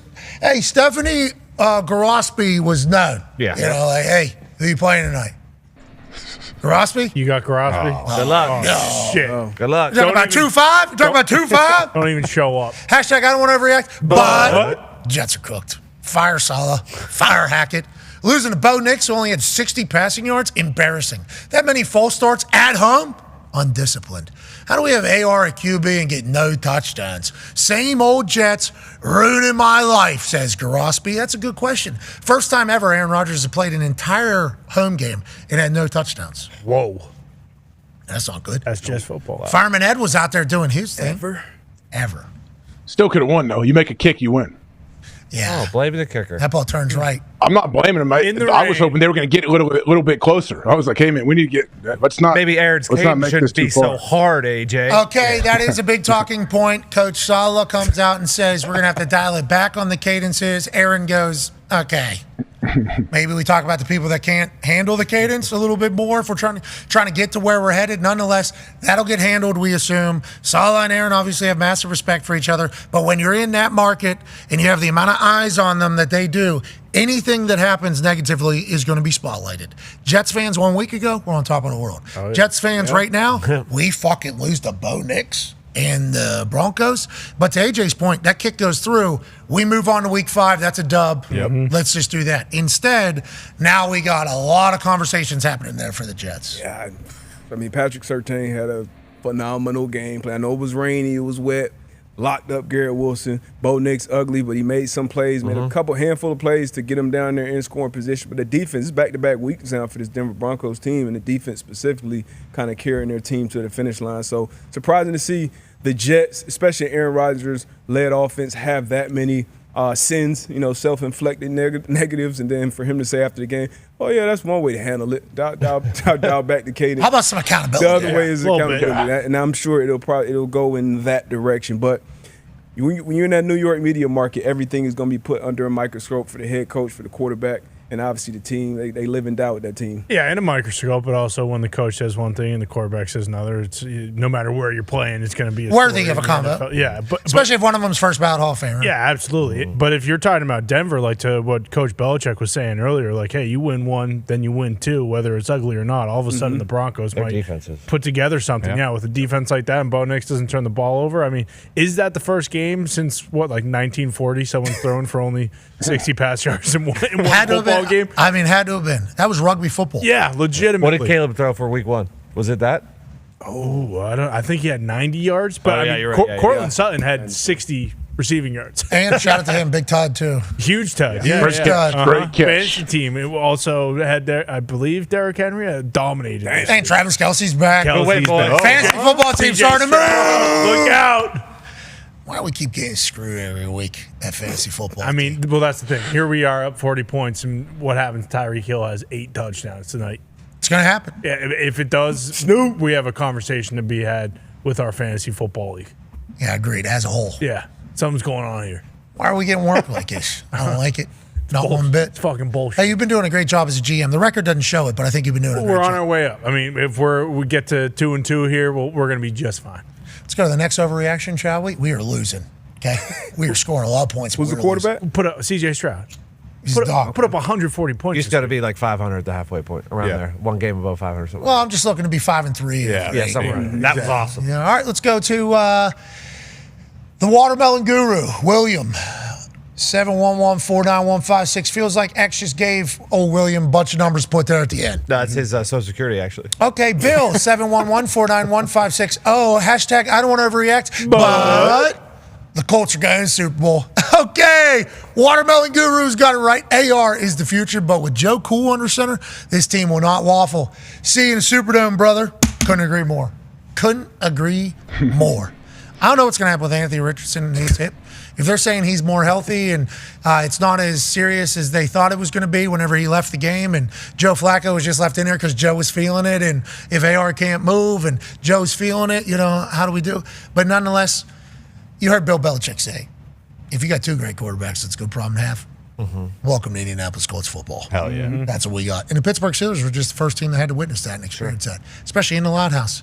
Maybe a home playoff game, too. Whoa. Maybe a home playoff game. Okay. Texans. We're close last year. Maybe multiple home playoff. Maybe we get the home field advantage. Holy shit. Yeah, if we go 15-2, we're going to have it. So there's a chance that's right around the corner. But the way this defense is playing, Zaire Franklin is a fucking monster. EJ Speed has like an NFL record for the most amount of 10-plus tackle games consecutively. He's all over the place. I mean, we're talking, yeah. The Colts are the real deal. Mm-hmm. We're going to win the Super Bowl. You got to shore up that back half. Too many 40s and 30s running around at DB. 40, Jalen Jones had 2 picks last week. Sure. Okay, almost had 2 against Justin Fields. Let's get him a new number. No, he had none against Caleb. Yeah, it was close. FC Defensive Player of the Week. Let's get him number 4 or 0. 2 picks handed to you. But not 40. Handed. He fucking batted midair, body control. He should maybe play an offense. Maybe. I don't know if I'm not in practice, so I'm not going to be Colts telling. got great weapons on the offensive side. Just don't lose to the Jags. Don't lose to the Jags. Because then we're in a bad spot. Hey, don't lose to the Jags. You lost to the team that lost to the Jags, and the Jags beat the Indianapolis Colts, just so you can not talk about that anymore. I'm not on and the field. I don't want to hear it. What's your plan? Losing? Well, for New England? Yeah. Please, we have the future sitting at number 2 at quarterback, okay? So do we. No, you have the past. No, okay? we got the future. You got the past. We got the future sitting. A lot of people are actually saying Drake May is basically just Flacco with like Josh Allen's legs. So you tell me, is that good? We ever going to get to see it? What about Joe Flacco's legs? Eventually. Have you ever thought about those? We saw him zoomed in earlier. Yeah, for sure. Absolutely. But I didn't see him running wild, brother, on the coconut husk. And everyone's running wild on the coconut husk. How come he didn't talk about the coconut husk? He kind of avoided that one. Because it's illegal. Kind of smirked. Yeah. It's not illegal. It's better for the society. Is that legal? It was it was hot as shit in the Lucas Oil Stadium. Yeah, what's up with that? When they closed the roof, they have Is there no AC? set at like it was 70. so hot. It was so hot in there yesterday because 80 degrees. it was thick outside too. So I think like the humidity kind of came in. There's not a lot of it's dead air. You know, there's no air moving in that entire thing. It was hot as shit. I was sweating for the first the whole game because the anvil. Yeah. Anvil. I started sweating. Yeah, but then you're done. And then just continued for the rest of the game. It was hot. AC costs a lot. But I think because it was so hot, people were irritable, so they're standing up there a lot. Horsepower. I saw that. Wrapped it up. Big Ben was confused. I was too. was So loud. some third downs it's horsepower and some it's a bell. So fourth quarter they changed it over to a bell. I don't like it. That's a dumb idea. I don't like that at all. The hell's bells. That's when you rev up the bell. So the bell used to be, hell's bells. Yeah. So the bell used to be the third down thing. Okay. So I think they're trying to. You should keep revving it up. The Way horsepower is louder. the real deal. Horsepower is way louder because you're pumping it in, but like it's also way louder. Yeah, they help pumping the bell sound too. Believe it or not, that's not an actual bell. Whatever you. Jim was up there. So that horsepower thing, I don't want to go too deep into the weeds of this one. Horsepower made its debut like 2 or 3 years ago, and then they got rid of it. And I said, "What? We don't." Indianapolis, home of racing and Yeah, motors. makes and sense. Yeah, it makes sense. And also, it was very loud. And immediately, it's a sound that is made that people naturally as soon as they hear it, it is phenomenal. Oh, yeah. It is a good third it's a monster down. truck. Yeah, it is. It's loud. Well, actually, it's a. I know, but I think the sound is actually a monster truck. No, it's a good one. I've been to see Gravedigger one too many times to know that what is monster. No, that's that motorcycle that comes out before the game. Yeah, that has the little sidecar on it. Which we need to get talking. They sat on Mo Bamba a little too long yesterday. Played it once at the very end. It was a good time though. It was good, but you got to hit Mo Bamba 2, maybe 3 times a game. Sounds like they got to figure it out. You said Big Ben was confused, right? Yeah. What do you think happened to Justin Fields? Hold on, I've been hearing Rev.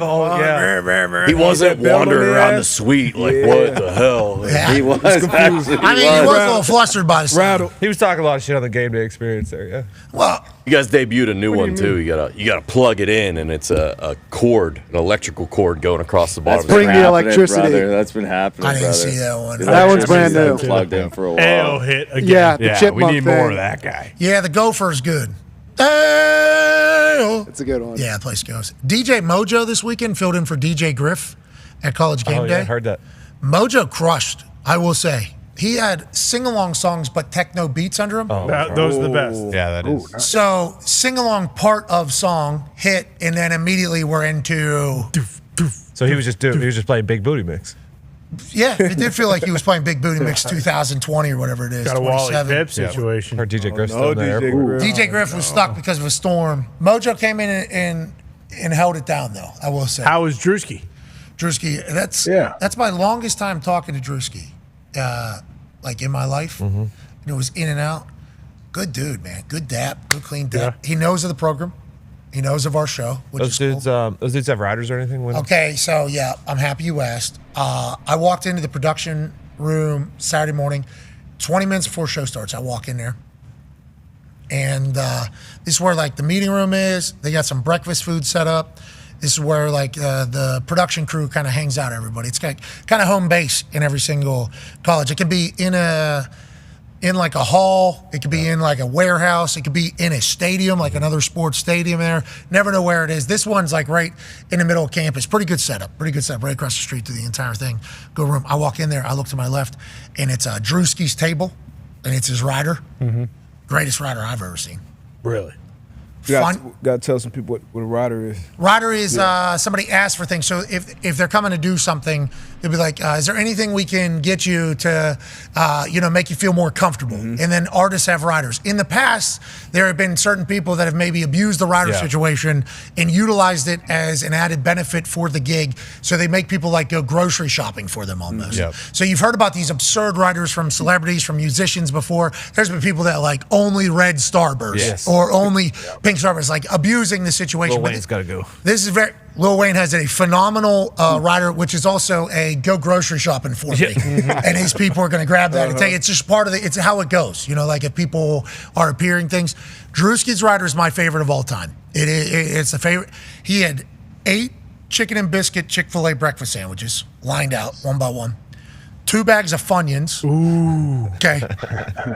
Uncrustables. Ooh. Oh. Yeah. Holy fuck. Uncrustable was in there. There was some Mentos gum. There were some other things, like very small, not a lot of things, but his selection of Funyuns, Uncrustables, the Chick-fil-A chicken and biscuit was clearly one of the orders.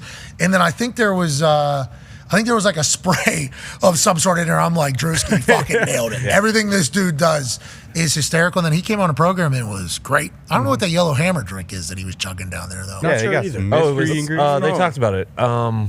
It's the Bama special drink. Yeah, it's called the Yellow Hammer, I believe. Yeah, it was. I want to say rum. On the show, they talked about all the ingredients in it. I can't remember. Yeah, but then they said some secret some secret sauce. One that And you my say, tell you immediate about. my immediate thought is like, we don't need to be drinking stuff we don't know. The one that he chugged. And Yeah. So then I said, go ahead and chug that thing, Yeah. Drew. You know, just like as a mockery. And then he started. He did start chugging at like 9 a.m. And I think that was pretty heavily. I think there's a lot of booze in it. I think the Yellow Hammer's got Respect that. hammer down. Drewski does that, hammers that, tries the field goal, hang out during the field goal for that kid. Blitz, Bama, blitz. Yeah. Obviously, shout out to Willie. Roll Tide Willie. I mean, it is. That went. Alabama was fucking awesome. It was a great performance by everybody. But yeah, Drewski, very cool. And his rider made me laugh. Yeah, legend. Like, I looked at it and I laughed. I'm like, that's hilarious. This guy, his rider is funny. That is the Uncrustables, though. I was like, I got a kid. I see those Uncrustables. I would like to grab one. Yeah. Those are some of the most addicting. I think that's some of the most addicting food out there. Yeah. The Uncrustables. Well, I think we had them at the Colts one time during training camp. People were eating too many of them. They fucking banned Cut it off. Too. Yeah, these guys are having 10,000 calories of fucking Uncrustables. We can't have it. Well, it's good recovery because there's peanut butter in there. There's a little bit of sugar. You know, you got some good carbs in there too. So it's good recovery. It's like guys are eating 40 of them. Yeah, it's like, okay, got to get those good away. They're so good. You're a grape guy, right? Grape. Okay. Yeah, don't. I just want to make sure some people, I got to be strawberry. Those people are freaks. I will say, Drewski, the ones I saw were strawberry. Jeez, I'm a strawberry guy. But I don't know if he picked that. Maybe they just got the strawberry Uncrustable for him. Told you. Oh, let's go to another overreaction. Drewski was sweet, though. That Alabama show was really cool. To watch Nick kind of, he built all that. Mm-hmm. Yeah. His teams, not just him. He would obviously defer and sort of mystery. This is from Nathan Berger. Hashtag I don't want to overreact, but keep O's away from the Buffalo Bills for the foreseeable future. That loss is on him. Bills still going all the way. Hashtag circle the wagons. Didn't even put those two together. O's goes and blows the Buffalo Bills' minds, and then all of a sudden they're losing like that. Something about when did they film that? Was it this week? Oh, No, it was good question. preseason. No, it was Steelers. Saturday. No, it was Saturday. No, yeah, it just happened. Okay. I'll update. Yeah, because Schefter said that was whenever it was preseason. Yeah, Does Shefty go to all of his gigs? He's like his acting manager, I think, right? Isn't he? That what he told us? Yeah. Feels like it, right? During the summer, yeah. Could be brothers. What if Schefter is using O's to get information too? Like, Yeah. I wouldn't put it by That's him. the source. One-stop shop. Or it's his threat. Like, hey, I'll send O's to your fucking house if you don't know. What the fuck? Could be good. Magic Are you lying to me? blackmail. Are you lying to me? You want me to bring him in? You don't want this. Unlocks the cage. This guy knows your fucking neighbor's name. Why is the military using those? Genuine, I would like to know what They probably are. They probably are. You think they're using O's? You think maybe that's what he did do? That's why he came into this world a little late. It's like he just pops up out of nowhere, this guy? Yeah. Yeah, he kind of did. Need a You're right. birth certificate. Because I got his phone number. It's cool. the military gives Where's he from? people the ooze, and normally they transform a little bit, but maybe the O's didn't. More likely O's is using military. We're like, What happened with the Mets? Cole just texted me. The Mets win? They were down 3-0. They just put up a 6 spot in the 8th inning to go up 6-3. Okay, yeah. Cole's all jacked off. So now Grimace is fucking going wild at the stadium right now. Still time for them to blow it. Grimace, like the McDonald's character? Yeah, he's the reason why the Mets are going to the playoffs. I didn't know that. All right, the big purple guy? Yeah, you didn't know this? No, Grimace saved the season. I think he threw baseball out ended first. for me when football started, so. They have Grimace throw out a first pitch. Amen. Is that what happened? I don't know. I don't. Yeah, that's when their streak started. This is They the got first time hot hearing because of of this. Grimace. All right. What's O's real name? I don't know. I'm FaceTiming Grimace. him right now. I'm FaceTiming him right now. He doesn't have it. Grimace. O's Perlman. His name is actually O's. We should see. That should have been the first. We don't know. We have no idea. Off to see the wizard. Attendance He's gonna see it. giveaway. Ozzy Osbourne. Hey, we're live. We are live right now. We are live right now. Okay, I'm at school pickup. All right, you're a good dad. I appreciate that. Hey, we got one question for you. That Buffalo Bills one's the most insane shit you've ever done? Thank you. I think so. I would say it's the most insane one I've ever done. Are you... Okay, so you're a time traveler. How's this shit work? With a guy's pinned to his debit card that his wife doesn't even know, just so happens to be the two guys that catch a ball that Josh Allen randomly throws to in a team meeting. How's it? I would like an explanation. So would the people. Mm-hmm. No chance I can explain it to you, but I want to tell you, the best is yet to come. There are more clips this season that are going to blow that one away. What? All right, Oz, I appreciate you. Tell your kids we said what's up and that their dad's a demon. You're the best, Pat. I won't tell them I'm a demon, just a time traveler. Okay, all right, Oz. Go to hell, Oz. Wait a minute. Oh. Maybe he is, dude. Maybe he's something. How? He sure is something. D-Bone said there's, all jokes aside, there's got to be some supernatural stuff. All jokes aside, he might be right. All jokes aside, Did he shake our hands? Did he touch us? I think I did shake his hand, but I didn't immediately think he was an alien. I didn't know if you felt like a jolt or something. I thought we were going to get him. Every For time sure. he showed up on College Game Day last year, you remember that? Yeah. I was like, I'm fucking get this guy. Yeah. Thought of 2 different cards. He was like, you thought of 2. I'm like, chill the fuck out. We're on TV, buddy. How'd you do that? Why are you inside of here? I don't even like being inside of here. What are you doing in this entire thing? And then AJ cut the cards, 4 times? 4 different times. He's like, cut the cards. Go ahead, cut the cards. AJ's like, all I right, just yep. knew AJ was going to get him. I don't know why I thought that after the motherfucker went through my phone with his mind, but I just, that extra cut got him. Extra. He did 2-3 extra cuts. Yeah. And AJ, I mean, look how thick that skull is. You think it's easy to get in there? No. Impossible. No way. He did. The Penix thing with tape to your chest, wild. The exact order. It's all wild. It's all wild. I guess somebody tweeted me and said somebody got him. I was like, I've never seen it. And if somebody did, it's probably just because he. I think he's good enough to play it all. I think whatever happens, he's good enough to make it part of the act. No, if someone gets him, they get the skill. You become a time traveler too. So he took it from somebody. Oh, dude, him turning back time. You take it from Chris Angel? Him being able to just turn it back Michael has to be the only answer. It's crazy. I don't think it's Michael Malone. I think he took that. Oh yeah, that's why that's his mentor. Michael That's his Malone. mentor. Yeah, I taught him everything. He lost his power. That's Hey, why that- he stinks now. That guy, that O's guy's he's something. I mean, True he's talent. something. I don't. It's a fucking mind blower. It really is. He's going to locker rooms too, so you go in the locker room. Like our first thought is, all right, we're gonna get him. Fuck this guy. Can't get Yep. us. Yep. Like everybody in the 90 guys, Not working 53 here. guys, he's not getting us. Well, and Schefter said that Josh Allen was like, Determined. nah, buddy. Not up in here, pal. Not up in here. Crazy. And he did. Yeah. He said we got more clips coming here. So he went into blow more that. team meeting rooms and was like, you guys all think you're going to get me, huh? Boom. Your pin is this. Your social security number is this. I just stole all your money out of your bank account. Like, what? What all can he do? You know, what all? Seriously. What all? Do we have to have an extra set of eyes on this guy maybe as he's roaming around? Like, I don't know why one of these sports books doesn't pay him $10 billion. Like, hey, you just need to come in here and make all the lines exactly what they're going to be. All right, let's go to our last overreaction from around the internet. This is from Eric Parson. Hashtag I don't want to overreact, but why in the hell isn't Vrabel the head coach of the Cleveland Browns? Get a leader of men in that locker room. Save the season. Stefanski has to get up out of town. AJ, this Browns team stinks, huh?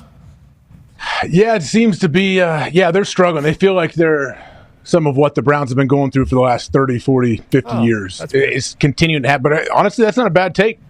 You know, promote season ends, or even maybe not even before that. Vrabel's already there. Boom, bump him up. But they did give Stefanski an extension. We know that. That was just this past offseason. Yeah, they also gave the quarterback the highest guarantee in the history, of football. So I don't think they're scared to spend money over there. Haslam will spend a little money. Two-time coach of the year. Yeah. They suck, dude. Yeah. Mm-hmm. Well, in their defense, which is going to be weird coming from me, I think they had 3 or 4 starting alignment out this week, and they've had 3 or 4 starting alignment out every single week. Which O-line was pride and joy of that team last year. Yeah, pride and joy. Now Nick Chubb is still out. Like, that team was O-line and Nick Chubb, and they were going to base the offense off of that with play action with Deshaun Watson. That is not what they have right now. Defense is still, they're a little banged up, but they're still good. But yeah, that was me defending the Browns for some reason. And it had an 82-yard touchdown called back. That was just not a hold whatsoever on the O-line. So even when things were like going well and they were getting something done, AJ, You come guys on, dude. clean up the pots and pans over there, pal? Good Lord. No, my pen fell and hit my little ashtray. My little deal hit my little deal there. No, or he something. pissed us in the pants below his desk. That's what it was. Yeah, normally it's like a Splatoon. I like that. What? All right, if this one goes in, AJ does piss right underneath that desk every day. Yeah. Yes. Oh. All right, we'll be back tomorrow. Aaron Rodgers Tuesday. We got to make our picks. How do we do this weekend? How do we do this weekend? Oh, boy. AJ. Holy shit. Yeah. All right, AJ. I thought we were pretty similar on most of it. You're seeing the board well right now. Looks like you're seeing the field. Yes. We will start with the 7:30 matchup.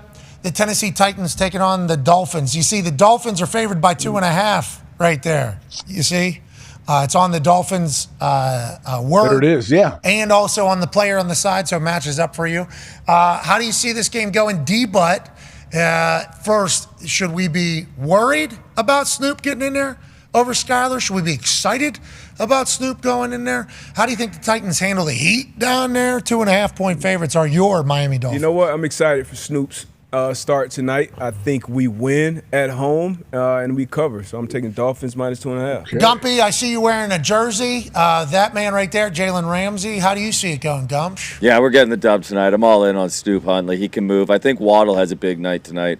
Titans secondary is banged up a little bit. You guys aren't going to lose on Monday Night Football at home against Will Levis and the Tennessee Titans, right? Well, they came back and beat us last year on Monday Night Football when we were up like 14 with like 2 minutes left. But I don't see that happening tonight. You know, it has happened before, but not tonight. Not this all right? night. Okay. Not with Snoop at the wheel. Defense scores tonight too. Okay. I like that. No, Will's going to play under control. He ain't gonna Sure, give it you're away. right. You're right. -7 turnover margin. AJ, oh shit. There's some insights from NFL Plus Premium's NFL Pro. Calvin Ridley, despite only having 16 targets for the Titans this year, he has accounted for 48% of the Titans' air yards. Damn. Wow. Okay, so if you take him out of the game, if you are the Miami Dolphins defense, seemingly take away about 50% of the opportunity through the sky. And that's just from the NFL Pros stats here. I assume there's many other insights that people are going to think about. Achane has a team target share of 18.3%, which is the third highest among all running backs for the Miami Dolphins. Some more stats here. Titans defense. The Titans defense has held opposing rushers to 2.7 yards per carry on designed runs directed inside the tackle box, which is first in the NFL. But they have allowed 5.6 yards per carry on design runs outside the tackle box, which is good for 29th, which is what the Miami Dolphins. You don't want to see us outside the tackle box. That's the only place you guys go is outside the tackle box. Is any of those information or insights affect how you're feeling tonight, AJ? Yeah, with all that being said, I mean, I am a fan of Snoop Huntley. That's what worries me a little bit about my pick, but I think Will Levis gets on track and the Titans figure it out tonight. All right, I'll take the Dolphins -2.5. AJ takes the Titans +2.5. Let's go to the next one. It's a big one. Seahawks-Lions. Worthy of a Monday Night Football game. Yeah. Worthy of Joe and Troy on the call on ABC. D-Butch, how do you see this game going? I mean, I love everything Geno Smith and Mike Mack is doing over there in Seattle right now so far. What's the name of those jerseys, Foxy? Motor City Muscle. Okay, the Motor City Muscle jerseys in Detroit. I like Detroit to win and cover. Motor City Muscle. Oh, yeah. Motor City Muscle. Ground and pound tonight. It's really cool. Is that what you're wearing right now? That's what I'm wearing right now, yes. Is that Motor City Muscle right now you're wearing? 100% Motor City Muscle. Did you work out with the Motor City Muscle on today? I've been wearing it since I went to bed last night, Pat. Motor City Sleepy. Motor City Muscle. Did you wear it like a little kid with just the jersey on? Yeah, that's what I did. Dong touching the bottom of the Motor City Muscle. Yep, it's just long enough. Classic shirt rockets. What color are the jerseys here? Or the helmets, I'm sorry? Blue. Ooh, Motor City Muscle. Blue helmet. People are fired up about More this. specifically, Hawaii blue, is that? Or is it Honolulu blue? So, yeah. Yeah, which is a great city within the state of Hawaii. What's going on in Hawaii, by the way? Look, do you want to get into what? that? What's going on? You want to Carolina, everywhere. What's going on over there? Can we just get some? Can we get some relief for I mean, can we at least try? That's help there. Love Hawaii and help everybody their in the agenda. South. That storm was a real deal. They were calling for it. It was real. The videos are positive T's and P's. Everybody, the before and after videos, yeah, crazy. Everything wild. Hope everybody's all right. Anyways, AJ, Seahawks, Lions, Motor City Muscle jersey debut on Monday Night Football. Well, I feel like despite the Motor City Muscle, and so that jersey right there looks blue to me. Is Foxy's jersey black or blue? Black. It's black. Is that what Well, that Jared Goff looks blue, and these helmets look different shades of blue, which the helmets I'm not a huge fan of, but give me the Lions at home -4. I love the helmets. Just like those Atlanta Falcons all Reds did well for them this past Why are you saying it like that? What's that? I do love these helmets.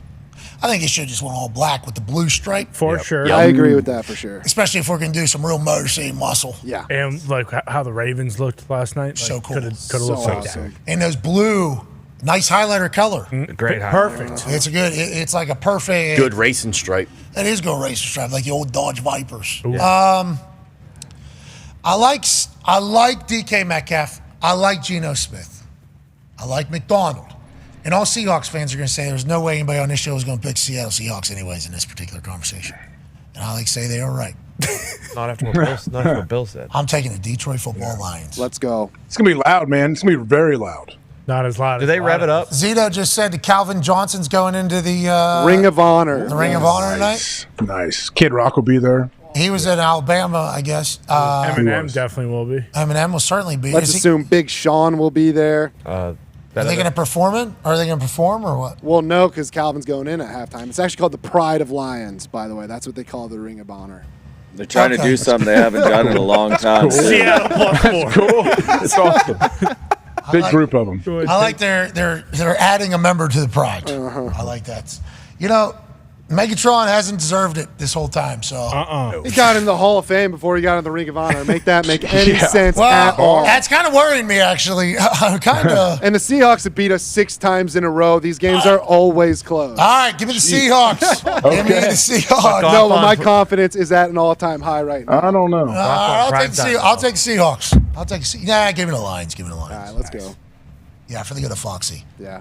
Yeah. I mean, I already laid it out. There's so much momentum in Detroit right now. Yeah, that's right. 2 teams are doing okay. Easy. Well, 2 playoff teams, a team that should have made the playoffs, and then a team that still exists. So, yeah, I mean, I'd say we're back. Yeah, I'd say. I'd say. Goff at home in primetime. His last 8 starts, he's 8-0.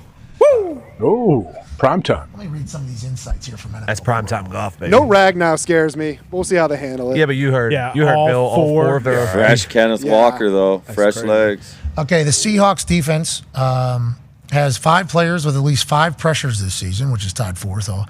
And McAfee has generated a team-high 16 pressures, tied for the 6th most in the NFL. Does that mean Goff's going to get pressure on him? I don't know. Here's Geno Smith. Geno Smith has completed 73.5% of his passes against man coverage this season, making him one of 2 quarterbacks to have completed at least 70% of such passes. C.J. Stroud is at 80%. Matchup. The Lions defense has played man coverage on 46% of opposing dropbacks this season, the 2nd highest rate in the NFL. Whoa. Oh, gotta have that safety over top of DK. Whew. He's going to eat. Seahawks defense has blitzed on just 19% of their opponent's dropbacks. That's the 6th lowest rate in the NFL. Okay.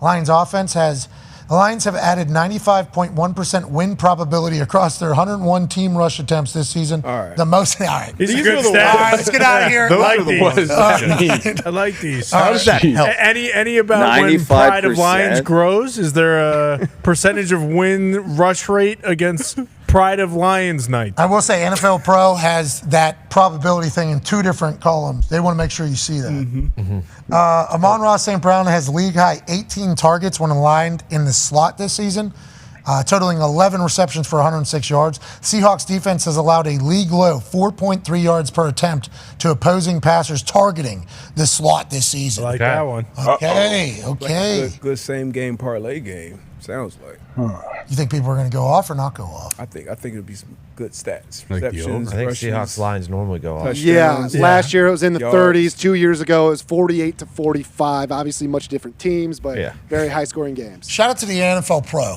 The NFL Plus Premiums, NFL Pro. Speaking of that, very lucky to be joining NFL Game Day Morning, I think like once a week starting next week. Not this week, next week. Nice. Yeah. Hey, do you want to join Game Day on Sundays? Yeah, I love the show. Get along with literally everybody on the show. Remote, I assume. Yeah, I'm not going to be there, I think we're going to be live from Lucas Oil Stadium a couple times. Nice. It's just going to be, one pop in there. Very lucky and honored that I'm even being asked. Oh, yeah. That's sweet. I don't know what the fuck I'm going to say. It'll work out. Go Colts. Always does. Go Colts. And And Roethlisberger's here. Colts are going to win. Thanks. By See the you, way, Rich.